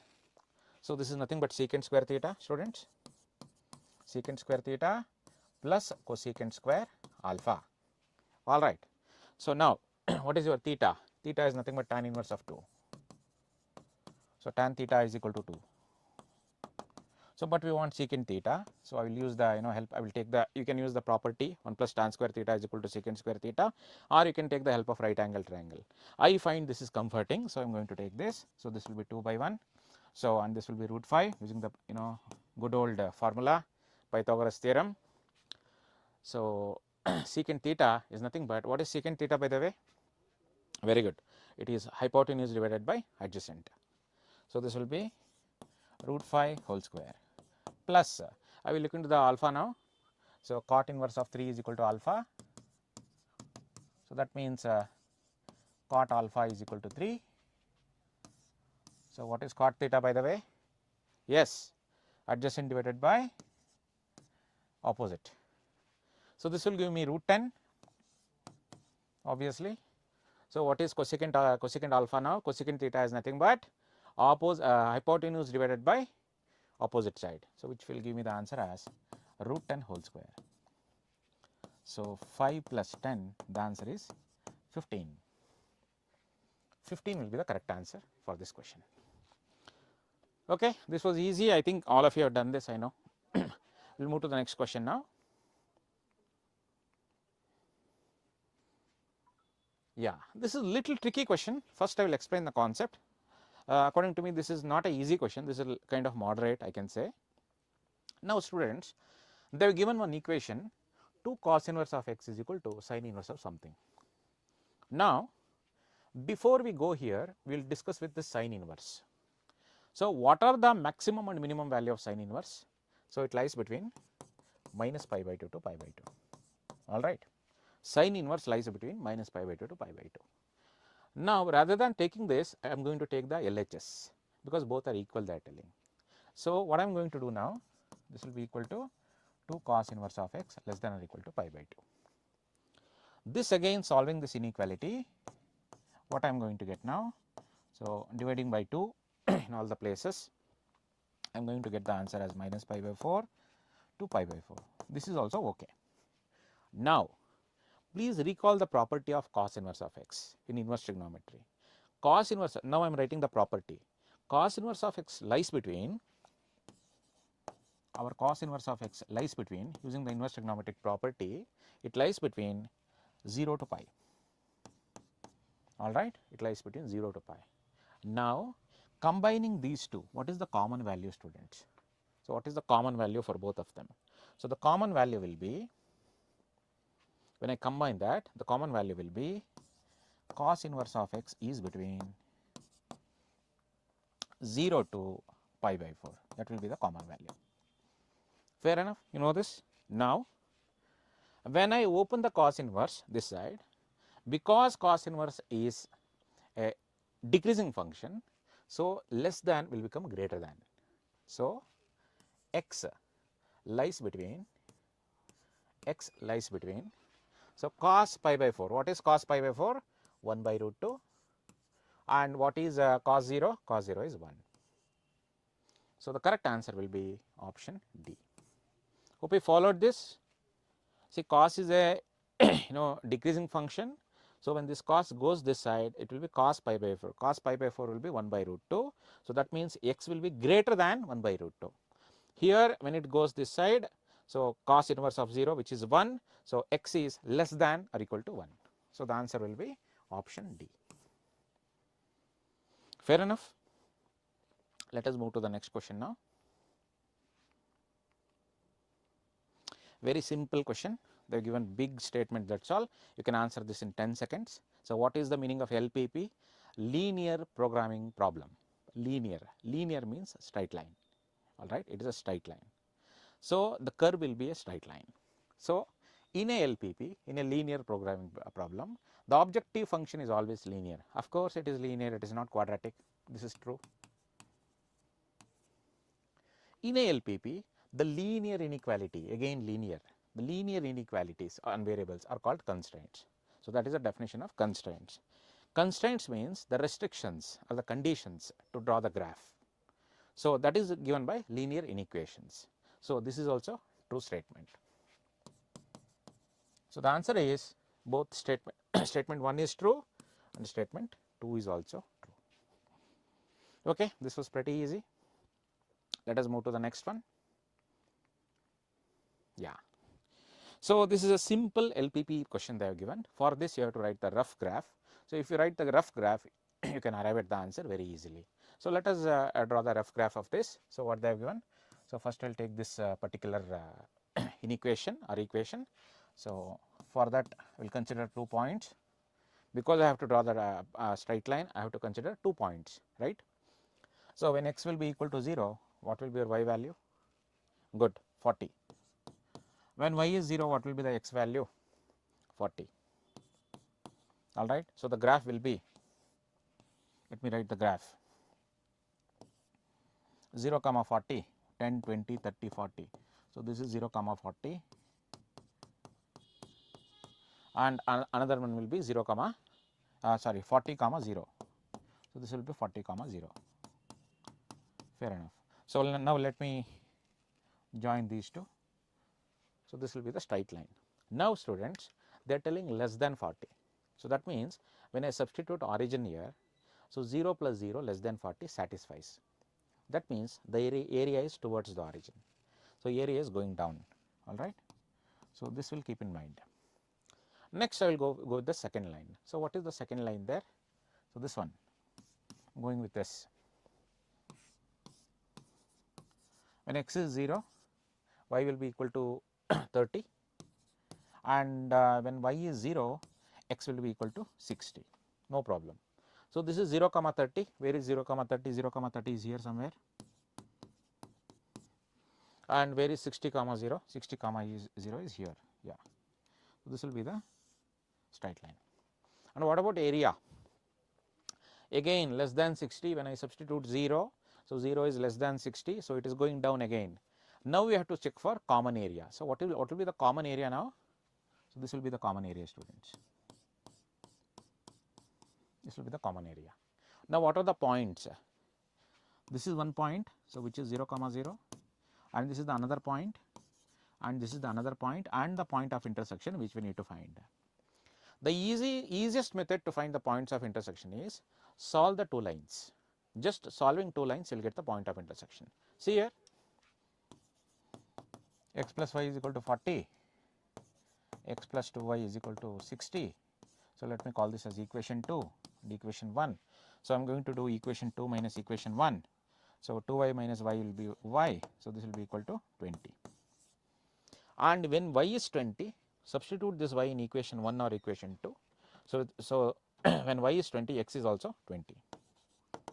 So, this is 20. So, this point is nothing but 20 comma 20. Now, I will go for the trials with z. So, this is the z we have. So, 0 comma 0, z will be 0, this cannot be the answer, z will be 0. And 0 comma 30, what will be the answer for 0 comma 30? So, 30, 0, 0 plus 4 3 is 12. So, this will be 120, right? Yeah, 120. Next, 40 comma 0, for 40 comma 0 we are going to get 4 3 is 12, yeah. again 120 I am getting, and for 20 comma 20 what you are going to get, 2 3s are 6, 60 plus 2 4s are 8, 80.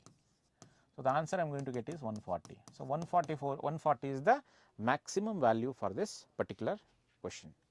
So, this looks a little difficult, but I do not think this is little difficult or lengthy also, because if you are thorough enough to solve this problem, you can definitely solve this in probably in 1 minute or 1.5 minute. Okay. So, this is a typical CET question only, not an issue. Yeah. Now, we will come to the next question, question number 16. So, this is a very good question actually. This goes by the property of probability. When two events E and F are independent events, definitely E dash and F dash are also independent. So, that is by the property of independent events. So, this is true. Now, two mutually exclusive events with non-zero probabilities of occurrence cannot be independent. This is a very good question. Okay. So, what they are given? They are given that two mutually exclusive events. What is the meaning of two mutually exclusive events? A intersection B is equal to null set. So, P of A intersection B will be equal to 0, because N of A intersection B is 0. So, P of A intersection B is 0, we know this. Now, probabilities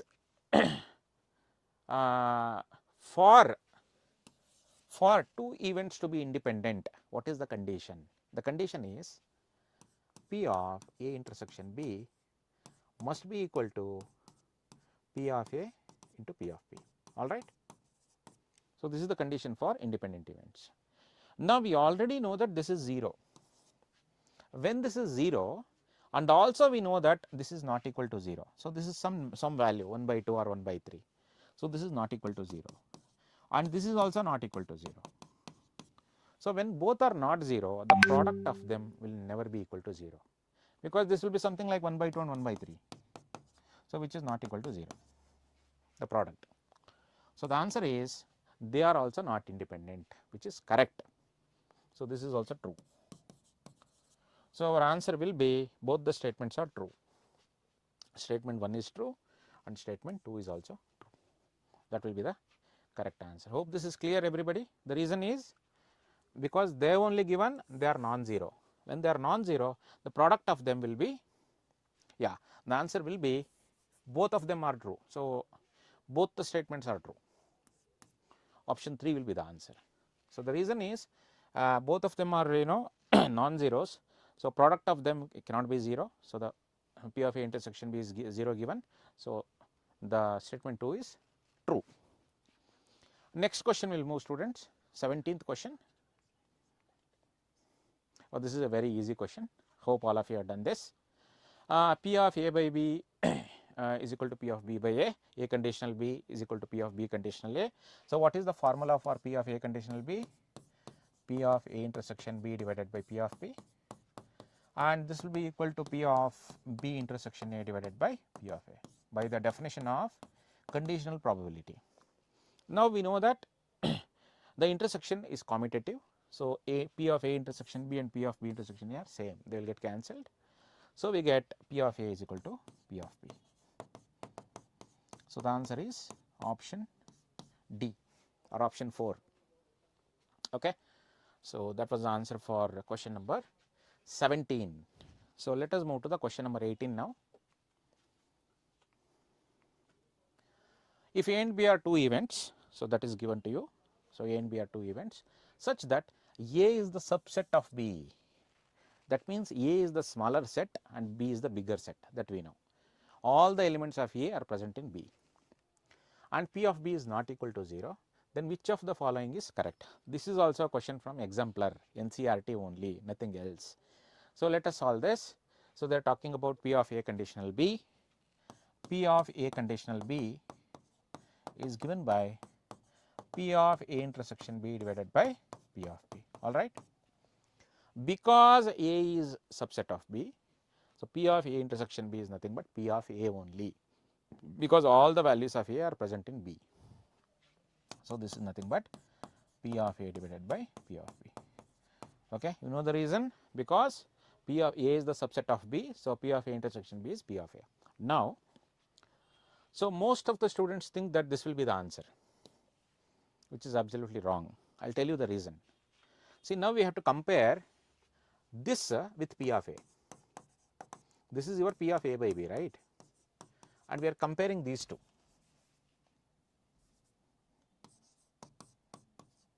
We are comparing these two, all right.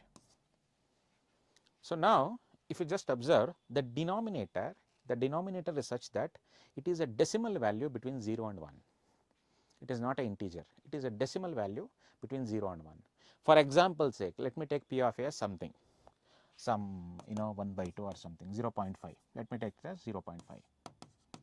So, P of A is 0.5. And let me take P of B as 0.3 or 0.4 or 0.8, whatever. So, let me take it as 0.1 is your P of B, okay, or let me take it as 0.6. So, what will be the answer now? The answer is 0.5 divided by 6 by 10. So, it will go to the top. So, it will become 0.5, 0.5 into 10 will be 5, 5 by 6. 5 by 6 is actually how much? 0.66 are 36, 6 7s are 46, 8, 0.8 approximately it will be equal to 0.8. Okay. That means this P of A by P of B is greater than P of A. Okay. That will be greater than P of A. So, my answer is P of A by B will be greater than P of A. The reason being, this denominator what we have, this denominator, it is between 0 and 1. So, that is the whole idea here. Okay. So, the answer is option 3, but most of the students might have ticked this one, which is wrong. Okay, students, let us move to the next question. Yes, this was a little lengthy question, I agree, but it is a direct Bayes theorem question. Okay, this is a Bayes theorem question. So, please read the question. So, Meera visits one temple, one of the temples A at B inner locality. The probability that she visits the temple A is 2 by 5. So, let us take temple A as even. Okay, temple A as even. So, what is P of even they have given? So, P of even they have given to be 2 by 5. Straight away without seeing the problem, P of E2 will be P of 1 minus P of even, all right, because the sum of these two probabilities must be equal to 1. So, this will be equal to 3 by 5, right, 1 minus 2 by 5. Now, if she visits temple A, 1 by 3 is the probability that she meets her friend. Now comes the second clause. So, second clause, let me take that clause as event as meeting friend as A. Now, students, what will be P of A by even? P of A by even is given by 1 by 3.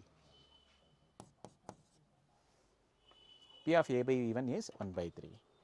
Similarly, it is 2 by 7 if she visits the temple B. So, P of A by E2 is equal to 2 by 7. Okay. So, now let us write the Bayes theorem formula and get the answer quickly. So, what will be the Bayes theorem formula now? So, the Bayes theorem formula will be, now the question is the probability that she meets at temple B. So, E2.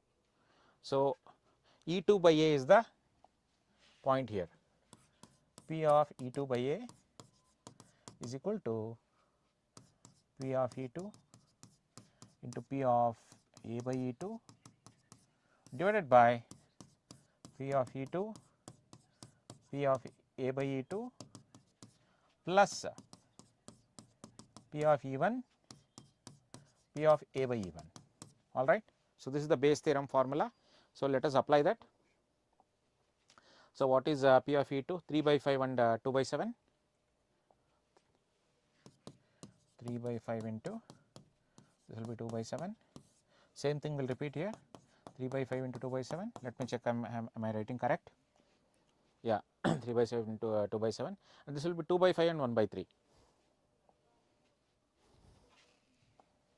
2 by 5 and 1 by 3 plus 2 by 5 into 1 by 3. Okay. So, if you just notice, I can take 1 by 5 common in the denominator and it will get cancelled. So, this is getting cancelled, 5 is getting cancelled. Hope all of you can understand this. So, it will become simpler.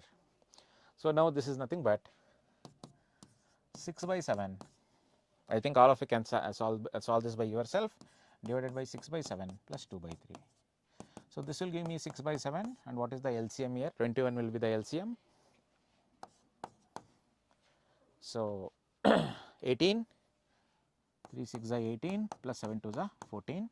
So, this will give me 6 by 7 into 21 divided by 18 plus 14 will be 32, 7 1s are 7 3s are 2 3s are 2 16s are. So, the answer is 9 by 16 students. Fair enough? The answer is 9 by 16. So, this is the typical question on Bayes theorem, simple and direct, but it is little lengthy, I agree. So, the answer is 9 by 16. That will be the correct answer. Okay. So, now we will proceed to the next question. Hope this is clear, everybody. Yeah, very easy question. So, if Z1 and Z2 are the two complex numbers, so we know that, so this property will hold good. This property will also hold good, because modulus of product of two complex numbers is individual modulus. Same thing here also, conjugate, but this will not hold good. This will be the false statement. And is there any other method to solve? I will tell you another method to solve, which is very easy. Let us consider one positive and one negative complex numbers, 1 minus 2. Okay. So, what is modulus of minus 1? The modulus of minus 1 is 1. Whereas, if we go to the RHS and check, so this will be modulus of 1 plus modulus of minus 2. All right. So, modulus of 1 will be 1 and modulus of minus 2 is again plus 2. So, this will give me 3. Actually, 1 is less than 3, but what they have given here? They have given greater than, which is false. Okay. So, this will be the false statement, because the question asked is to find which of the following is not true. Okay. So, I think this session was helpful for you. Hope you enjoyed the session. Now, next problems will be taken over by Nagendra sir. Is going to continue with the 21st question. Thank you, students. Bye bye.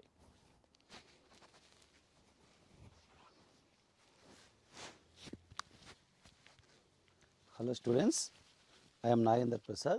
So today I am going to discuss some of the questions appeared in today KCET examination. Yes, you can see question number 21 from code A1 paper. So first statement is given, the set of all the solutions of linear inequalities 3x plus 8 less than 17 and 2x plus 8 greater than or equal to 12 or x less than 3 and x greater than or equal to 2. So to find a solution, there are some rules. Any non-zero quantity can be added or subtracted on both the sides of inequality. So if I subtract 8 on both the sides, we will get 3x less than 9. And also linear inequality, terms of the linear inequality can be divided with any positive or negative number. When you divide with negative number, sign of the inequality remains the same. So that is the case. If I divide with 3, x less than 3 will get. So solution of this is given x less than 3. This is correct. Similarly, they have given another inequality. So here if I subtract 8 on both the sides, so 2x greater than or equal to 4 will get. So if I divide with 2 on both the sides, so x greater than or equal to 2. So x greater than or equal to 2 given. So statement 1 is clearly true. But when you come for statement 2, the common set of the solutions of above same two linear inequalities. So this can be written as from the above solution set, the common solution set is closed interval 2, open interval 3. But they have given here open interval 2 comma 3. This statement is false. That's why our answer is statement 1 is true, but statement 2 is false. So option 1. Is it clear, students?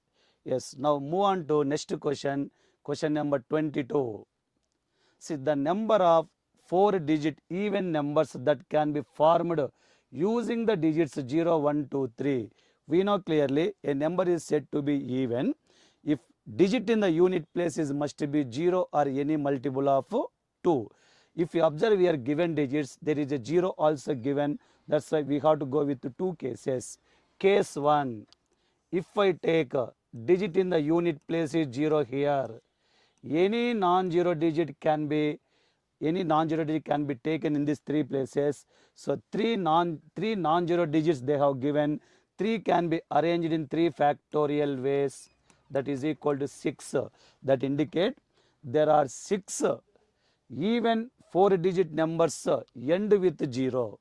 Similarly, I can take 2 in unit place. If I take 2 in unit place, that can be filled in one way. Now there are 3 empty places are there. As we know, first place of the number cannot be 0. That's why I can put here either 3 or 1. This can be done in 2 ways.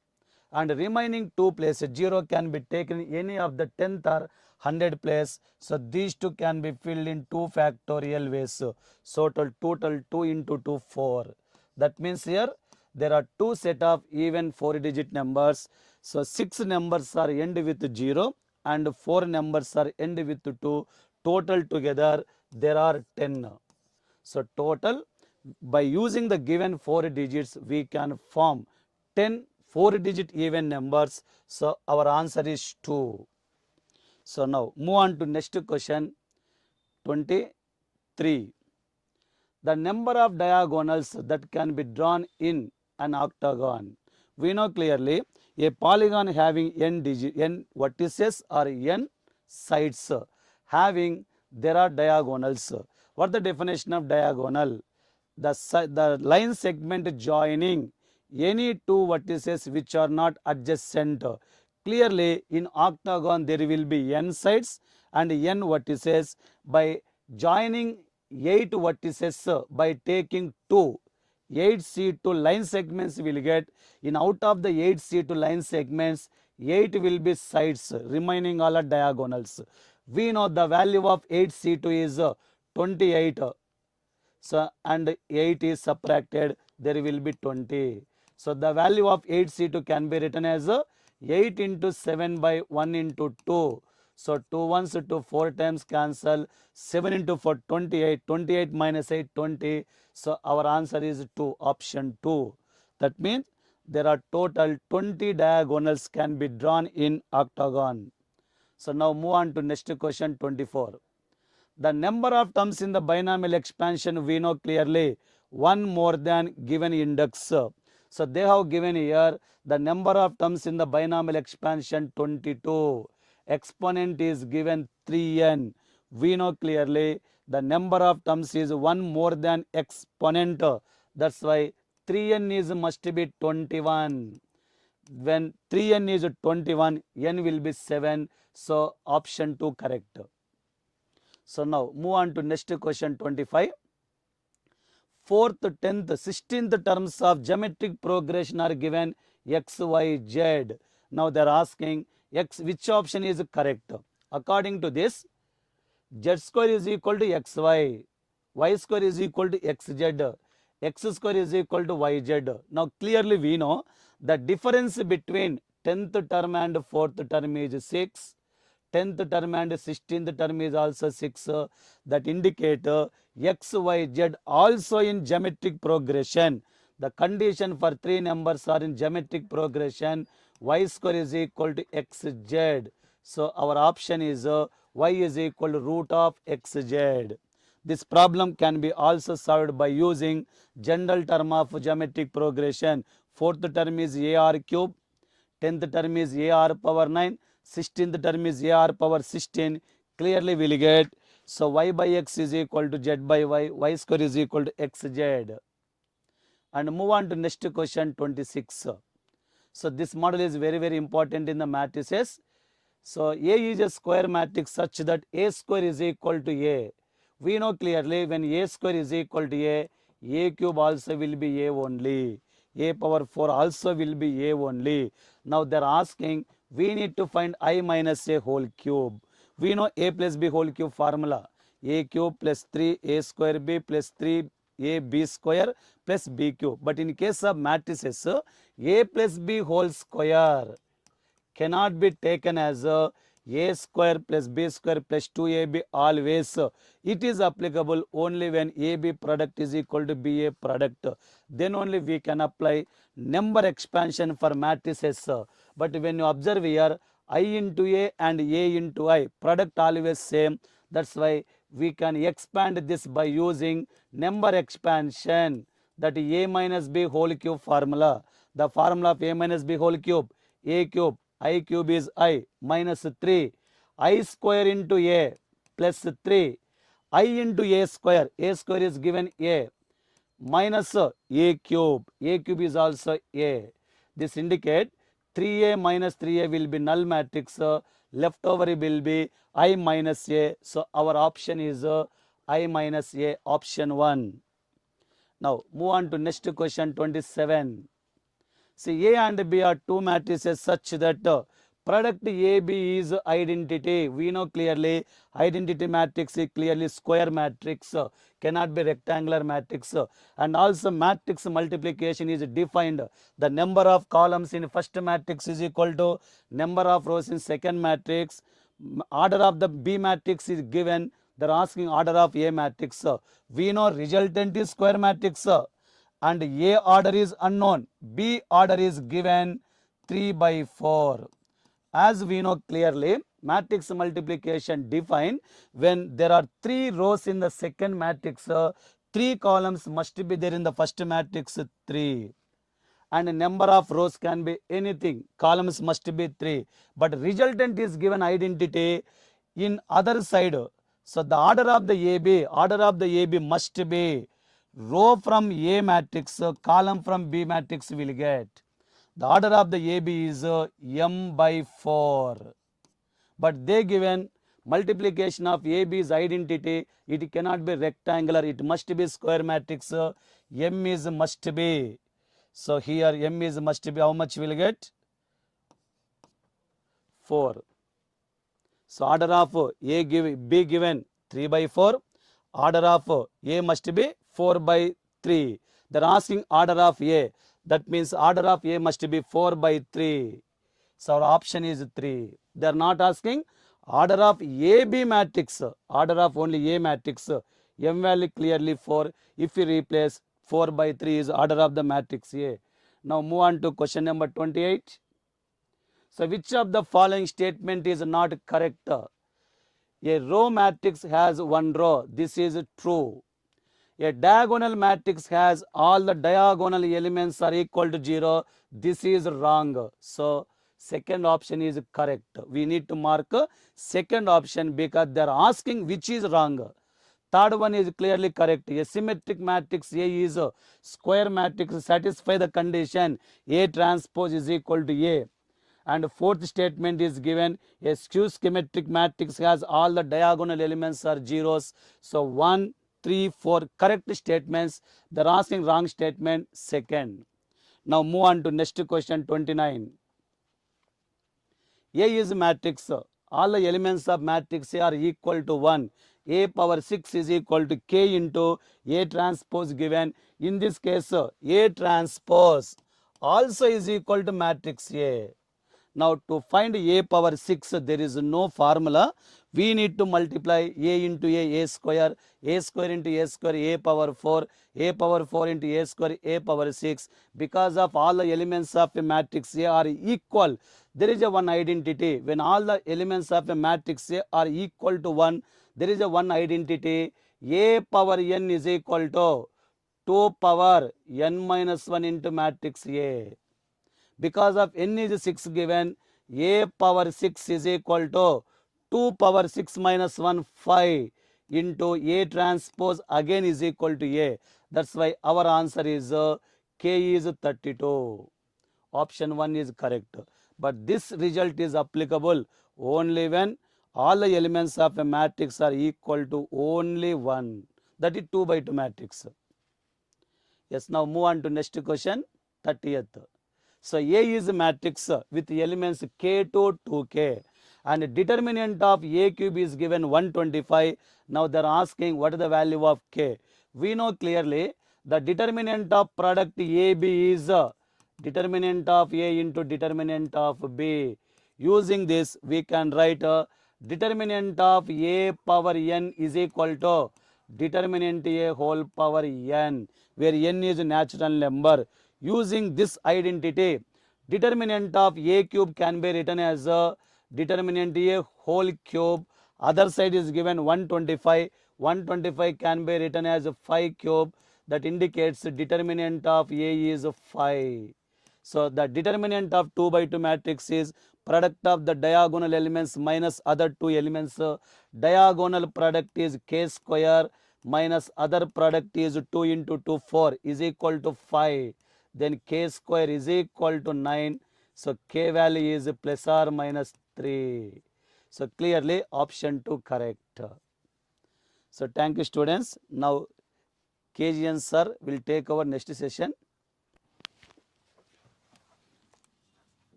Thank you, LNP sir. Good evening, everyone. Hope you done well CET today.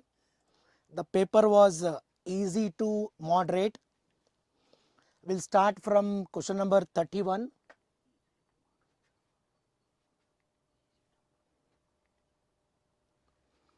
If a square matrix satisfying the equation A square minus 5A plus 7I is equal to 0, I is the identity matrix and 0 is the null matrix A inverse. So this question belongs to determinants. In determinants, we studied A into A inverse is equal to I into A inverse is equal to A inverse. Using these two, multiply A inverse to the equation, you will get A square into A inverse minus 5A into A inverse plus 7I into A inverse is equal to 0. So this will be A minus 5I plus 7A inverse is equal to 0. So take these two to right side. 7A inverse is equal to 5I minus A. A inverse is equal to 1 by 7 5I minus A. So which is 5I minus A? Option 1 is the correct answer. 1 by 7 5I minus A. So we'll go for next question.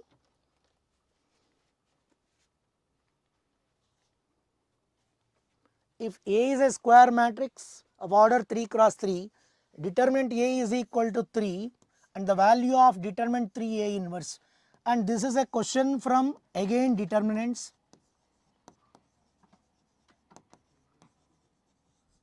So we have to use two formulas. Determinant of Ka is equal to K power n determinant A and determinant of A inverse is equal to 1 by determinant A. So we have to use these two formulas. Determinant of 3A inverse is equal to, this is K, 3 power 3 into determinant of A inverse. So determinant of A inverse is 1 by determinant A. So that is 3 cube into 1 by determinant A is what? 3. So that is 3 square 9. Option 4 is the answer. So this is an easy question based on two formulas. We go for next one.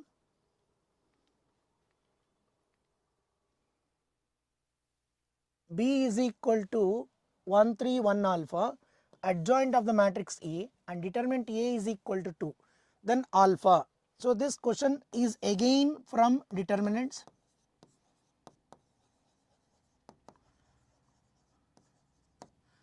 Determinant of adjoint A formula is equal to determinant A whole power n minus 1. So we have to use this formula.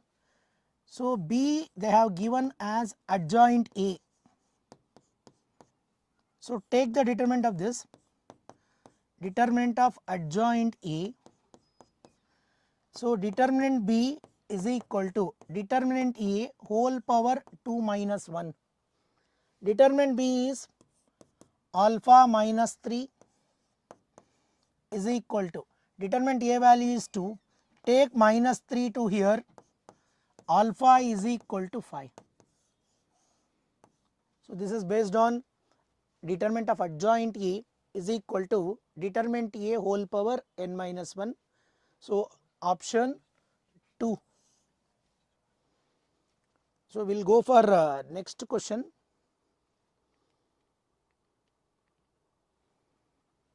The system of equations 4x plus 6y is equal to 5, 8x plus 12y is equal to 10. So this question again from determinants.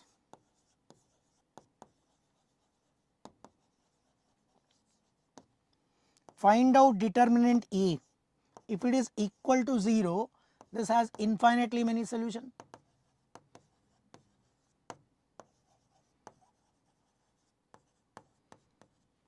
Now observe here the coefficient of first equation 4, 6, second equation 8, 12.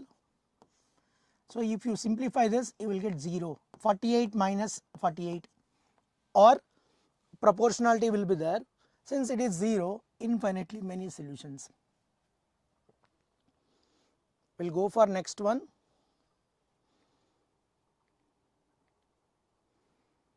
So this question, that is, they have given vector A, vector B and vector C, A plus lambda B perpendicular to C they are giving. So here this question belongs to vectors chapter.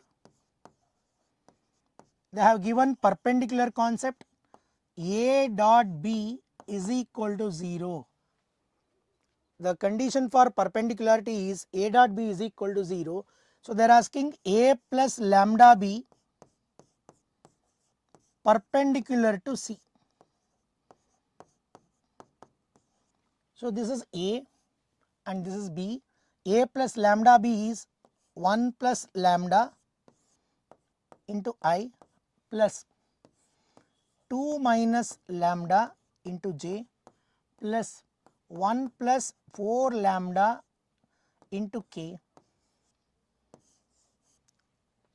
dot product of vector C I plus J plus K, which is equal to 0, dot product 1 plus lambda plus 2 minus lambda 1 plus 4 lambda is equal to 0.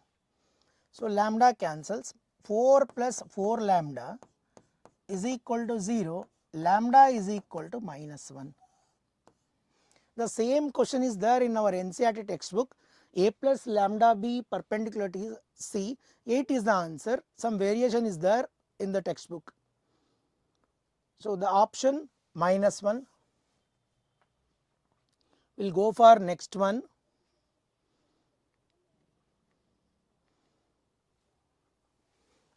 If data, that is magnitude of A is equal to 10, magnitude of B is equal to 2, A dot B is equal to 12. They are asking A cross B. And this chapter again from vectors. There is one important thing, Lagrange identity.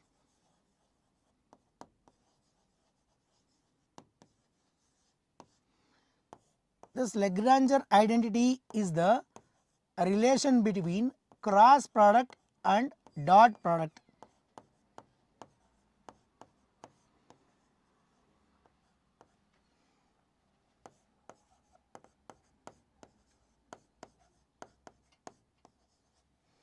Substitute the values here.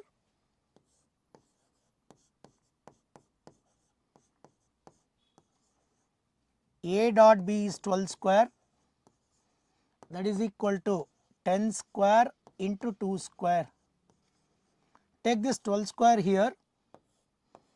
A cross B whole square is equal to 400 minus 144, 256.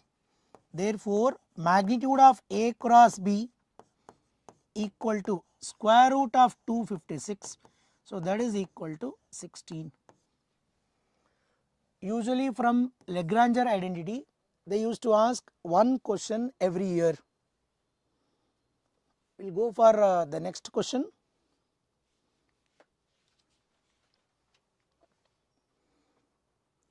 This question is again from vectors. They have given two conditions. One is A dot B is equal to 0, nothing but vector A perpendicular to vector B. One more, A cross B is equal to 0, nothing but vector A parallel to vector B. Just observe here, the first one, if either magnitude A is equal to 0 or magnitude B is equal to 0, then A dot B is equal to 0. So, this is correct. What is the second statement? A cross B is equal to 0, then A is perpendicular to B. This is wrong. That is, statement 1 is true, statement 2 is false. So, statement 1 is true and statement 2 is false. Option 1 is the correct answer. So, two conditions, A dot B is equal to 0 and A cross B is equal to 0. We will go for next one.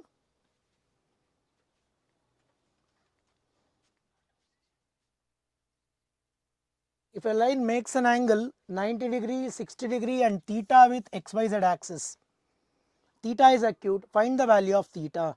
So, this question belongs to 3D geometry.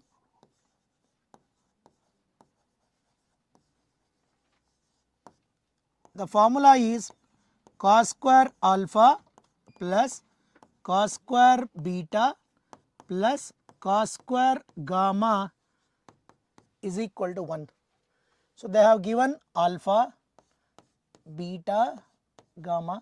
Substitute cos square 90 plus cos square 60 plus cos square theta is equal to 1. Cos 90 is 0, cos 60 is 1 by 2 whole square plus cos square theta is equal to 1. So, take this to right hand side, cos square theta is equal to 1 minus 1 by 4, that is equal to 3 by 4. So, cos theta is equal to root 3 by 2. So, cos of which angle is root 3 by 2? Pi by 6. So, cos 30 is root 3 by 2. So, option 1 is the answer. So, this is a regular question. We will go for next one.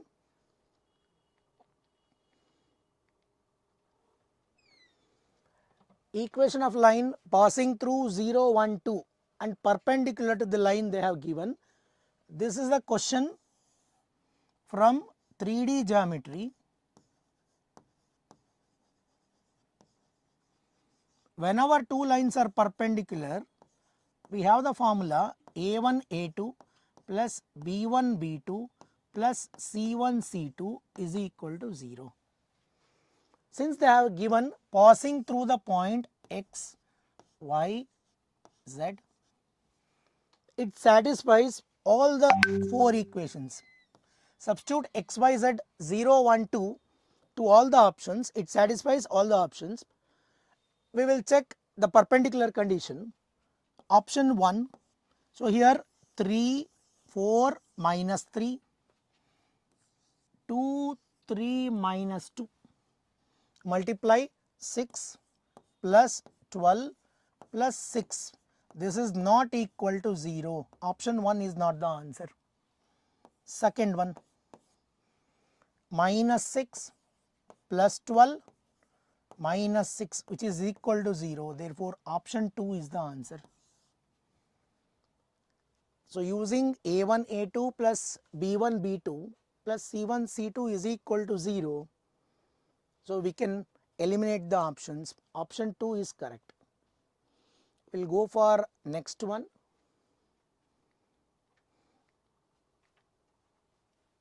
A line passing through -1, -3 and perpendicular to x plus 6y is equal to 5, then x intercept.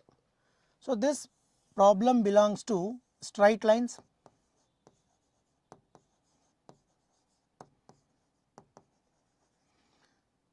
Whenever ax plus by plus c is equal to 0, perpendicular, this line will be bx minus ay plus k is equal to 0. So here they have given a value 1, b value 6, c value -5. Substitute in the equation, you will get 6x minus y plus k is equal to 0.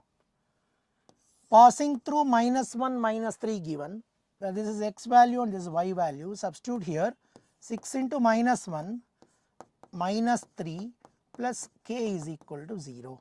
So this will be -6 plus 3 plus k is equal to 0. So k is equal to 3. Substitute k is equal to 3 here, 6x minus y plus 3 is equal to 0. They are asking x intercept. To find x intercept, y is equal to 0. So therefore x is equal to -1/2. So option 2 is the answer. Hope you done well. So I request Vinay sir to hand over the session.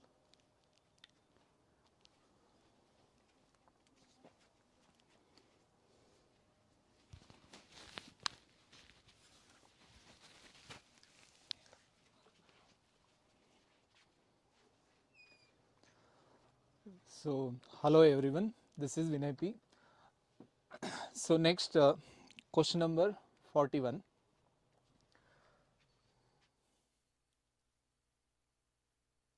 So question number 41, so it is given from the chapter conic sections. From conic sections, so this is a straight PU question only. So the question is length of the lattice rectum of x square plus 3y square equal to 12 is option A 2/3 units, option 2 1/3 units, option 3 4/√3 units, option 4 24 units.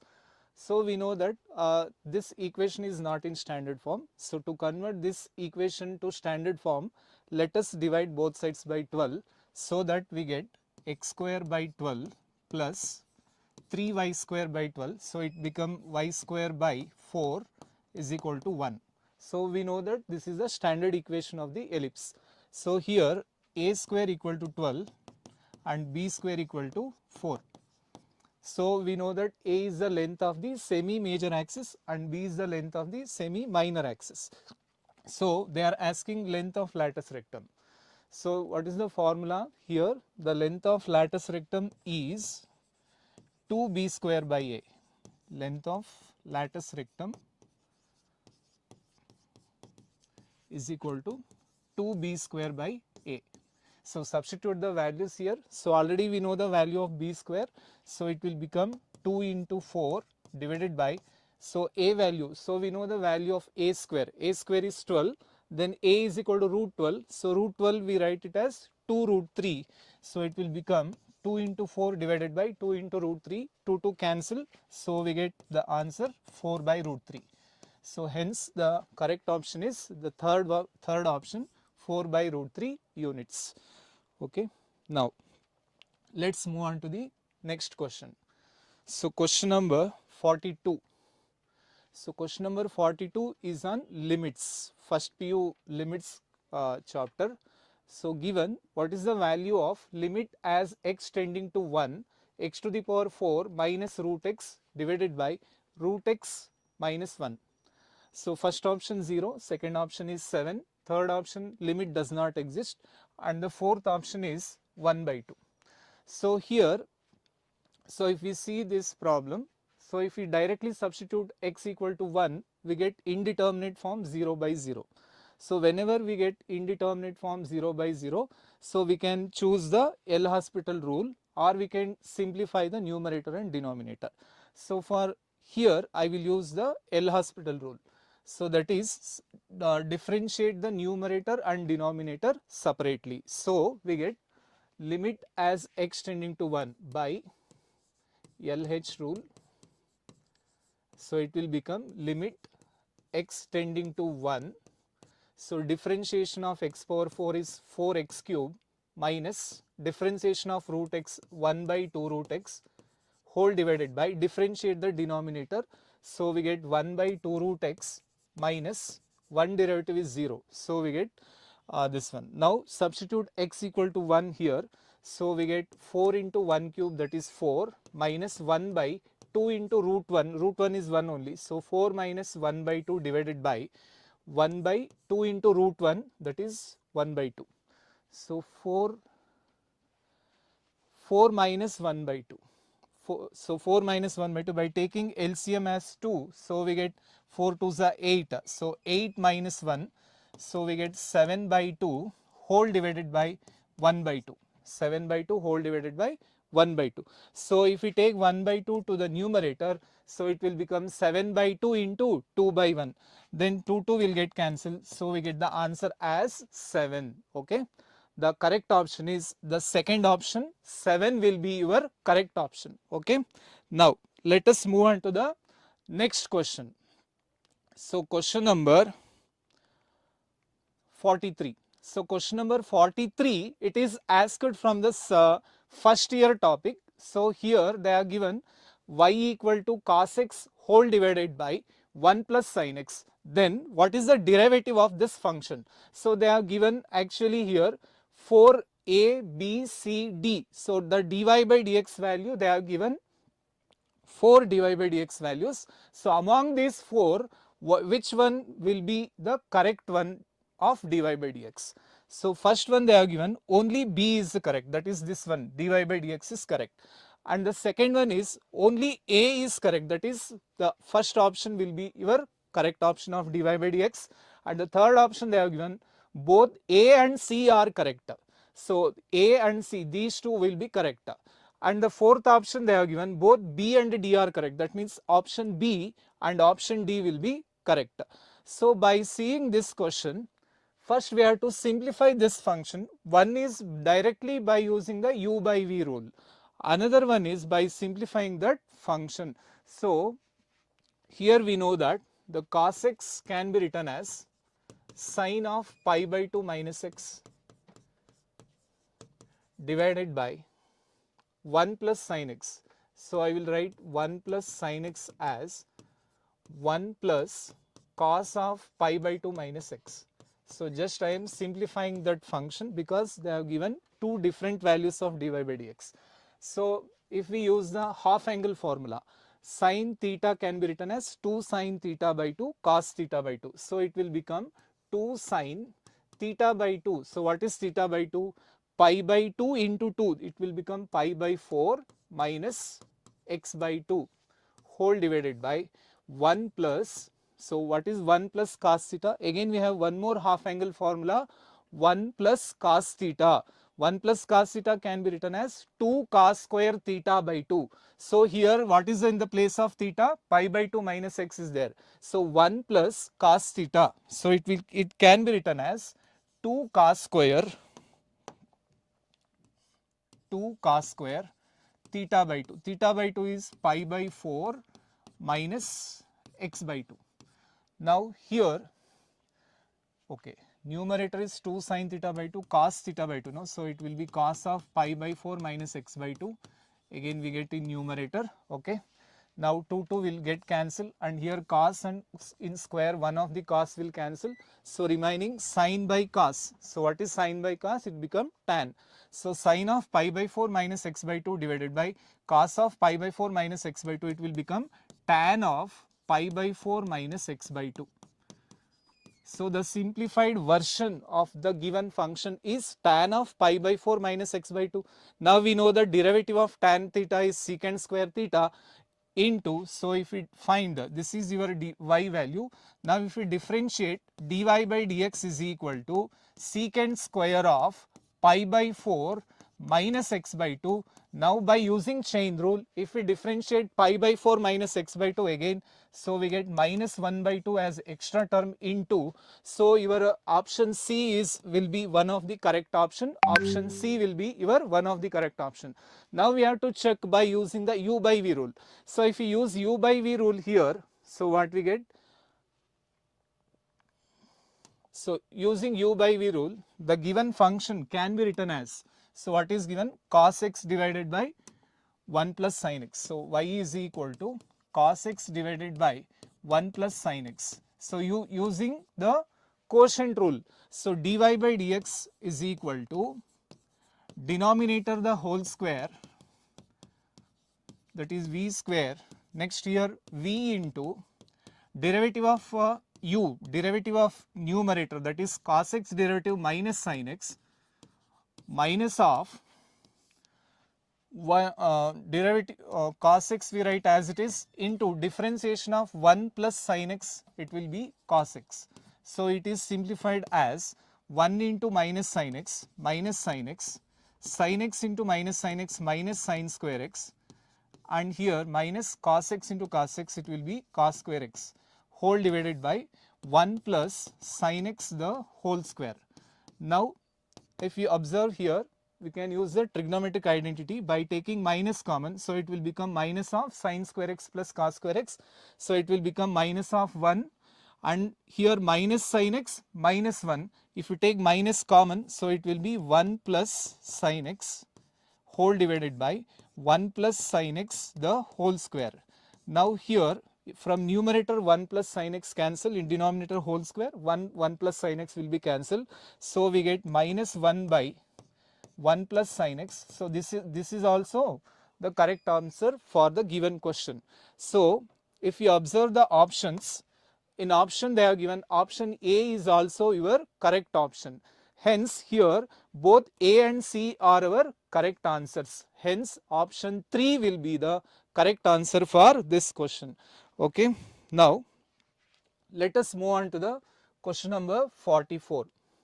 So question number 44 they have given, so it is a little bit lengthy question they have given, so I think this will be somewhat lengthy and it requires the more conceptual basis it requires.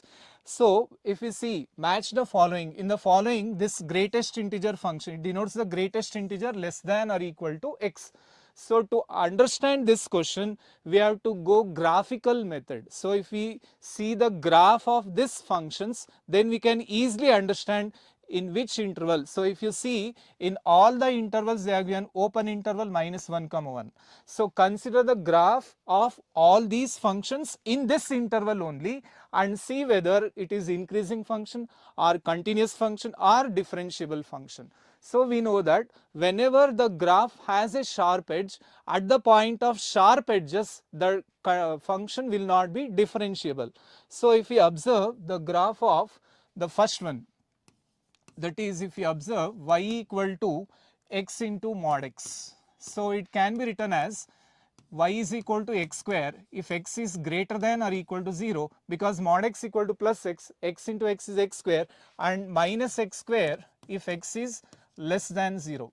Now the graph of this function will be in the form of, so we know that x greater than or equal to 0, it is a positive x axis, and here x is less than 0. Now for positive values of x, y equal to x square, we know that that is a parabola, y equal to x square. So whenever x is greater than 0, we get a parabola like curve, and if x is negative this side, then we get a curve like minus x square. So it will be like a, so slightly we get like this. Okay, the curve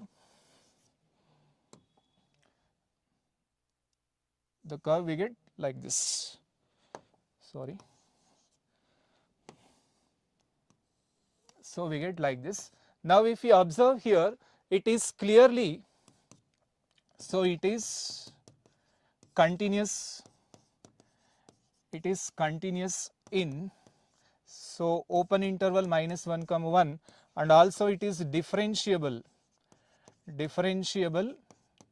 in open interval minus 1 comma 1, and also it is a increasing function in open interval minus 1 comma 1.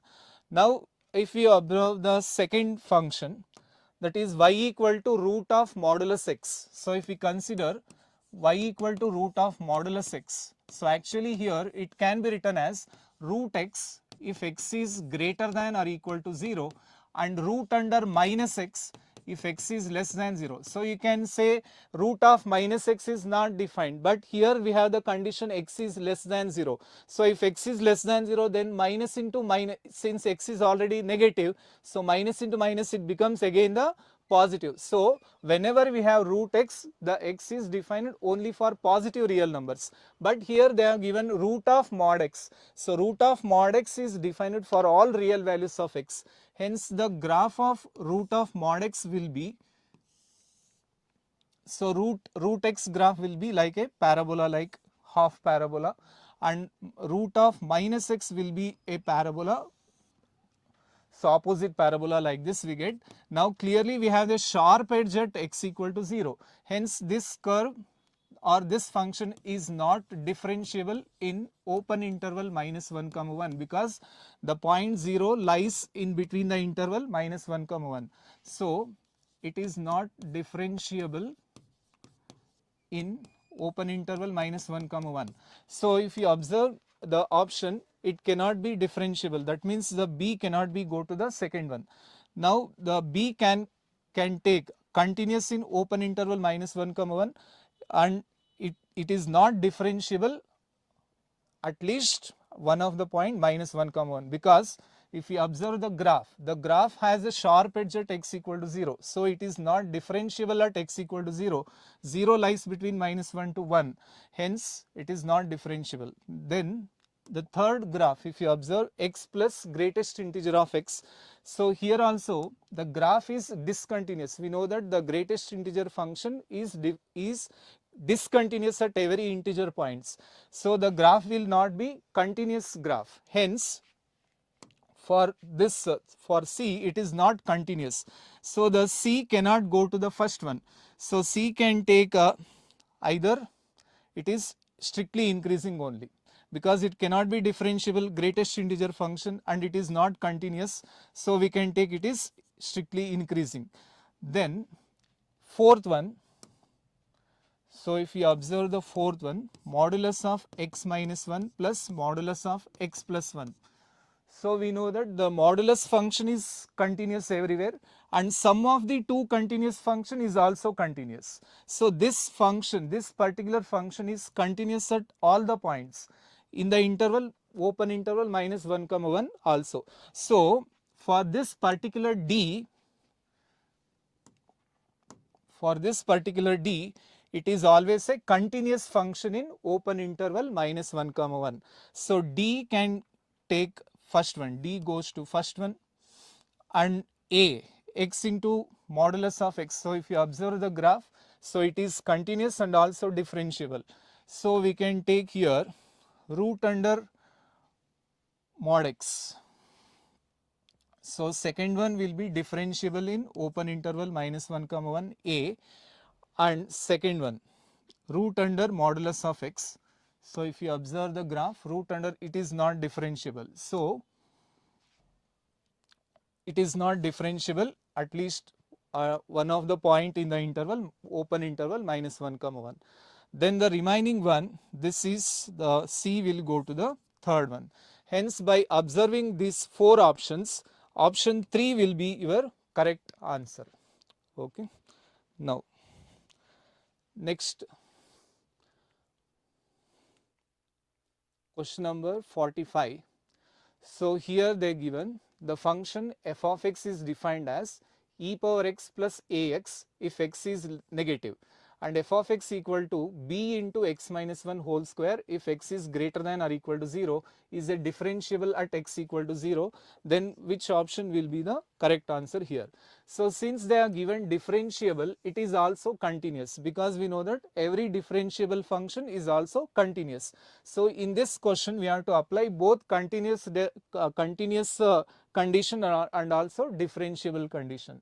So for continuity definition, so we have to check the limit of a function should exist both LHL equal to RHL and also it is equal to f of 0. So left hand limit will be limit x tends to 0 minus f of x. So if you observe, for x less than 0, f of x equal to e power x plus ax. So if x tends to 0, it will become e power 0 plus a into 0. E power 0 is 1. So left hand limit is 1. And what is the right hand limit? Limit x tends to 0 plus, that is when the value of x is greater than 0. Then the value of f of x is, they are given b into x minus 1 the whole square. So if you put x value 0, we get b into 0 minus 1 whole square. So again we get b into minus 1 whole square, it is again plus 1. So b into 1 is b. So clearly for continuity definition, LHL equal to RHL, so b equal to 1, one of the value we got. Now one more value we want, a value, by checking right hand derivative and left hand derivative. So the derivative of a function when x is less than 0, that is on the left side of 0, the derivative of e power x plus ax, if you find, that is f dash of 0 minus, f dash of 0 minus means left hand derivative at x equal to 0. Then derivative of e power x is e power x only, plus ax derivative is a. So when you put e power x when x equal to 0, so it will be e power 0 plus a into 1 we get. So that is a only remaining. So e power 0 is 1. So 1 plus a. This is your left hand derivative. And what is the right hand derivative? So the right hand derivative, that is f dash of 0 plus at x equal to 0. So the given function is b into x minus 1 whole square. So if you differentiate this, so derivative of this will be b into x minus 1 whole square, derivative is 2 into x minus 1. Now when you put x equal to 0, so it will be 2b into 2 into 0 minus 1. So it will be b into 2 into minus 1. So it will be minus 2b. So therefore f dash of 0 minus is equal to f dash of 0 plus, because left hand derivative should be equal to right hand derivative. So what is the left hand derivative we got? Left hand derivative is 1 plus a. So it is 1 plus a is equal to minus 2b. b value is 1. So 1 plus a is equal to minus 2 into 1. This implies a is equal to minus 2 minus 1, that is minus 3. So a is equal to minus 3, b is equal to 1. So that is our option 3. So option 3, a is equal to minus 3, b is equal to 1. Okay. Now we go to the next question, question number 46. So question number 46, it is given from, again from continuity and differentiability, second PU topic. So given a function f of x equal to e power 1 by x minus 1 whole divided by e power 1 by x plus 1 if x is not equal to 0, and f of x equal to 0 if x equal to 0. So for this function we have to check the continuity and differentiability at x equal to 0. So continuity at x equal to 0, if the function is not continuous at x equal to 0, then no need to go for differentiable. So first we check the continuity of the function. So for continuity at x equal to 0, for continuity at x equal to 0, limit x tends to 0, limit x tends to 0, f of x equal to f of 0, limit x tends to 0, f of x equal to f of 0. So that is, So f of 0 value already they have given in the question at x equal to 0, f of x value is 0. So f of 0 value is already given 0. Now this will be limit x tending to 0, f of x value is what given, e power 1 by x minus 1 whole divided by e power 1 by x plus 1 equal to f of 0 is 0. Now, so first we need to check whether it is equal to 0 or not, okay, but we are checking, no, so no need to put 0. So we have to check that it should be equal to 0, okay. Now limit x tends to 0, so it is limit x tends to 0, e power 1 by x, e power 1 by x minus 1 divided by e power 1 by x plus 1. So we know that e power infinity, because when x tends to 0, 1 by 0 is infinity, so it cannot be infinity, no. So I will rearrange, or I will simplify this function by writing this as 1. So 1 I will write as e power 1 by x into e power minus 1 by x, because if we add, the powers will be get added. If we multiply this, e power 0 we get, e power 0 is again equal to 1. So 1 I will write like this. So the question will become, take e power 1 by x as common term in numerator, and also 1 I will write as e power 1 by x into e power minus 1 by x. So the function will be simplified as, by taking e power 1 by x common both in numerator and denominator and cancel e power 1 by x. So we get 1 minus, so here e power 1 by x is taken common and cancelled, remaining is e power minus 1 by x whole divided by 1 plus e power minus 1 by x. So now as x tends to 0, it will become minus 1 by 0, that is minus infinity. So e power minus infinity value is 0. So if we apply x tending to 0, it will become e power minus infinity. The value of e power minus infinity is 0. So it will become 1 minus 0 divided by 1 plus 0, which is equal to 1. So the limiting value when x tends to 0 of f of x is 1, but they have given f of 0 value. F of 0 is value is what given, 0. So what is your conclusion? Our conclusion is limit x tends to 0, limit x tends to 0, f of x is not equal to f of 0. So therefore it is not continuous at x equal to 0. It is not continuous at x equal to 0. So if it is not continuous, no need to check the differentiability condition, because first it should be continuous. So therefore the correct option for this question is option 2, it is not continuous at x equal to 0. Now next question, question number 47. So again it is given from differentiation, second year topic. So given if y equal to a sine cube t, x equal to a cos cube t, then the value of dy by dx at t equal to 3 pi by 4. So this is a parametric equation to find dy by dx. So dy by dx will be equal to dy by dt whole divided by dx by dt. So dy by dt is differentiation of a sine cube t with respect, differentiation of a sine cube t with respect to t, that is so sine cube t derivative is 3 sine square t cos t, along with a constant is there, so it is 3a sine square t cos t whole divided by dx by dt. So dx by dt differentiate a cos cube t with respect to t, so it will be 3a cos square t into derivative of cos t is minus sin t, so it will 3a cancel, and here cos t cos square t cancel, sin square t sin t cancel, so we left with minus sin t by cos t, that is minus tan t.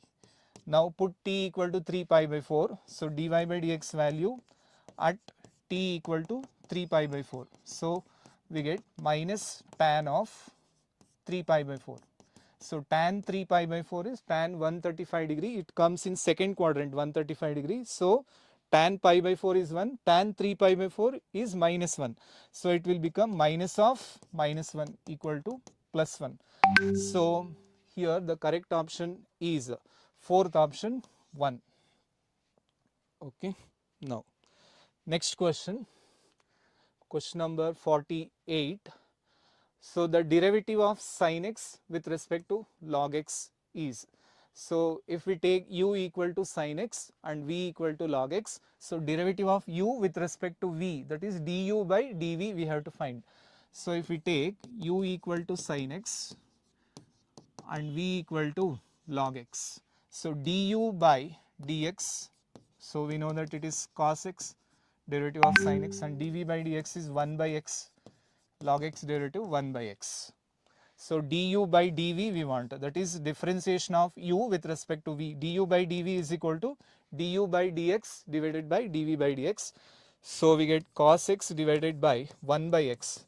So it will equal to x cos x. Hence the correct option is x cos x, that is option 2. Okay. Now next question number 49.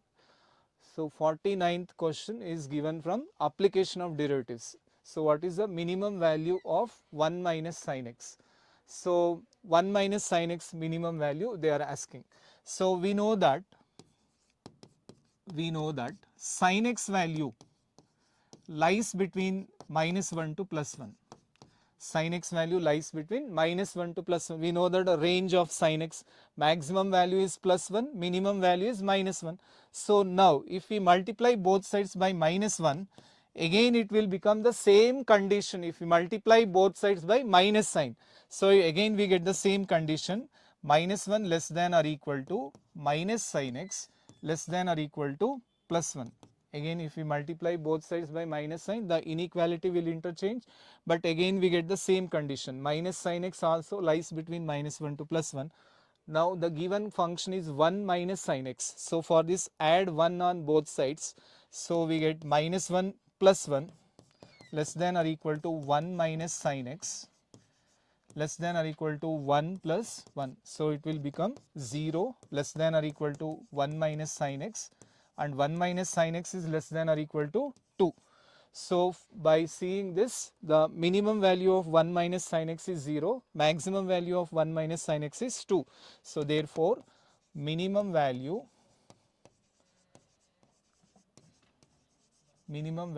is 0. So that is our option 1. So first option is the correct answer for this question. Okay. Now I am going back, I think. So now question number 50. So question number 50 they are given the function again from application of derivatives. So on increasing and decreasing function. So given the function f of x equal to tan x minus x. Option 1 always increases, option 2 always decreases, option C never increases, and option D neither increasing nor decreasing. So first differentiate the given function, because we know for increasing function f dash x should be greater than or equal to 0. So therefore differentiation of tan x minus x, if you find f dash x is equal to derivative of tan x is secant square x. So secant square x minus 1. We know that the range of secant square x or range of secant x. So secant x lies between minus infinity to minus 1 union closed interval 1 to infinity, that is the range of secant x. So if you find secant square x, since we are making square, we don't get the negative values, so we get only the positive values here because secant square x is there. So therefore secant square x value is always greater than or equal to 1. So from this we can write secant square x minus 1 will be greater than or equal to 0. That means f dash x is greater than or equal to 0. So whenever the derivative is greater than or equal to 0, that means the function f of x is always an increasing function. So therefore f of x is increasing function. So hence option 1, it is always a increasing function. Okay. Now the next questions will be handled by our one more teacher, so Chudamani sir. So I am welcoming Chudamani sir. Thank you.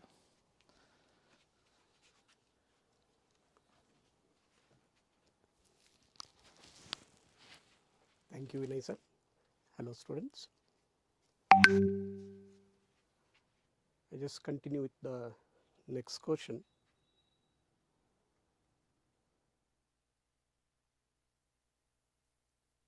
So this is a well-known question from integrals. In fact, worked example under partial fraction 1 divided by x plus 1 into x plus 2. Both are linear expression in the denominator.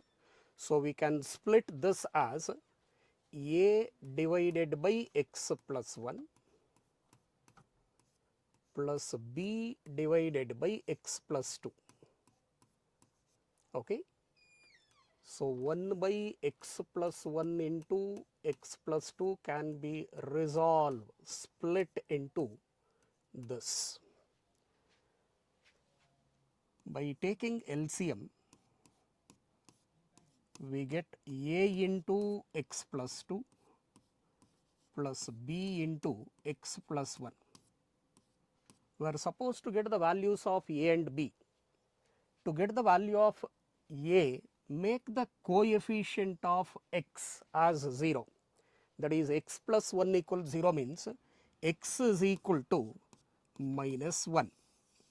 If I replace x as minus 1, this becomes 2 minus 1, which is 1. So that a becomes plus 1. To get the value of b, make the coefficient of x, that is x plus 2 as 0, so that x is equal to minus 2. So this becomes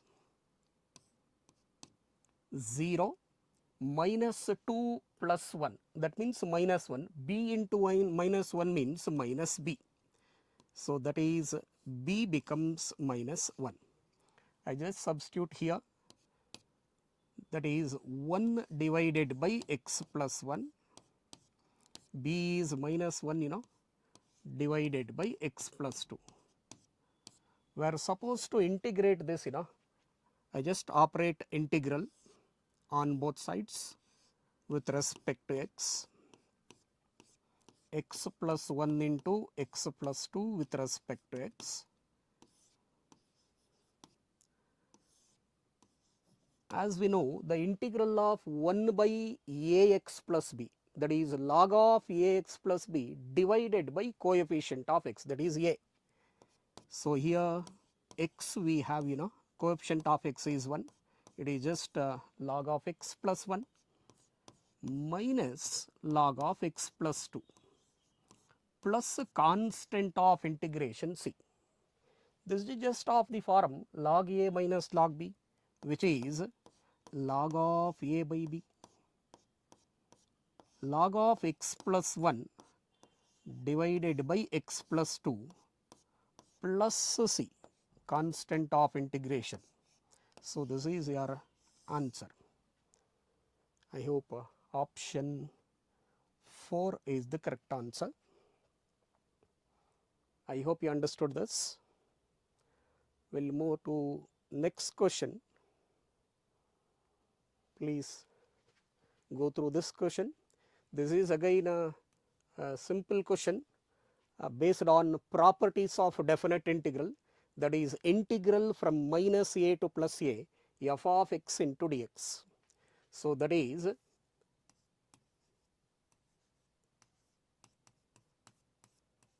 equal to 2 times integral from 0 to a f of x into dx if f of x is even. F of x is even, and 0 if f of x is odd. So f of minus x is equal to minus f of x means it is an odd function. Okay. See this? By using this property, in fact, you can work out by other method also. This is cos x power 4 is an even function, whereas sin x power 4 is an odd function. Odd into even means it is an odd function, you know. That's why integral from minus a to plus a. So it should be 0. That is our option 4. Option 4. Okay. Or else you take this as some f of x, replace x by minus x, you will get the answer. We will move to the next question. Please go through this question. Concept based question, properties again. So 0 to 2 pi root of 1 plus sine of x by 2. 1 plus sine of x by 2 the power half if you write, we don't have the integral for such function. Okay. So I should eliminate the square root. For that what we need to do is we should make this as some perfect square. For that 1 can be written as sin square theta plus cos square theta. Here x by 2 is there, you know. Sin x can be written as, sin x by 2 can be written as 2 sin x by 2 into cos x by 2. Okay. Sin 2 theta formula, 2 sin x by 2 into cos x by 2. That's why, so x by 2 means this is half of that angle. Sorry. So that is half of that angle, that is sin x by 4, sin square x by 4 plus cos square x by 4. 1 can be written as. Okay. So this becomes a square plus b square plus 2ab, you know, a plus b whole square we can write. Let me write this as sin x by 4 plus cos x by 4. Sin x by 4 plus cos x by 4 the whole square under root between 0 to 2 pi. Okay. So now this is modulus of sin x by 4 plus cos x by 4. Look at the interval pa. It is 0 to 2 pi. 0 to 2 pi means replace x as 2 pi. 2 pi by 4 means pi by 2. Pi by 2. So that is first quadrant only. So that is both are positive. So sin x by 2, I just remove the modulus sign, I mean positive quantity. Sin x by 4 plus cos x by 4. Now you just integrate this with respect to x, of course. Integral from 0 to 2 pi, integral of sin ax minus cos ax divided by coefficient of x. I mean this becomes minus cos x by 4 divided by 1 by 4, gets reciprocal, becomes 4. Integral of cos x by 4 is sin x by 4 divided by 1 by 4, which is 4 again. So where x takes the value 0 to 2 pi, I just take 4 common, we are left with minus cos x as the upper limit 2 pi divided by 4, that is cos pi by 2, you know, cos pi by 2 is 0, plus we have taken 4 common, sin of 2 pi by 4, sin pi by 2 is 1, minus of x as 0, cos 0 is 1, minus, I mean plus, sin 0 is 0. See, I repeat 4 times, cos 2 pi by 4 means cos pi by 2 which is 0, sin pi by 2 is 1. Then cos 0, here minus we have actually, okay, sorry. So this is 1 minus of minus plus 1. So it becomes 8. that is our option, okay, option A, that means first option. I hope you followed this, okay. We'll move to the next question. Please look at this question. It is a miscellaneous exercise problem, a beautiful problem. So you just observe here, x power 4 plus 1, the power 3 by 4 we have. In this, observe the denominator, observe the radical in the denominator, that is 3 by 4 is there, in the denominator we have 4, right? So by looking at 4, you need to take common here, okay. So that means you need to take x power 4 common. Suppose if it is 3 by 7, you need to take x power 7 common. That is a basic idea.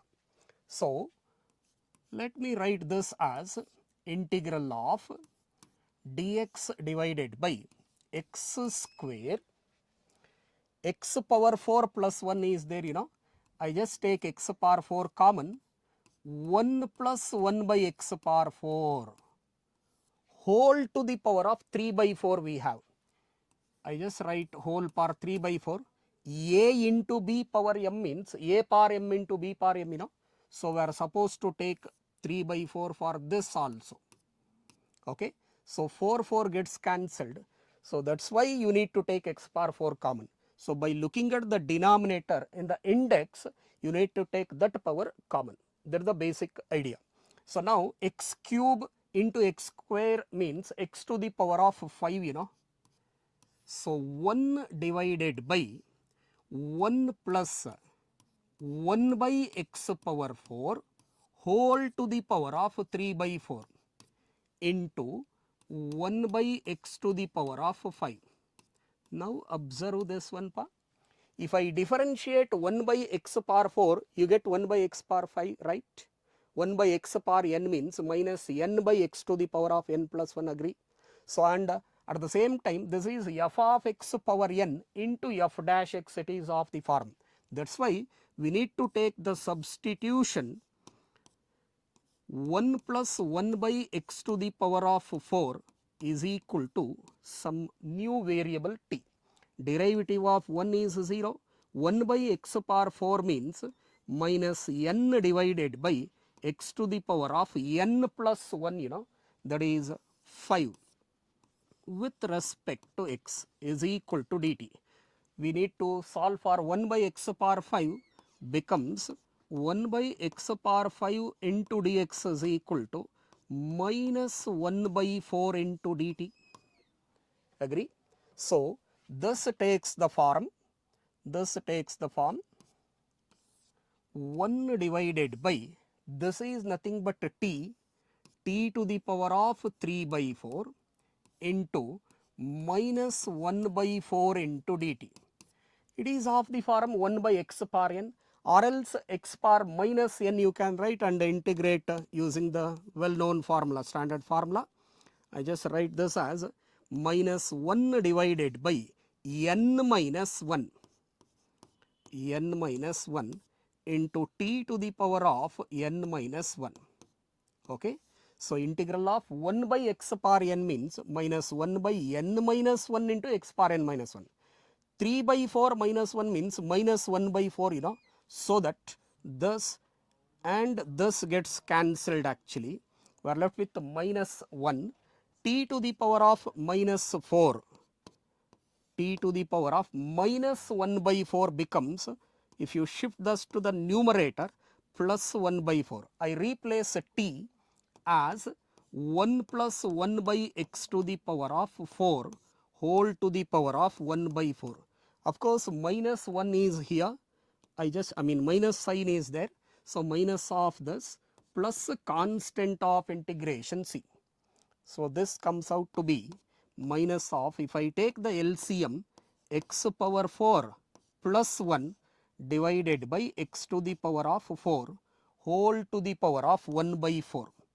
1 by 4 plus constant of integration c. So this should be your answer. I hope that is the fourth option, correct? So it is a beautiful problem. So this type of questions appears even in JEE also. It's a miscellaneous question in fact. So in theory part also it is appeared in main examination once. I hope you understood this question pa. So the idea is, the logic is, look at the index and the denominator of the index. So take out that power common, then simplify. Okay, I hope you understood. It converted to 1 by f of x power n into f dash x. We'll move on to next question.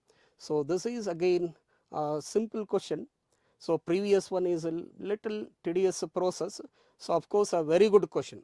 This is based on the property. So let me take this as the given integral as I. I just take the given integral as I is equal to this. Okay pa. So let me write here, I is equal to integral from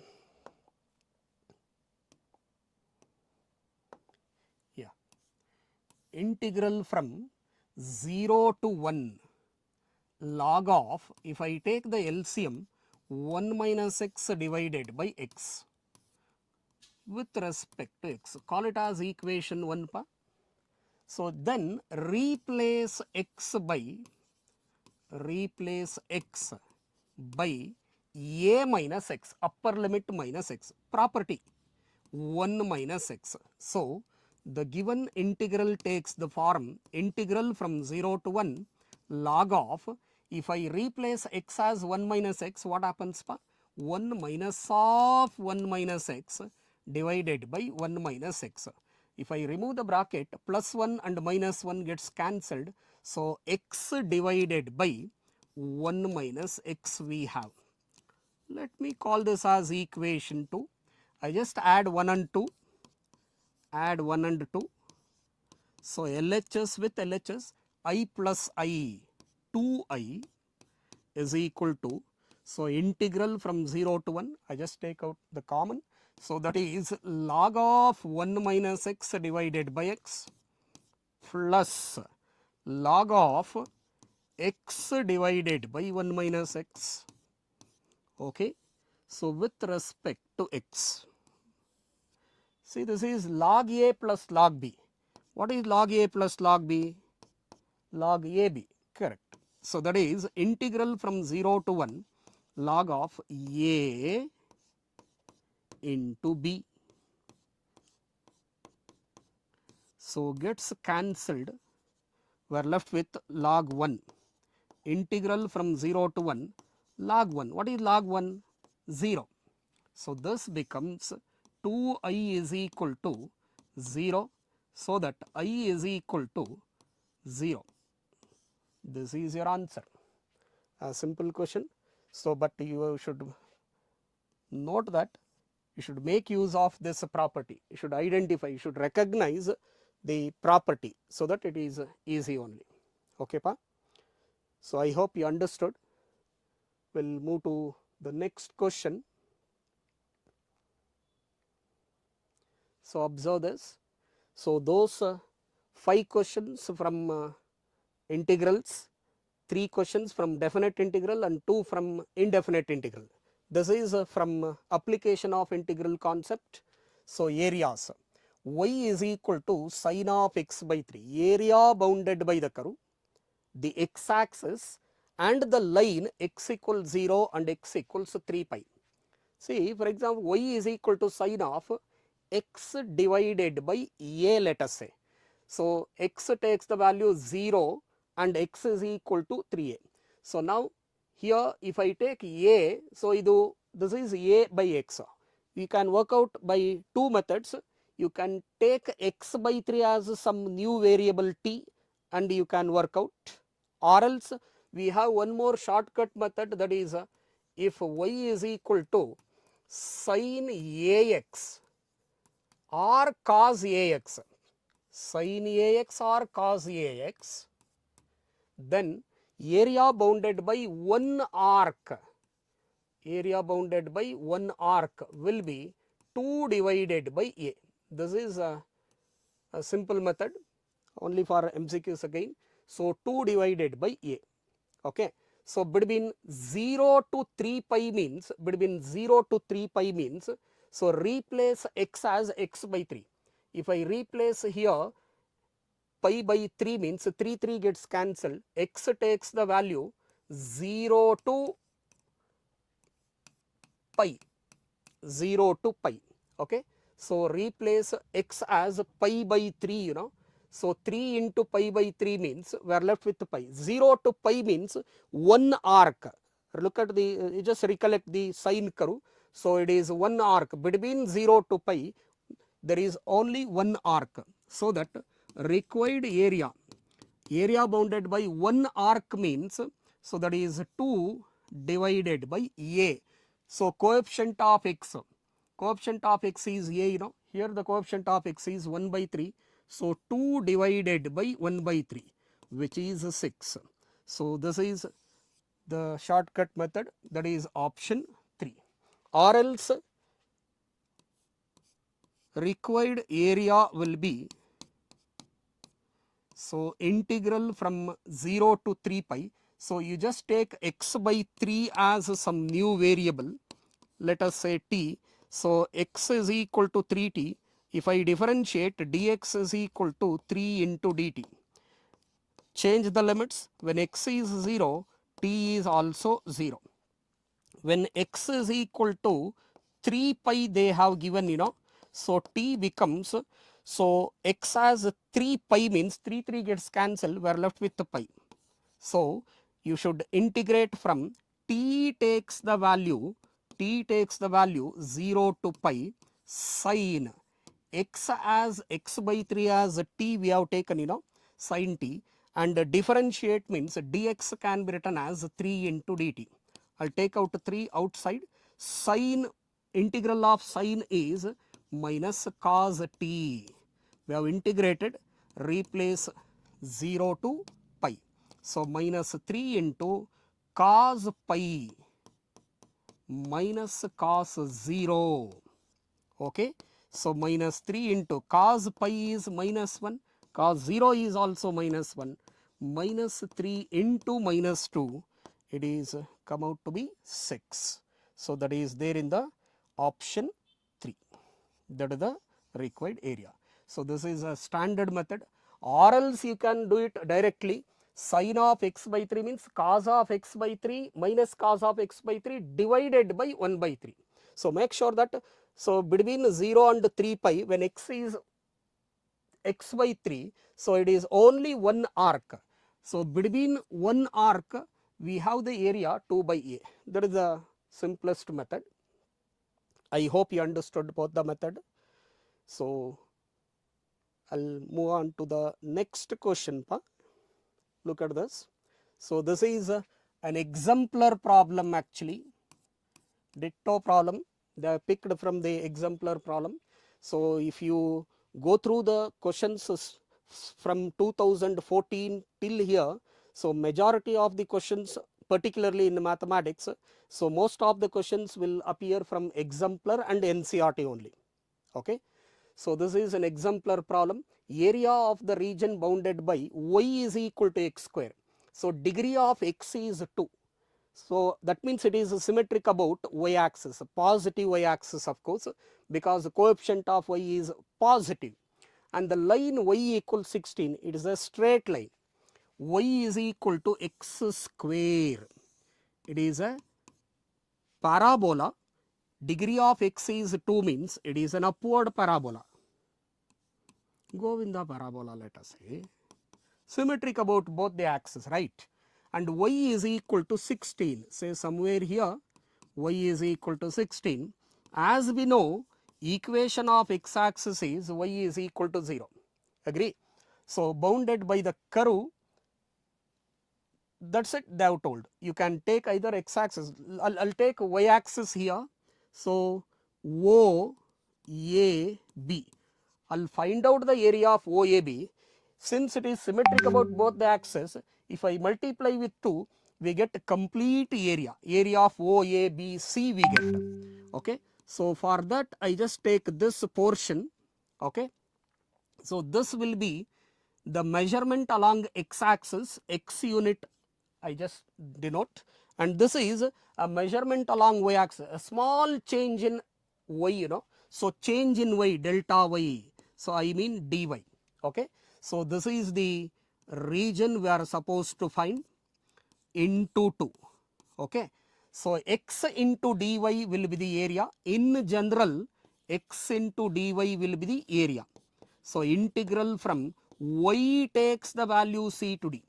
Area bounded by the curve, below the curve up to y axis, between y takes the value 0 to 16. Okay, this is the general formula. We are supposed to solve for x, you know, this is given. So from this, x square is equal to y means x is equal to root y.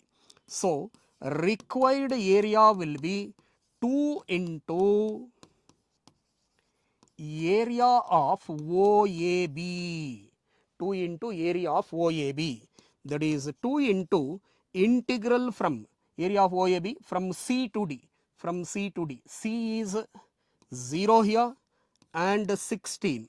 So root y, x value is root y, you know, the value of x from this curve is root y. Root y can be written as y power half. So that is x to the power of n. So y power half plus 1 means 3 by 2. Divided by 3 by 2, it becomes 2 by 3. So y to the power of 3 by 2 divided by 3 by 2, you know, becomes 3 by 2, where y takes the value 0 to 16.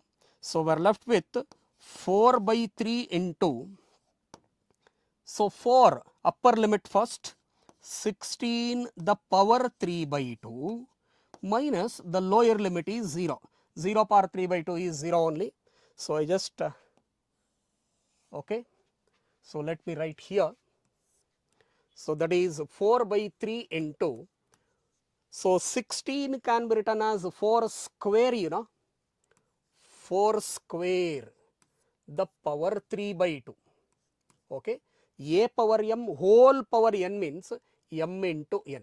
So we are left with 4 cube into 4, 4 to the power of 4. 4 square is 16 into 16, correct. So 4 raised to 4, so that is 256, a perfect number divided by 3. So that is our area. So that is there in the option B, okay. So second option, I hope you understood this. So usually one question they'll ask, sometimes 2 questions are also asked in area. So this is a exemplar problem. I hope you understood this. You should know the sketching of a curve for this. Then I'll move on to the next question. Look at this one part. So 2 questions from areas. This is a question from general solution. Dy by dx plus y into tan x is equal to secant x. So these are the options given, okay. Given dy by dx plus y into tan x.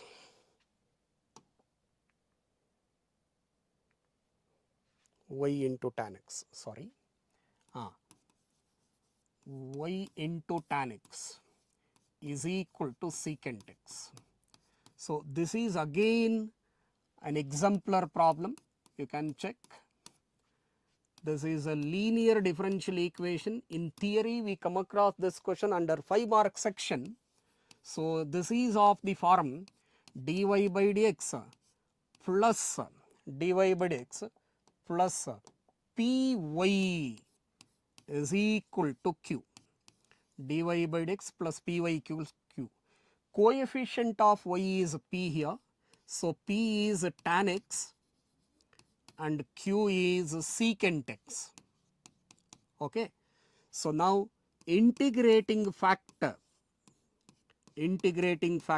since p and q are functions of x, so integral of p into dx, e raised to p into dx, e to the power of integral of p tan x What is the integral of tan x? Pa? So we know that integral of tan x is log of secant x. है ना? So the base, nothing means base e is there, that is understood. This base and this base are same, so exponential and logarithmic gets cancelled.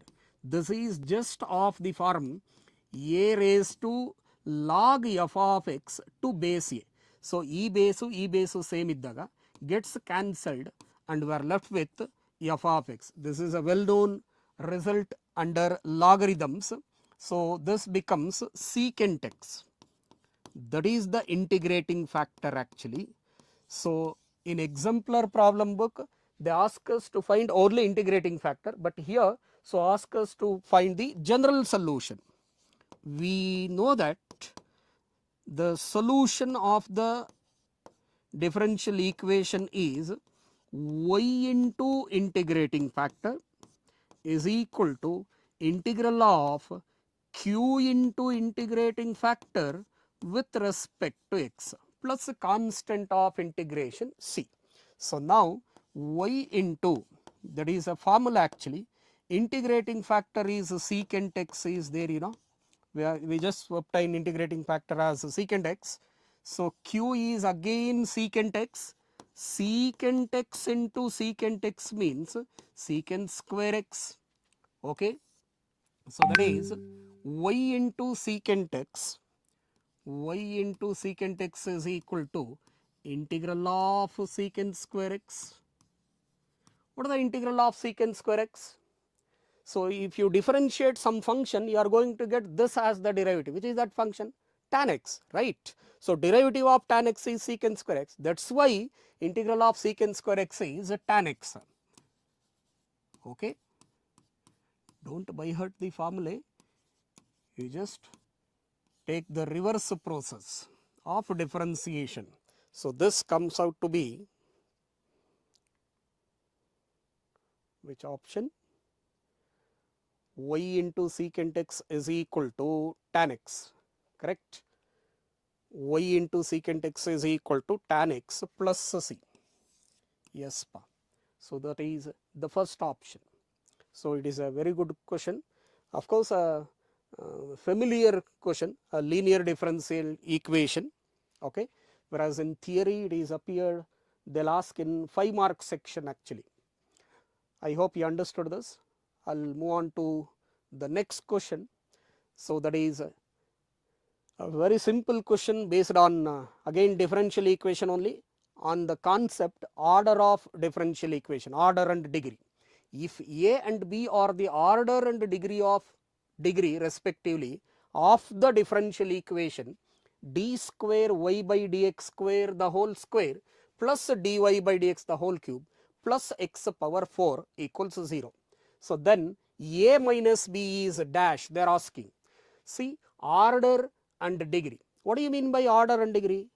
So order and degree are of a differential. See, order is the highest order derivative present in the differential equation, and degree is the highest power of the highest order derivative.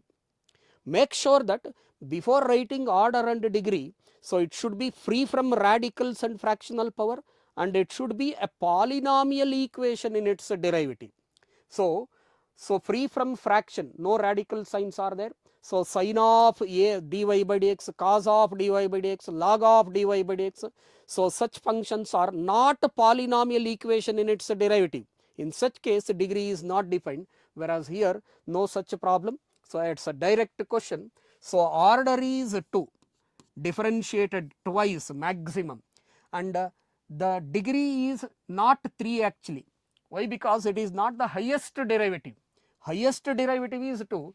Degree means highest power of the highest derivative. Okay, so that is degree is 2 again. So a minus b, 2 minus 2, which is 0. So comes out to be the fourth option. Okay, then it's a simple question based on differential equation. So then come to the next question. We'll move on to the next question. Okay, So the distance of the point from XYZ plane, sorry, distance of the point from YZ plane, they are asking. A very simple question, concept based question. Say YZ plane, you know, let me take this as X axis, Y axis and Z axis. YZ plane means the base will be the YZ plane, right? So distance of the point from YZ plane, distance of the point from YZ plane. So this will be the distance. See, this measurement is, look at this, it is a measurement along X axis, right? Measurement along X axis. So therefore, it is clearly modulus of X actually. As it is a distance, it should not be negative. So that is what? Here minus 3 we have, modulus of minus 3, which is 3 only. So it is there in the option 4. Okay. So I hope you understood. So from YZ plane, suppose if it is asked as XY plane means modulus of Z coordinate. Okay, pa. So this is a simple question from first year 3D concept. Okay. So I hope you understood.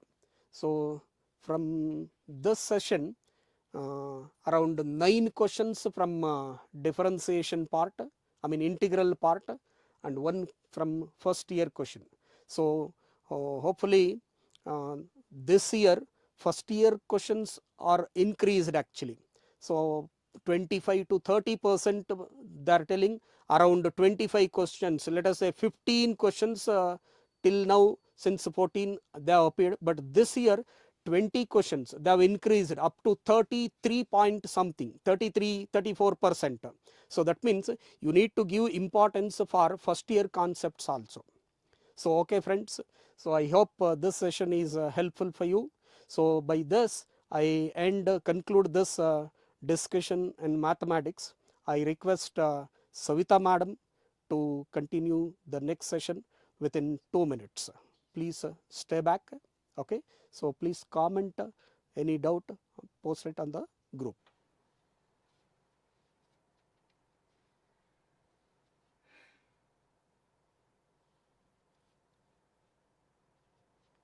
Hi students, welcome to the last section of KCET discussion of biology paper.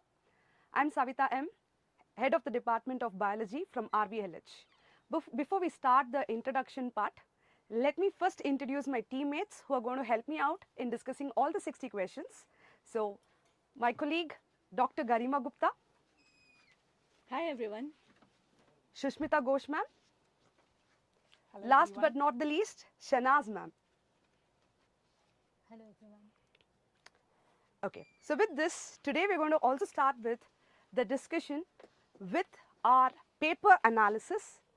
Followed with the paper analysis, we will just check what kind of questions we had. So if you would have seen the paper today, only 6 questions were hard, followed with 51% of the question was moderate, and the remaining question, that is 39% of the question, was actually easy.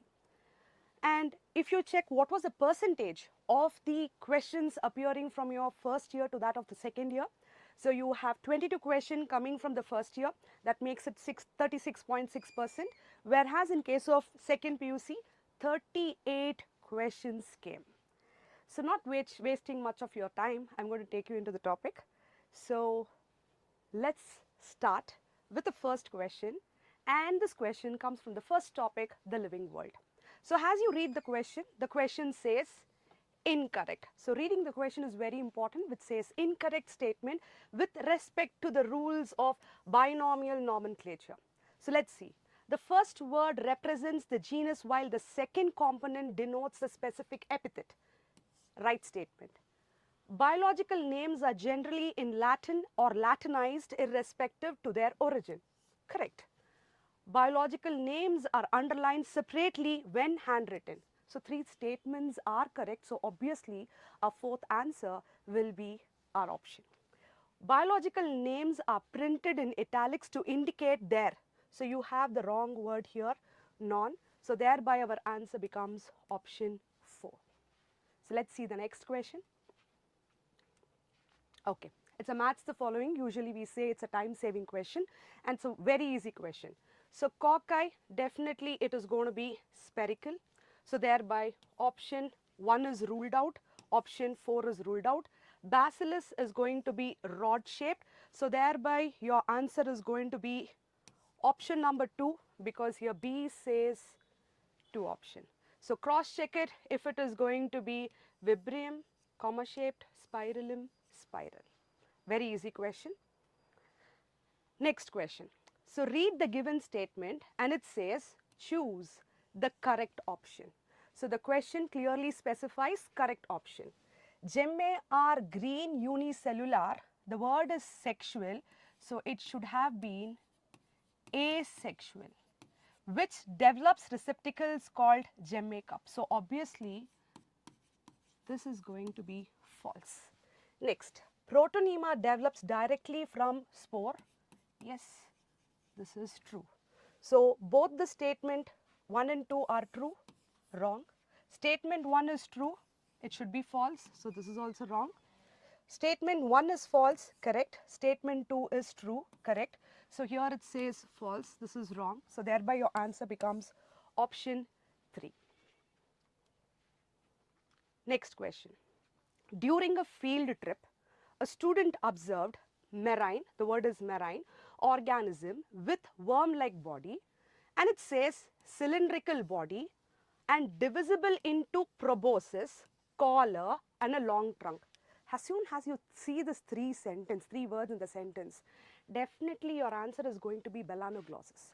It is not going to be brittle star, the common name of it, nor the angelfish, and the last one stingray. So thereby your answer becomes Belanoglossus.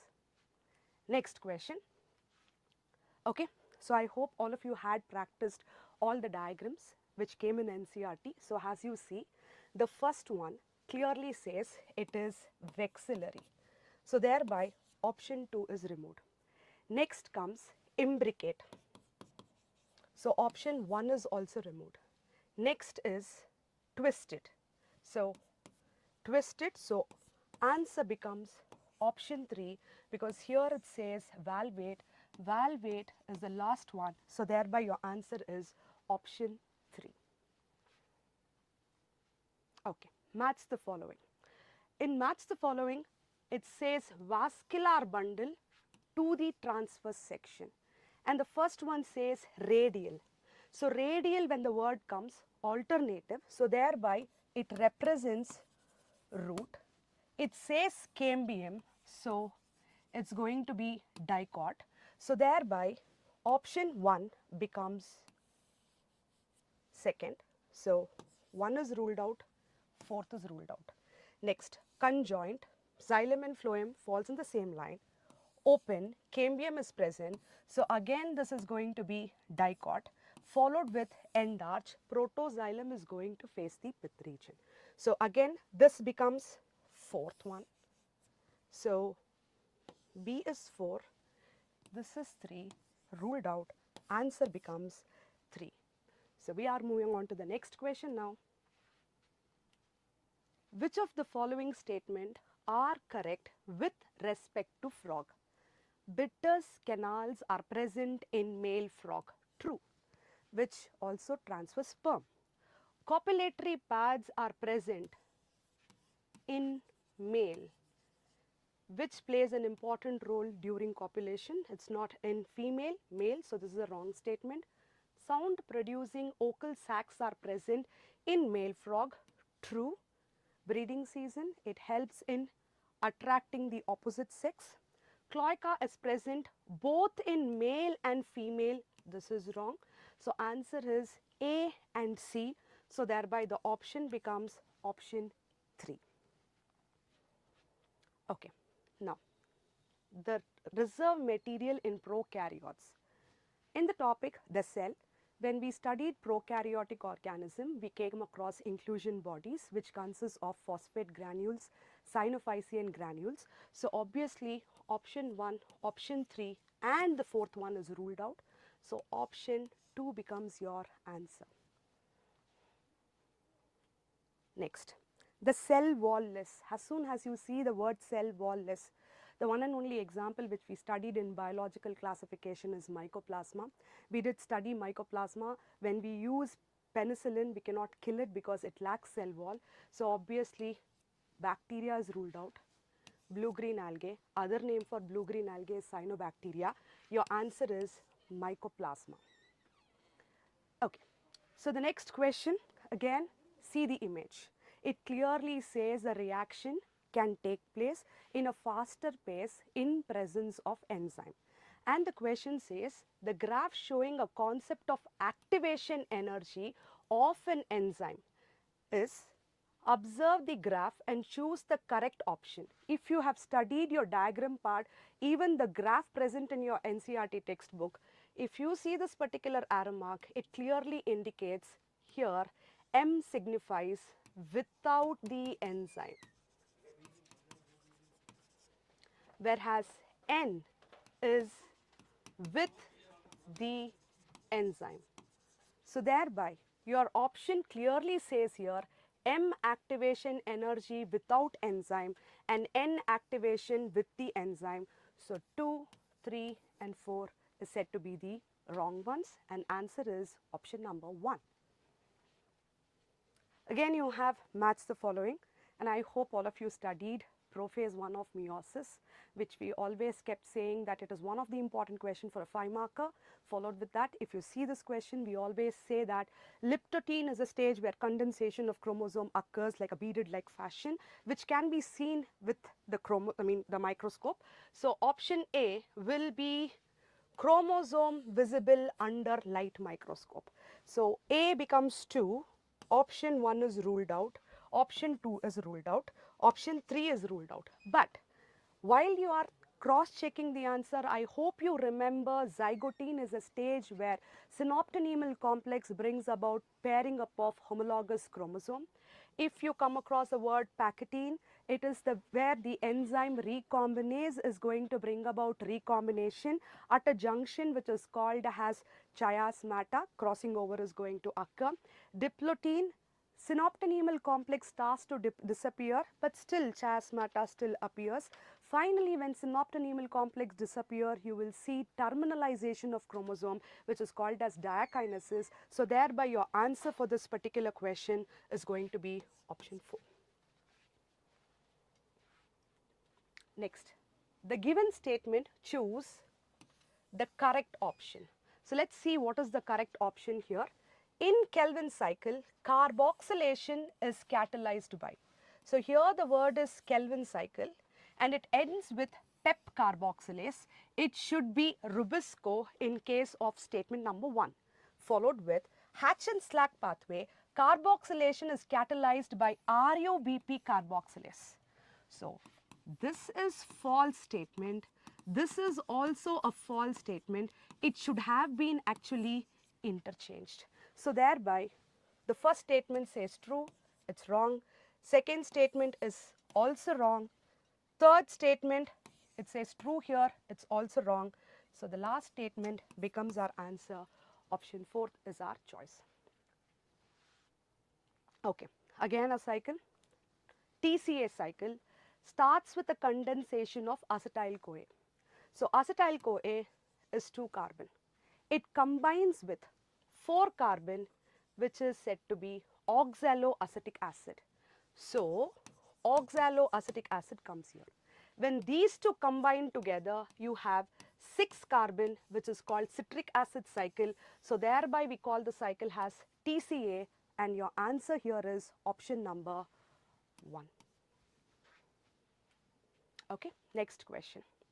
You have matched the following. I hope you have studied the hormones and its regulation in plants. So if you start with abscisic acid is carotenoid, followed with gibberellins, option 4.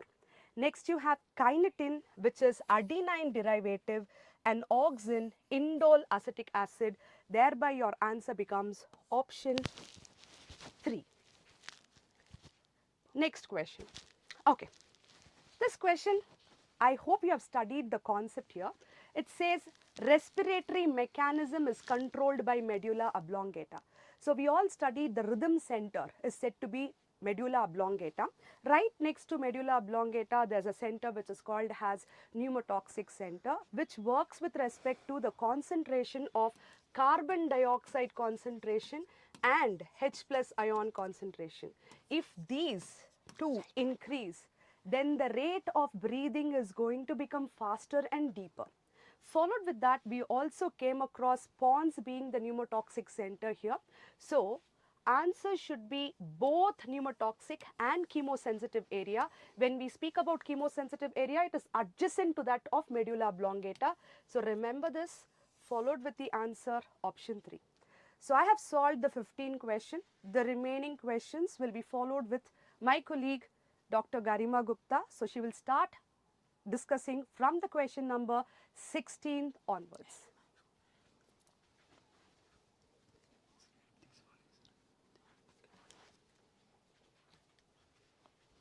Thank you, ma'am. I would proceed with the question number 16. So the question number 16 says, which among the 3 layers of blood vessel wall, tunica intima, tunica media and tunica externa, is comparatively thin in the veins? We know that the veins have thin wall because they don't carry the blood with high pressure. But arteries have thick wall. So what makes the veins thin? There are 3 layers. The external one is called as tunica externa. The middle one is called as the tunica media, whereas the innermost is called as the tunica intima, which is the thinnest in the case of veins. So the answer will be tunica intima. That is option number 2. Let's see what question number 7 holds for us. In nephron, transport of substances like sodium chloride and urea is facilitated by the spatial arrangement called counter current mechanism that comprises of. First thing, what do you understand by the word counter current mechanism? The word itself is telling counter current, that means the flow is in opposite direction. The counter current mechanism is actually used for the concentration of urine and maintenance of electrolyte and water balance. What is happening here? This is the loop of Henle, collecting duct, PCT, DCT, and around it moves vasa recta. The flow in both of them is in opposite direction. Here the flow is going in this direction, whereas in vasa recta, the flow is in the opposite direction. And these both are responsible for maintaining the interstitium or the medullary concentration or the osmolarity. The NaCl will come out from the ascending loop, whereas urea will be coming out from the collecting duct, maintaining the osmolarity. So the options are Henle's loop and vasa recta. The first option itself is correct. So it's 1.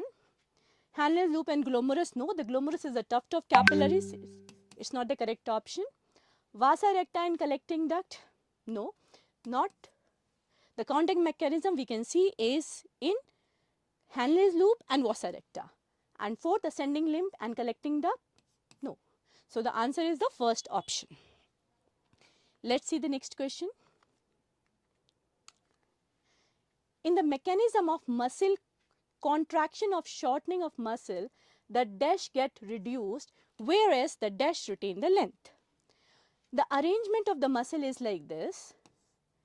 Thin filament, parallelly arranged is the thick filament, then the thin filament, thick in the between, and the thin. What is actually the A bend, where both the thin and the thick are present, that is called as the A bend. And where only the thin filament is present, that is called as the I bend. Now when the contraction of the muscle is happening, what will happen? This thin filament is going to slide over the thick one. So these are going to come nearer. This will get reduced. So the I bend is going to get reduced, whereas the total area of the thin and thick is going to remain the same. That means A band is going to retain its length, whereas I band will be reduced. So let's see. the I band will get reduced, whereas A will retain the length. Let's see what the option says. A band and I, no. I bands and A bands, yes, correct. Option C says Z line and I bands. What are the Z lines? The line which bisects the I band are called as the Z line. So this is also not the option. Option 4, A bands and Z line, no. So the correct answer is I bands and the A bands. Let's move to the next question. Identify the correct sequence of action potential as it arrives at the axon terminal from the choices given below. When the action potential is arising in a neuron, how it is going to arise? What is the sequence? We can see here. This is the axon terminal. What does it contain? It contains synaptic vesicles and the space between the two neurons is called as the synaptic cleft.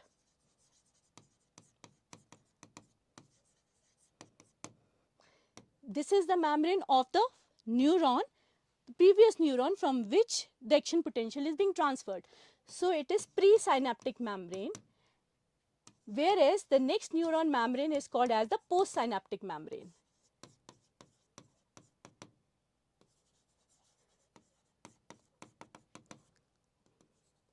Let's see the options then. Axon terminal, yes, the action potential is being transferred from axon terminal. Synaptic vesicles. Synaptic cleft is the space between one neuron and the other neuron. Postsynaptic membrane is the membrane of the next neuron, and the postsynaptic neuron, the next neuron. So the answer will be 1. Option 2 says axon terminal synaptic cleft. No, the synaptic cleft will come after synaptic vesicles. So it is wrong. Option 3 says axon terminal, postsynaptic membrane, synaptic cleft, synaptic vesicles. Again wrong. The postsynaptic membrane cannot come before the synaptic cleft. Option 4 says axon terminal, synaptic vesicles, postsynaptic membrane, synaptic cleft. No, the synaptic cleft has to be before the postsynaptic membrane. So this is the wrong option. The correct option is 1. The next question says, identify the statements given below that does not correspond to the functions of cortisols. That does not correspond. So what are cortisols? Cortisols are the stress hormone which are released when you are stressed. For example, when you were going to give the paper, you were stressed, so cortisol would have been released. They are what does not correspond, they are asking. They maintain cardiovascular system and kidney functions. Yes, they maintain. Produces anti-inflammatory reactions. Yes, they do maintain.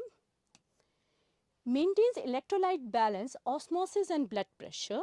It is mainly the function of mineralocorticoids. And cortisols are what? Glucocorticoids. It suppresses the immune response. Yes. It stimulates RBC production, that is erythropoiesis. Yes. So, which does not correspond will be option 3. That is 3 only. The option correct answer will be 3 only. The next question. When a pollen grain of a flower or plant pollinates the stigma of a flower with another plant is called as. When a flower is pollinating a flower of another plant, it is cross-pollination, and cross-pollination is called as xenogamy. If pollination is taking place within the same flower, it is called as autogamy. If pollination is taking place between two different flowers of the same plant, it is called as geitonogamy. Whereas dichogamy is the word of which means maturation of the male and the female parts of the flower at different times. So, autogamy is not the correct answer. It is within the same flower. Dichogamy is related to maturation of the male and the female parts, whereas geitonogamy is within the same plant. The next question says, fusion of a male gamete with the central cell in the embryo sac of an angiosperm is called as. We know that in a pollen grain there are two gametes. two gametes. One gamete is going to fuse with the egg cell and it is going to produce zygote.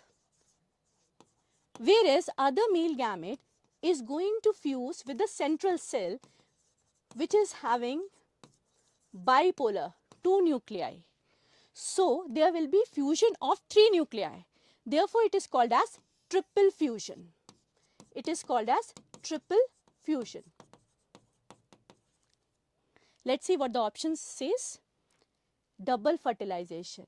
No, double fertilization is the term used for both these processes together.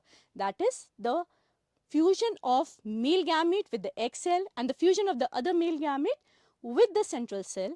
Then both together is called as double fertilization. So it is the wrong answer. Triple fusion, yes, because here in this case the fusion of three nuclei is taking place. Syngamy is the other name for fertilization. And apomixis is the production of seed without fertilization. So it is also the wrong option. Next question. Which of these options is true in the context of the above diagram of the pollen grain? Here what we can see, the diagram of a pollen grain.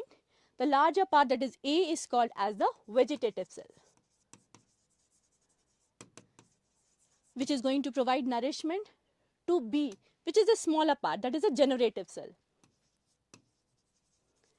What do you mean by generative cell? The name itself is suggesting it will generate something. So let's see what the options holds for us. A is the generative cell? No. So it is wrong. A is the vegetative cell which give rise to male gametes? No. A is the vegetative cell, that is correct, but it does not give rise to the male gametes. B is the generative cell which produces pollen tube? No. A is going to produce the pollen tube, whereas B is going to produce the male gametes. A is the generative cell which give rise to pollen tube and B is the vegetative cell? No. A is the vegetative cell with abundant food reserve? Yes. B is the generative cell which forms male gametes? Yes. So option 4 is the correct answer. Next question. Match the hormone with its site of production. Where is this hormone produced? SEG and HPL, they are the pregnancy hormone, human chorionic gonadotrophin and human placental lactogenic hormone which are produced by the placenta. Progesterone is produced by the corpus luteum which is formed after the rupture of the Graafian follicle. Androgens are the common name given to the male hormone which is secreted by the Leydig cells, interstitial cells, and relaxin is secreted during the childbirth by the ovary to relax the pubic symphysis. So let's see which option is correct matching with it. SEG, HPL, that is A with 2. Progesterone, corpus luteum, correct. Androgens, Leydig cells, correct.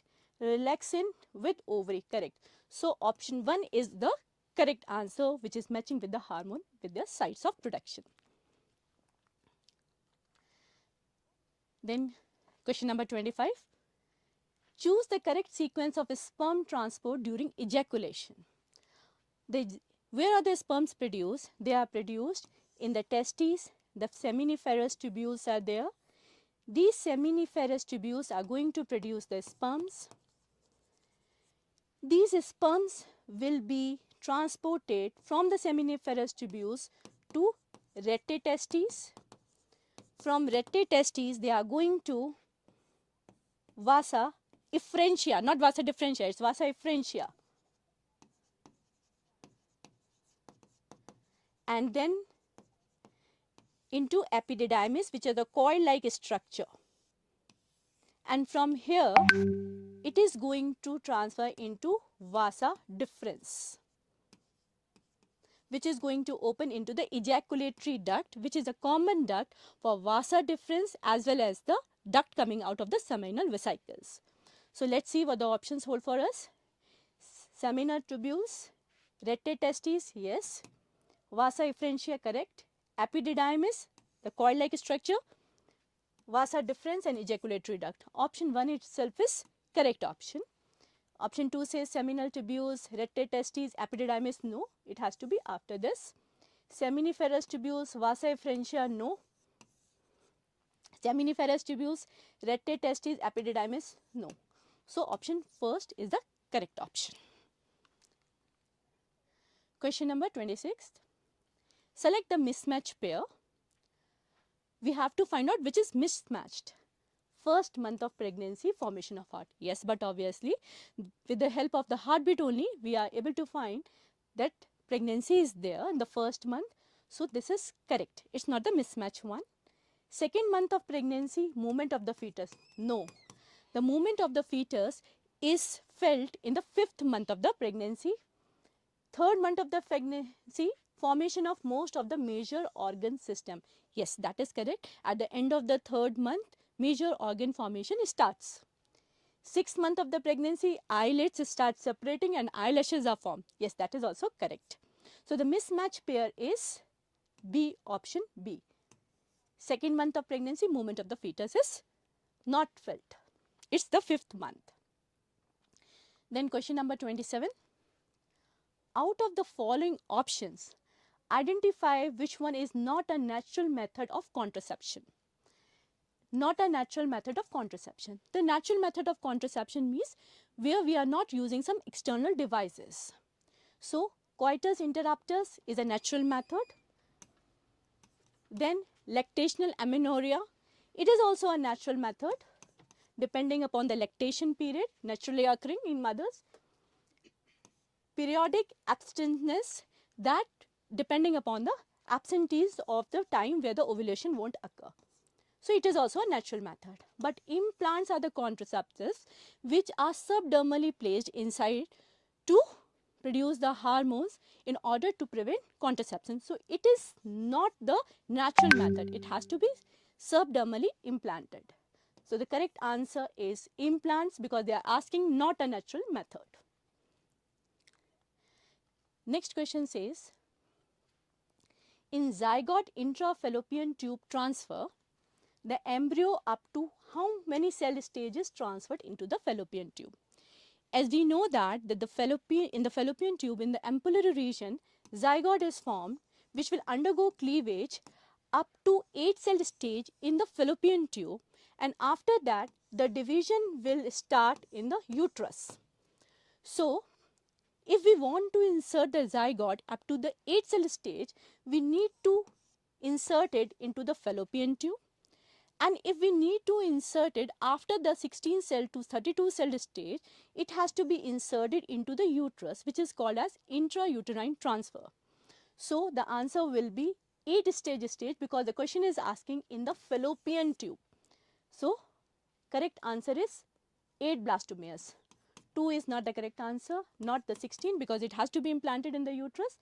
Even the 32 cell stage has to be implanted, which is called as blastula, and it has to be embedded in the endometrium. Then next question, read the following statements. The statement 1 is telling us MTP, that is medical termination of the pregnancy, is getting rid of wanted pregnancy due to casual unprotected intercourse or failure of contraceptives used during coitus or rapes. So it is not a method of getting rid of wanted pregnancy, but it is actually a method of getting rid of unwanted pregnancy. This statement is incorrect. Statement 2, MTPs are performed legally by qualified doctors by giving proper medical justification. Yes, in 1971, MTPs have been legalized, and even in 2017, it has been amended that it has to be done under the consent of 2 medical practitioners. So, statement 1 is incorrect and statement 2 is correct. So, statement 1 and 2 are correct? No. Statement 1 and 2 are incorrect? No. Statement 1 is correct? Not at all. Statement 1 is incorrect and statement 2 is correct. Fourth option is the correct option. Question number 30. How many types of the gametes will be formed by a parent with genotype AA, BB and C? So, there is a direct method of taking out the number of types of the gametes. 2 raised to the power n whereas n is the number of heterozygous,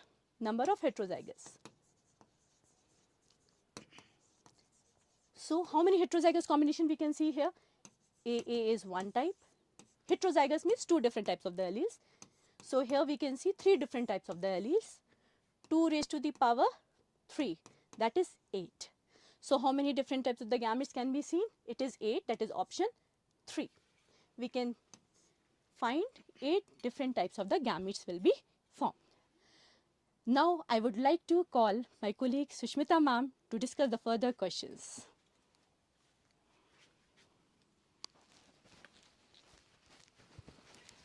Hello all, good evening. Let me proceed from question number 31. The 31 question says that when a single gene exhibits multiple phenotypic expression, the phenomenon is called as. The question signifies that only one gene is responsible to produce different phenotypic expression. What is that process called? The process is known as pleiotropy. Pleiotropy means one gene which is responsible to express multiple characters. The example is there is a disease which is called as phenylketonuria. The urea, this disease is caused because of the mutation of PAH gene which is located on chromosome number 12.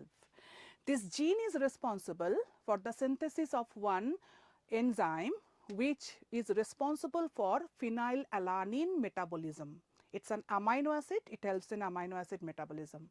If the gene gets mutated, then that defective gene leads to the formation of 4 symptoms. The symptoms are mental retardation, pigmentation, baldness and arthritis. So one gene is responsible to express multiple characters, hence the correct option is pleiotropy.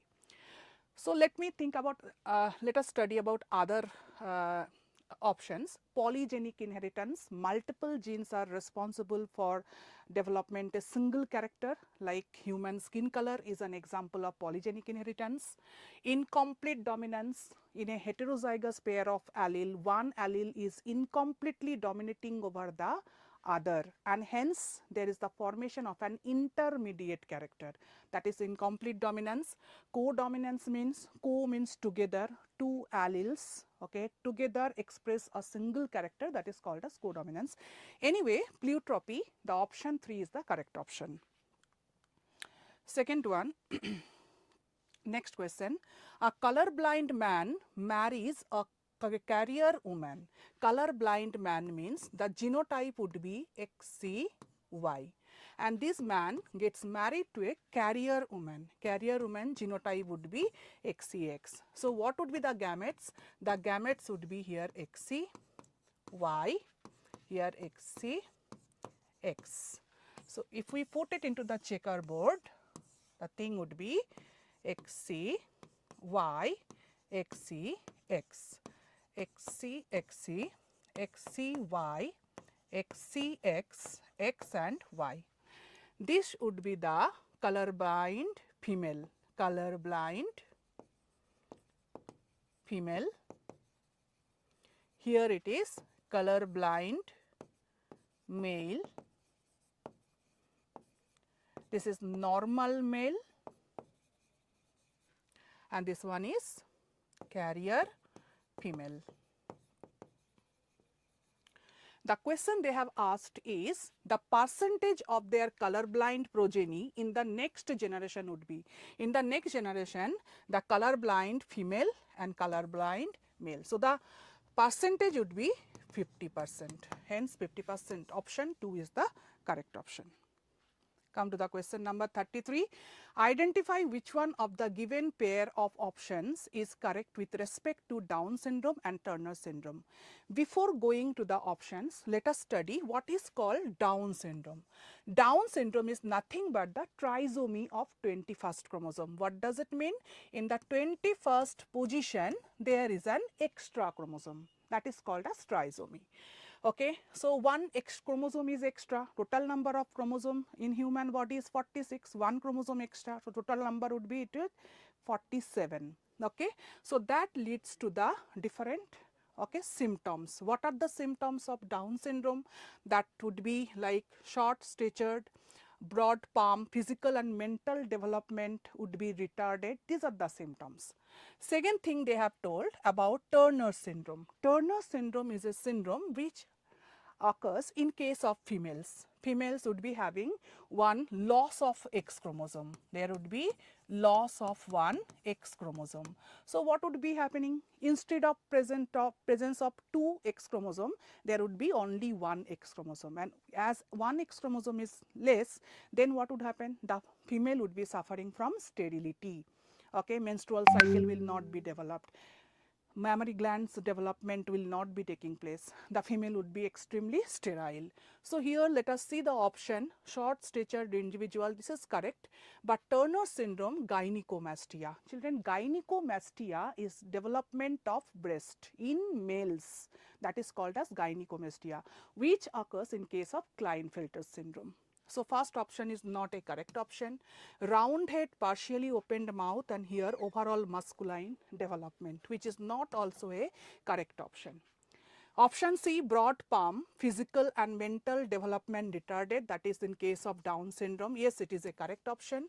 Sterile females with rudimentary ovaries, this is also a correct option. So option C is the correct one. And D, additional copy on X chromosome is not a correct option for Down syndrome, and absence of one X chromosome for Turner syndrome is correct, but as this option is not correct, so we should not consider option D. Correct option is option C. 3. Next, RNA polymerase II is responsible for the transcription of. Children, we have studied that in case of eukaryotic transcription, there are 3 different types of RNA polymerases are involved. RNA polymerase 1, 2 and 3. Among them, the second one, RNA polymerase II, helps in the development of hnRNA. HN means heterogeneous nuclear RNA, which is the precursor form of mRNA. And mRNA is also getting formed by them. So the correct option would be hnRNA. This is the correct option. Okay. Question number 35. Which of the following enzymes increases the permeability of the bacterial cell to lactose? Increases the permeability. Permeability is increased by the enzyme which is called as permease. We have studied that permease is an enzyme which increases the permeability for bacterial cell to lactose. Lactose metabolism is a very important phenomena for bacterial cells like E. coli body. Okay, so lactose metabolism. So for that, 3 sets of genes are required, Z, Y and A. The permease actually codes for gene LAC-Y. Okay, these are, apart from that, beta galactosidase, transacetylase, LAC-ZA, they also help in the LAC operon concept in lactose metabolism. Okay, so here the correct option should be permease. Let me move on to the next question. Question number 36. Which of the following statements are correct with reference to prokaryotic genome? Remember, the genome is belonging to prokaryotes. Okay, let us study first option, monocistronic structural genes. Children, we have so far studied that cistron means it is the functional component of DNA which is responsible for the formation of mRNA for protein synthesis. That is called as cistron. And we all have studied that in case of prokaryotic genome, the gene is not monocistronic, it is polycistronic. Many cistrons are present, not only one. Okay, so this option is not a correct option. Second one, introns absent in structural genes. Introns are the non-coding sequences. Obviously, they are absent in case of prokaryotic genome. So this is a correct option. Transcription and translation are coupled process. Transcription, formation of mRNA, translation is formation of protein. Both are actually coupled process. This option is also correct. Primary transcript undergoes splicing. splicing means removal of introns and joining of all exons. As in prokaryotic gene, there is no intron, so there is no need of splicing process. So this is not a correct option. Only one RNA polymerase is present in case of prokaryotic genome. Yes, in prokaryotic genome, only one type of RNA polymerase is present. This is also a correct option. So correct options are B, C and E. So here the option 2 is the correct option. Next, question number 37.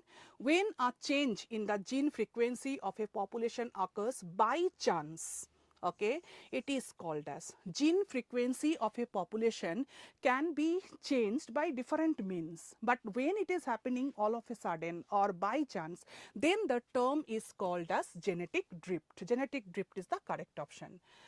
Founder effect, what do you mean by that? When there is a huge number of populations, okay, huge number of populations are there, from here small group of individuals are forming small population, okay. So their genetic frequencies would be changed, allelic frequencies would be changed. This phenomena is called as founder effect, okay.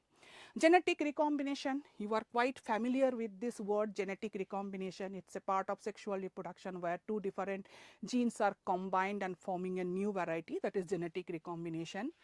Okay. Gene migration, movement of gene or transfer of genes from one population to another is called as gene migration. So when a change in gene frequency of a population occurs by chance, that option is genetic drift, option 4.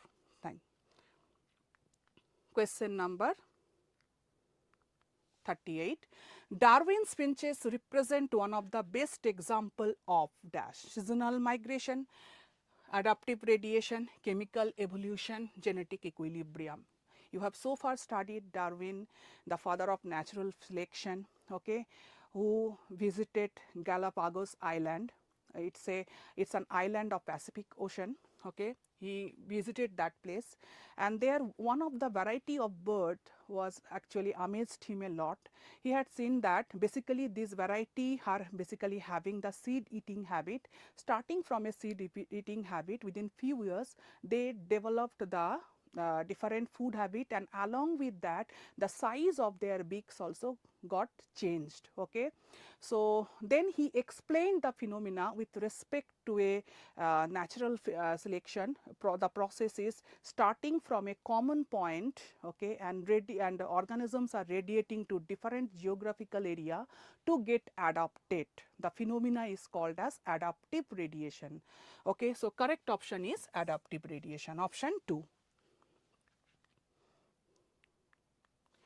Question number 39. Choose the correct statements from the following. Charles Darwin traveled around the world in a ship called as HMS Beagle. It's a correct option. There has been gradual evolution of life forms. Yes, the evolution is a process which is gradual and slow process. So this option is also correct. According to Darwin, fitness refers to physical fitness. Actually, this statement is not a correct option. According to Darwin, the fitness refers to reproductive fitness. Reproductive fitness. So this is not a correct option. Fossils are remains of hard parts of life forms found in rocks. Yes, this option is also correct. Hugo de Vries, a naturalist, walked in Malay archipelago. Actually, the person who was working in Malay archipelago was Alfred Wallace, okay, who also had given the concept of natural selection independently. Okay, so this option is not a correct option. So correct options are A, B and D. So the options are A, B and D, option 3.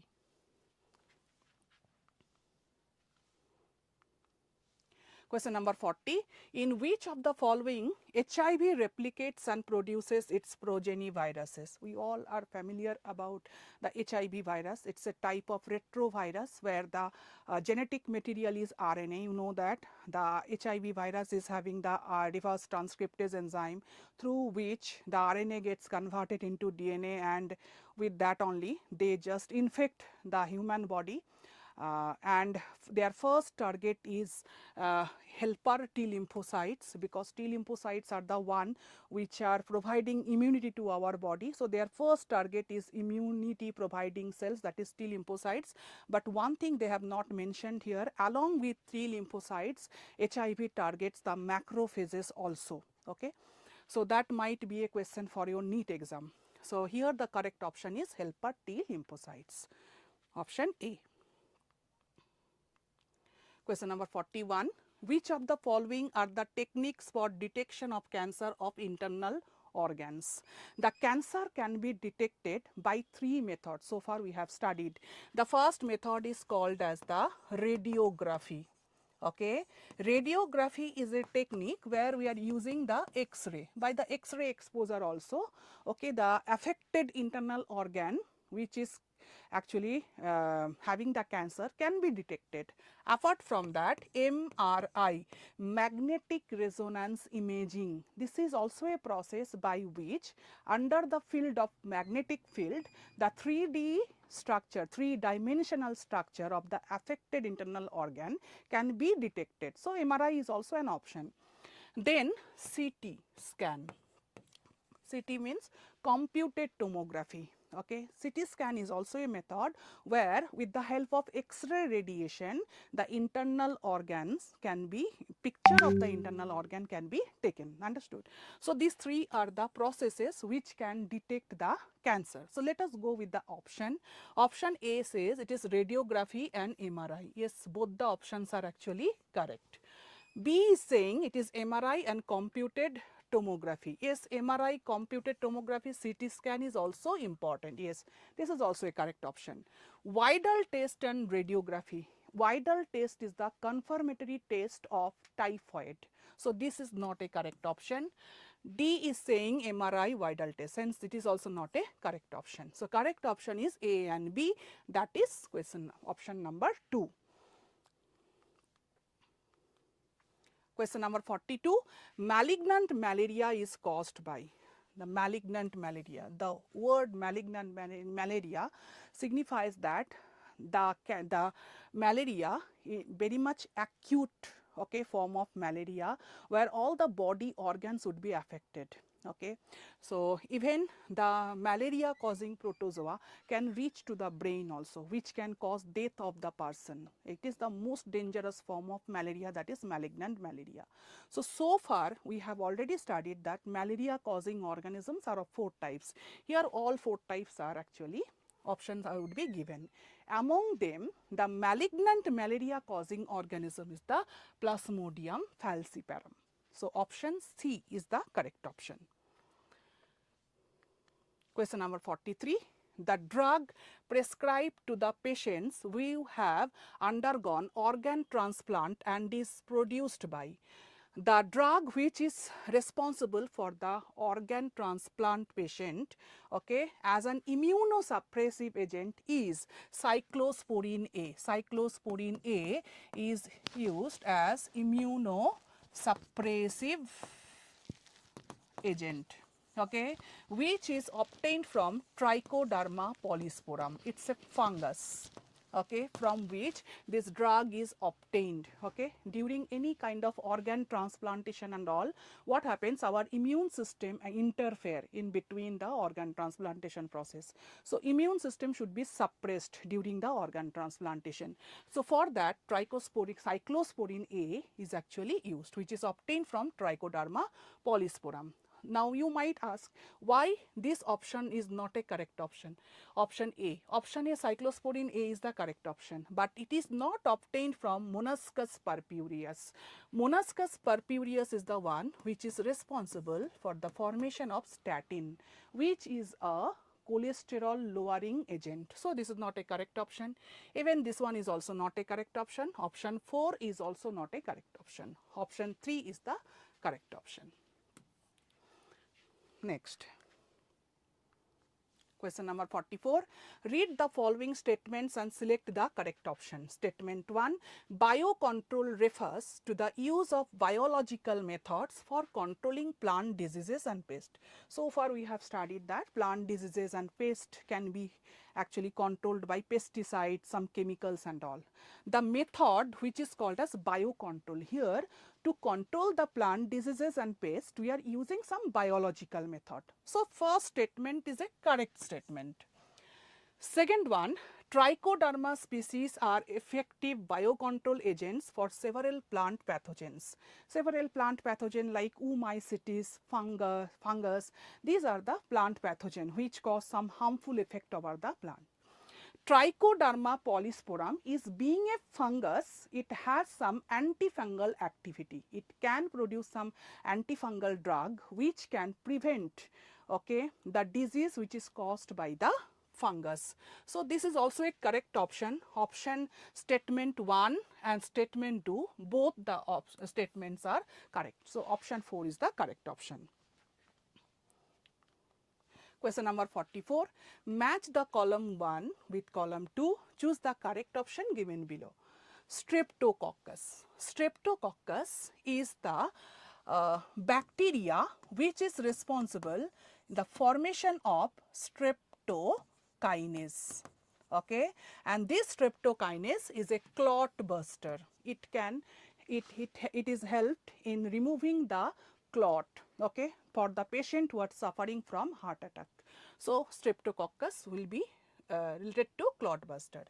Penicillium, you already know that penicillium is the name of the fungi which is responsible in the formation of an antibiotic which is called as penicillin. So penicillin would be a source of antibiotic. Methanogenic bacteria, these are a kind of archaebacteria, okay, anaerobic bacteria which is responsible in the formation of biogas production. Anabina, this is the cyanobacteria. This is the cyanobacteria which is free living bacteria located in the soil. It helps in nitrogen fixation. It helps in nitrogen fixation. Anabina also consists of one enzyme called nitrogenase which helps in nitrogen fixation. So the option Streptococcus is 1 is A is equal to 2, B is equal to 3. So which option satisfied the A is equal to 2, B is equal to 3 and methanogens is 4. So option 1 is the correct option. So children, thank you. So far, now I will hand over the further discussion to my colleague Sanaj. Thank you.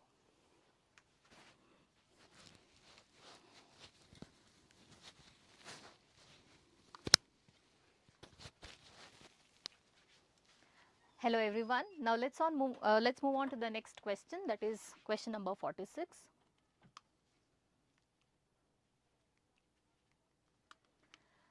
So here we have a match the following type of a question. So this actually takes very less time because it's a match the following. So we have option A, bioreactors. So we know that bioreactors are vessels which are basically used for culturing our genetically modified organism, or that is basically meant for the production of a recombinant protein. So A is 2. So when we look at the options, we have two options which have A as 2.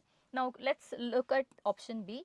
So it says downstream processing. Now what is downstream processing? Once you have cultured your organism, now you would have to extract the product from that. So when you are extracting, you have to make sure that you are separating and purifying it. So you call that process as downstreaming. So B is going to be 4. So between option 1 and 4, you have option A as correct because you can see A is 2 and B is 4. So this is how we solve this question very quickly. So the right answer is option 1. So let's look at the next question. The part of plasmid that codes for proteins involved in the replication of the PBR322. Now when you look at the structure of plasmid, so you basically have an ori which helps in the origin of replication, so it helps in the replication of the plasmid. But if you want your plasmid to replicate, you also need some proteins. Now there is a gene in your plasmid which is called as ROP. Now what is the job of this gene? So this gene basically produces a protein which is going to help ORI in the process of replication of the plasmid. So the right answer here is option 3, ROP. Now we have our next question. To isolate DNA from the fungal cells, bacterial cells and plant cells. Now whenever we talk about a fungal cell, we know that the fungal cell wall is made up of a special substance which is called as chitin. So we need an enzyme which is called as chitinase to dissolve the fungal cell wall. And similarly, when we talk about a bacterial cell, the bacterial cell is or can be dissolved by an enzyme which is called as lysozyme. Now you might have studied that lysozyme is present in our saliva as well as in our tears. And when it comes to a plant cell, the plant cell is basically made up of cellulose. So we can use the enzyme cellulase to break the plant cell wall. Hence the correct option is option 3. So let's move on to the next question. In mature insulin, which of the peptide is not present? So when you look at the structure of insulin, so you have A chain here, B chain here, right? And if you can see here, the A and the B chain are connected by a C polypeptide. Now this stretch which is in pink here is your C chain.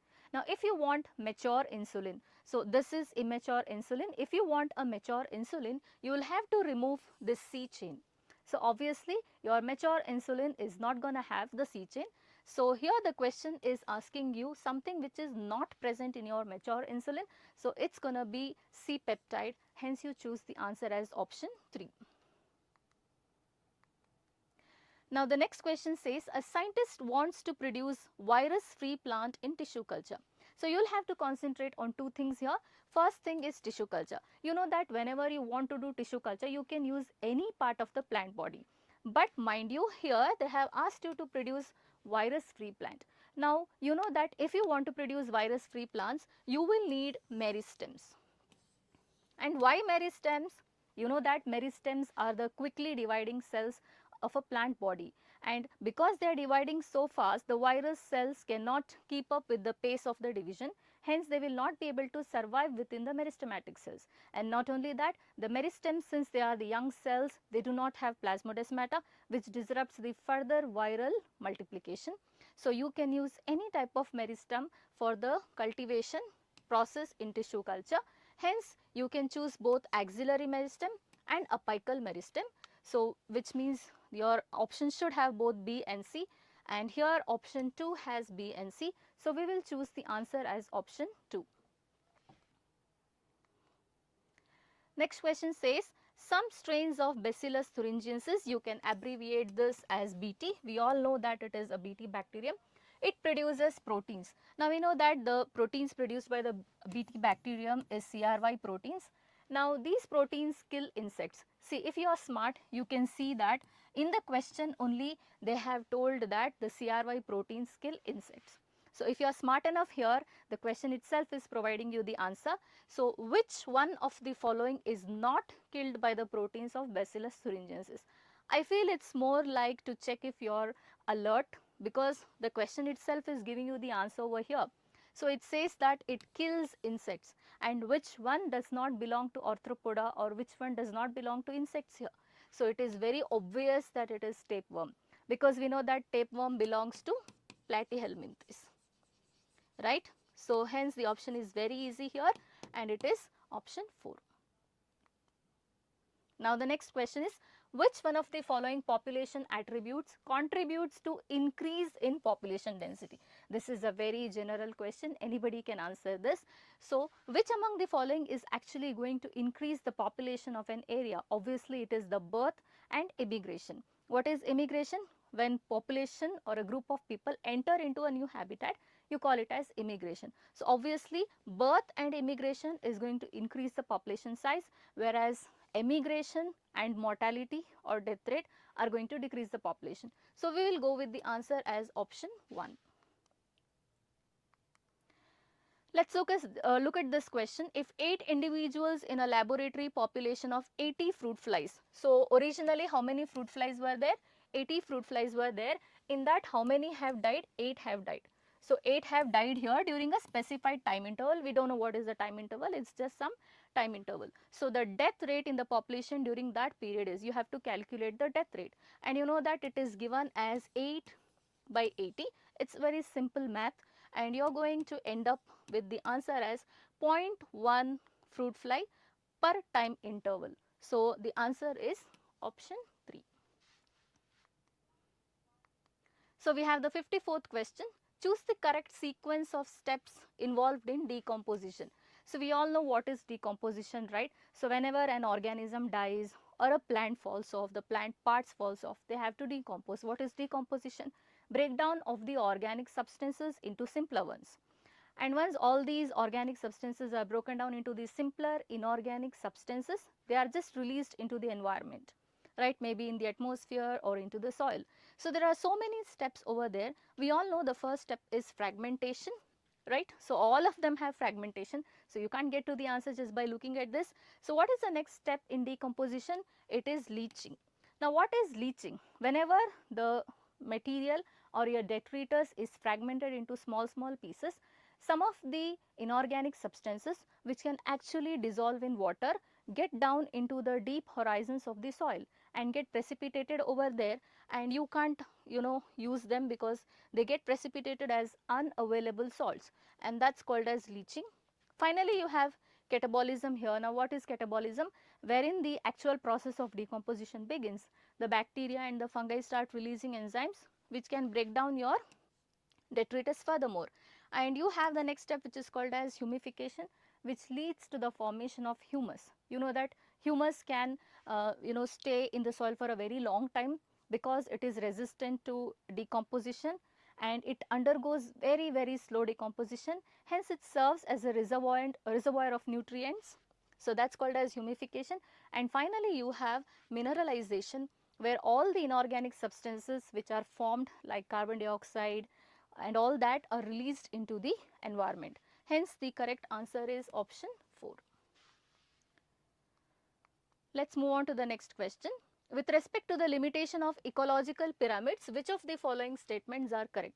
When you look at an ecological pyramid, we know that the base of the pyramid is occupied by a producer, then you have a primary consumer, then you have secondary consumer, and you have a tertiary consumer here at the tip or the apex of the ecological pyramid. So let us look at the options. A says that it does not take into account the same species belonging to 2 or more trophic levels. This is true. Now if you take the example of human beings, human beings can occupy the level of primary consumer as well as the level of secondary consumer. So these ecological pyramids do not take into consideration about such organisms. So the statement is correct.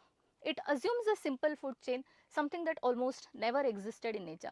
You know that you never have a simple food chain in the environment. So all food chains are interlinked in the environment because every organism is dependent on the other in one way or the other. So this is also true. It accommodates saprophytes. Now what are saprophytes? Your bacteria and fungi. Now when you look at the ecological pyramid here, nowhere you had decomposers. You have only producers and consumers. So this is false. It does not accommodate the saprophytes. It does not accommodate a food web. This is true. When I was telling you about the option B or the statement B, I told you that our ecological pyramids, what we have designed, do not have a food web, right? So which statements are correct here? A is correct, B is correct, and D is correct. So the answer is option 4. Let's move on to the next question. The sixth extinction of species presently in progress is dash times faster than the previous 5 episodes of mass extinctions. Now we know that even before human beings had evolved, there were a lot of extinctions, right? Now what extinction we are having is actually the sixth extinction. But when you compare the sixth extinction with the previous 5 extinctions, the sixth extinction is way more faster, and it is 100 to 1000 times faster. And why? The reason is very simple, because of human beings.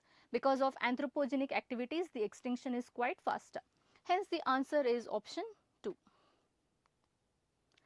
Let us look at the 57th question. Species diversity dash as we move away from the dash towards the dash.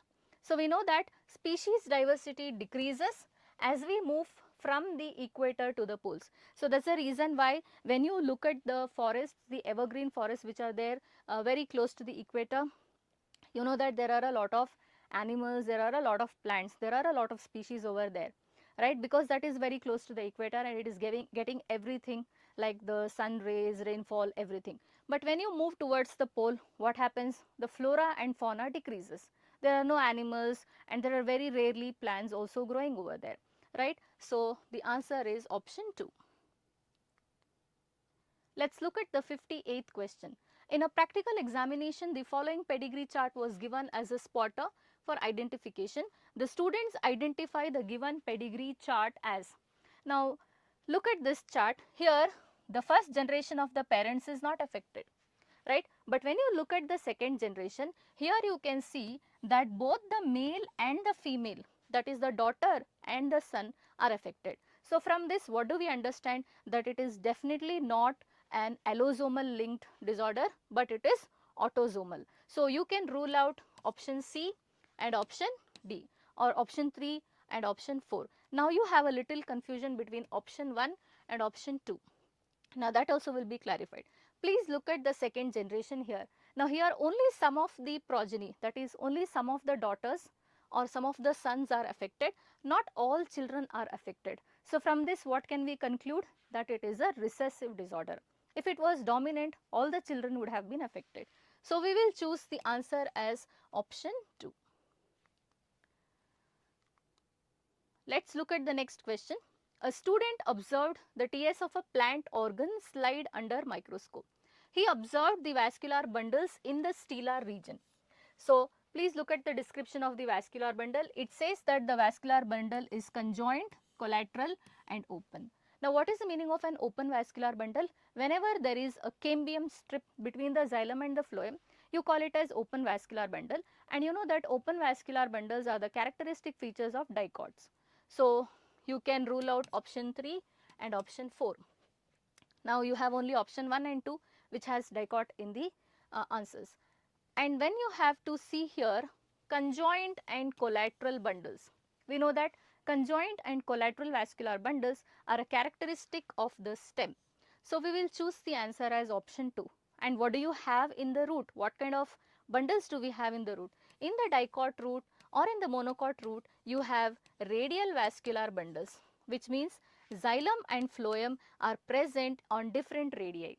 But in conjoint bundles, xylem and phloem are present in on the same radius, right. So, the answer here is option 2. Let us move on to the last question. A student observed the slide of mitosis under the microscope and observed that the chromosomes were placed at the opposite poles. Which stage was the student observing? Now, the moment you see opposite poles and the moment you see chromosomes, it is obviously anaphase, right. So, the stage is anaphase here. Actually, it is late anaphase, but since you do not have that in the option, you can still go with the answer as anaphase, right. And you know what happens in telophase? There is reappearance of nuclear membrane, and in telophase at the opposite poles you will not have chromosomes, but you will have chromatin network. I know many of you would have confusion in this. You might be thinking that it is telophase, but it is not, because in the telophase you should have chromatin network at the opposite poles and not chromosomes. So, the answer is very clear here. It is anaphase. So, we have solved all the MCQs. So, for more such informative videos about the competitive exams, please like, share and subscribe. Stay tuned, NEET is up. Good night. See you all in the next session. Thank you.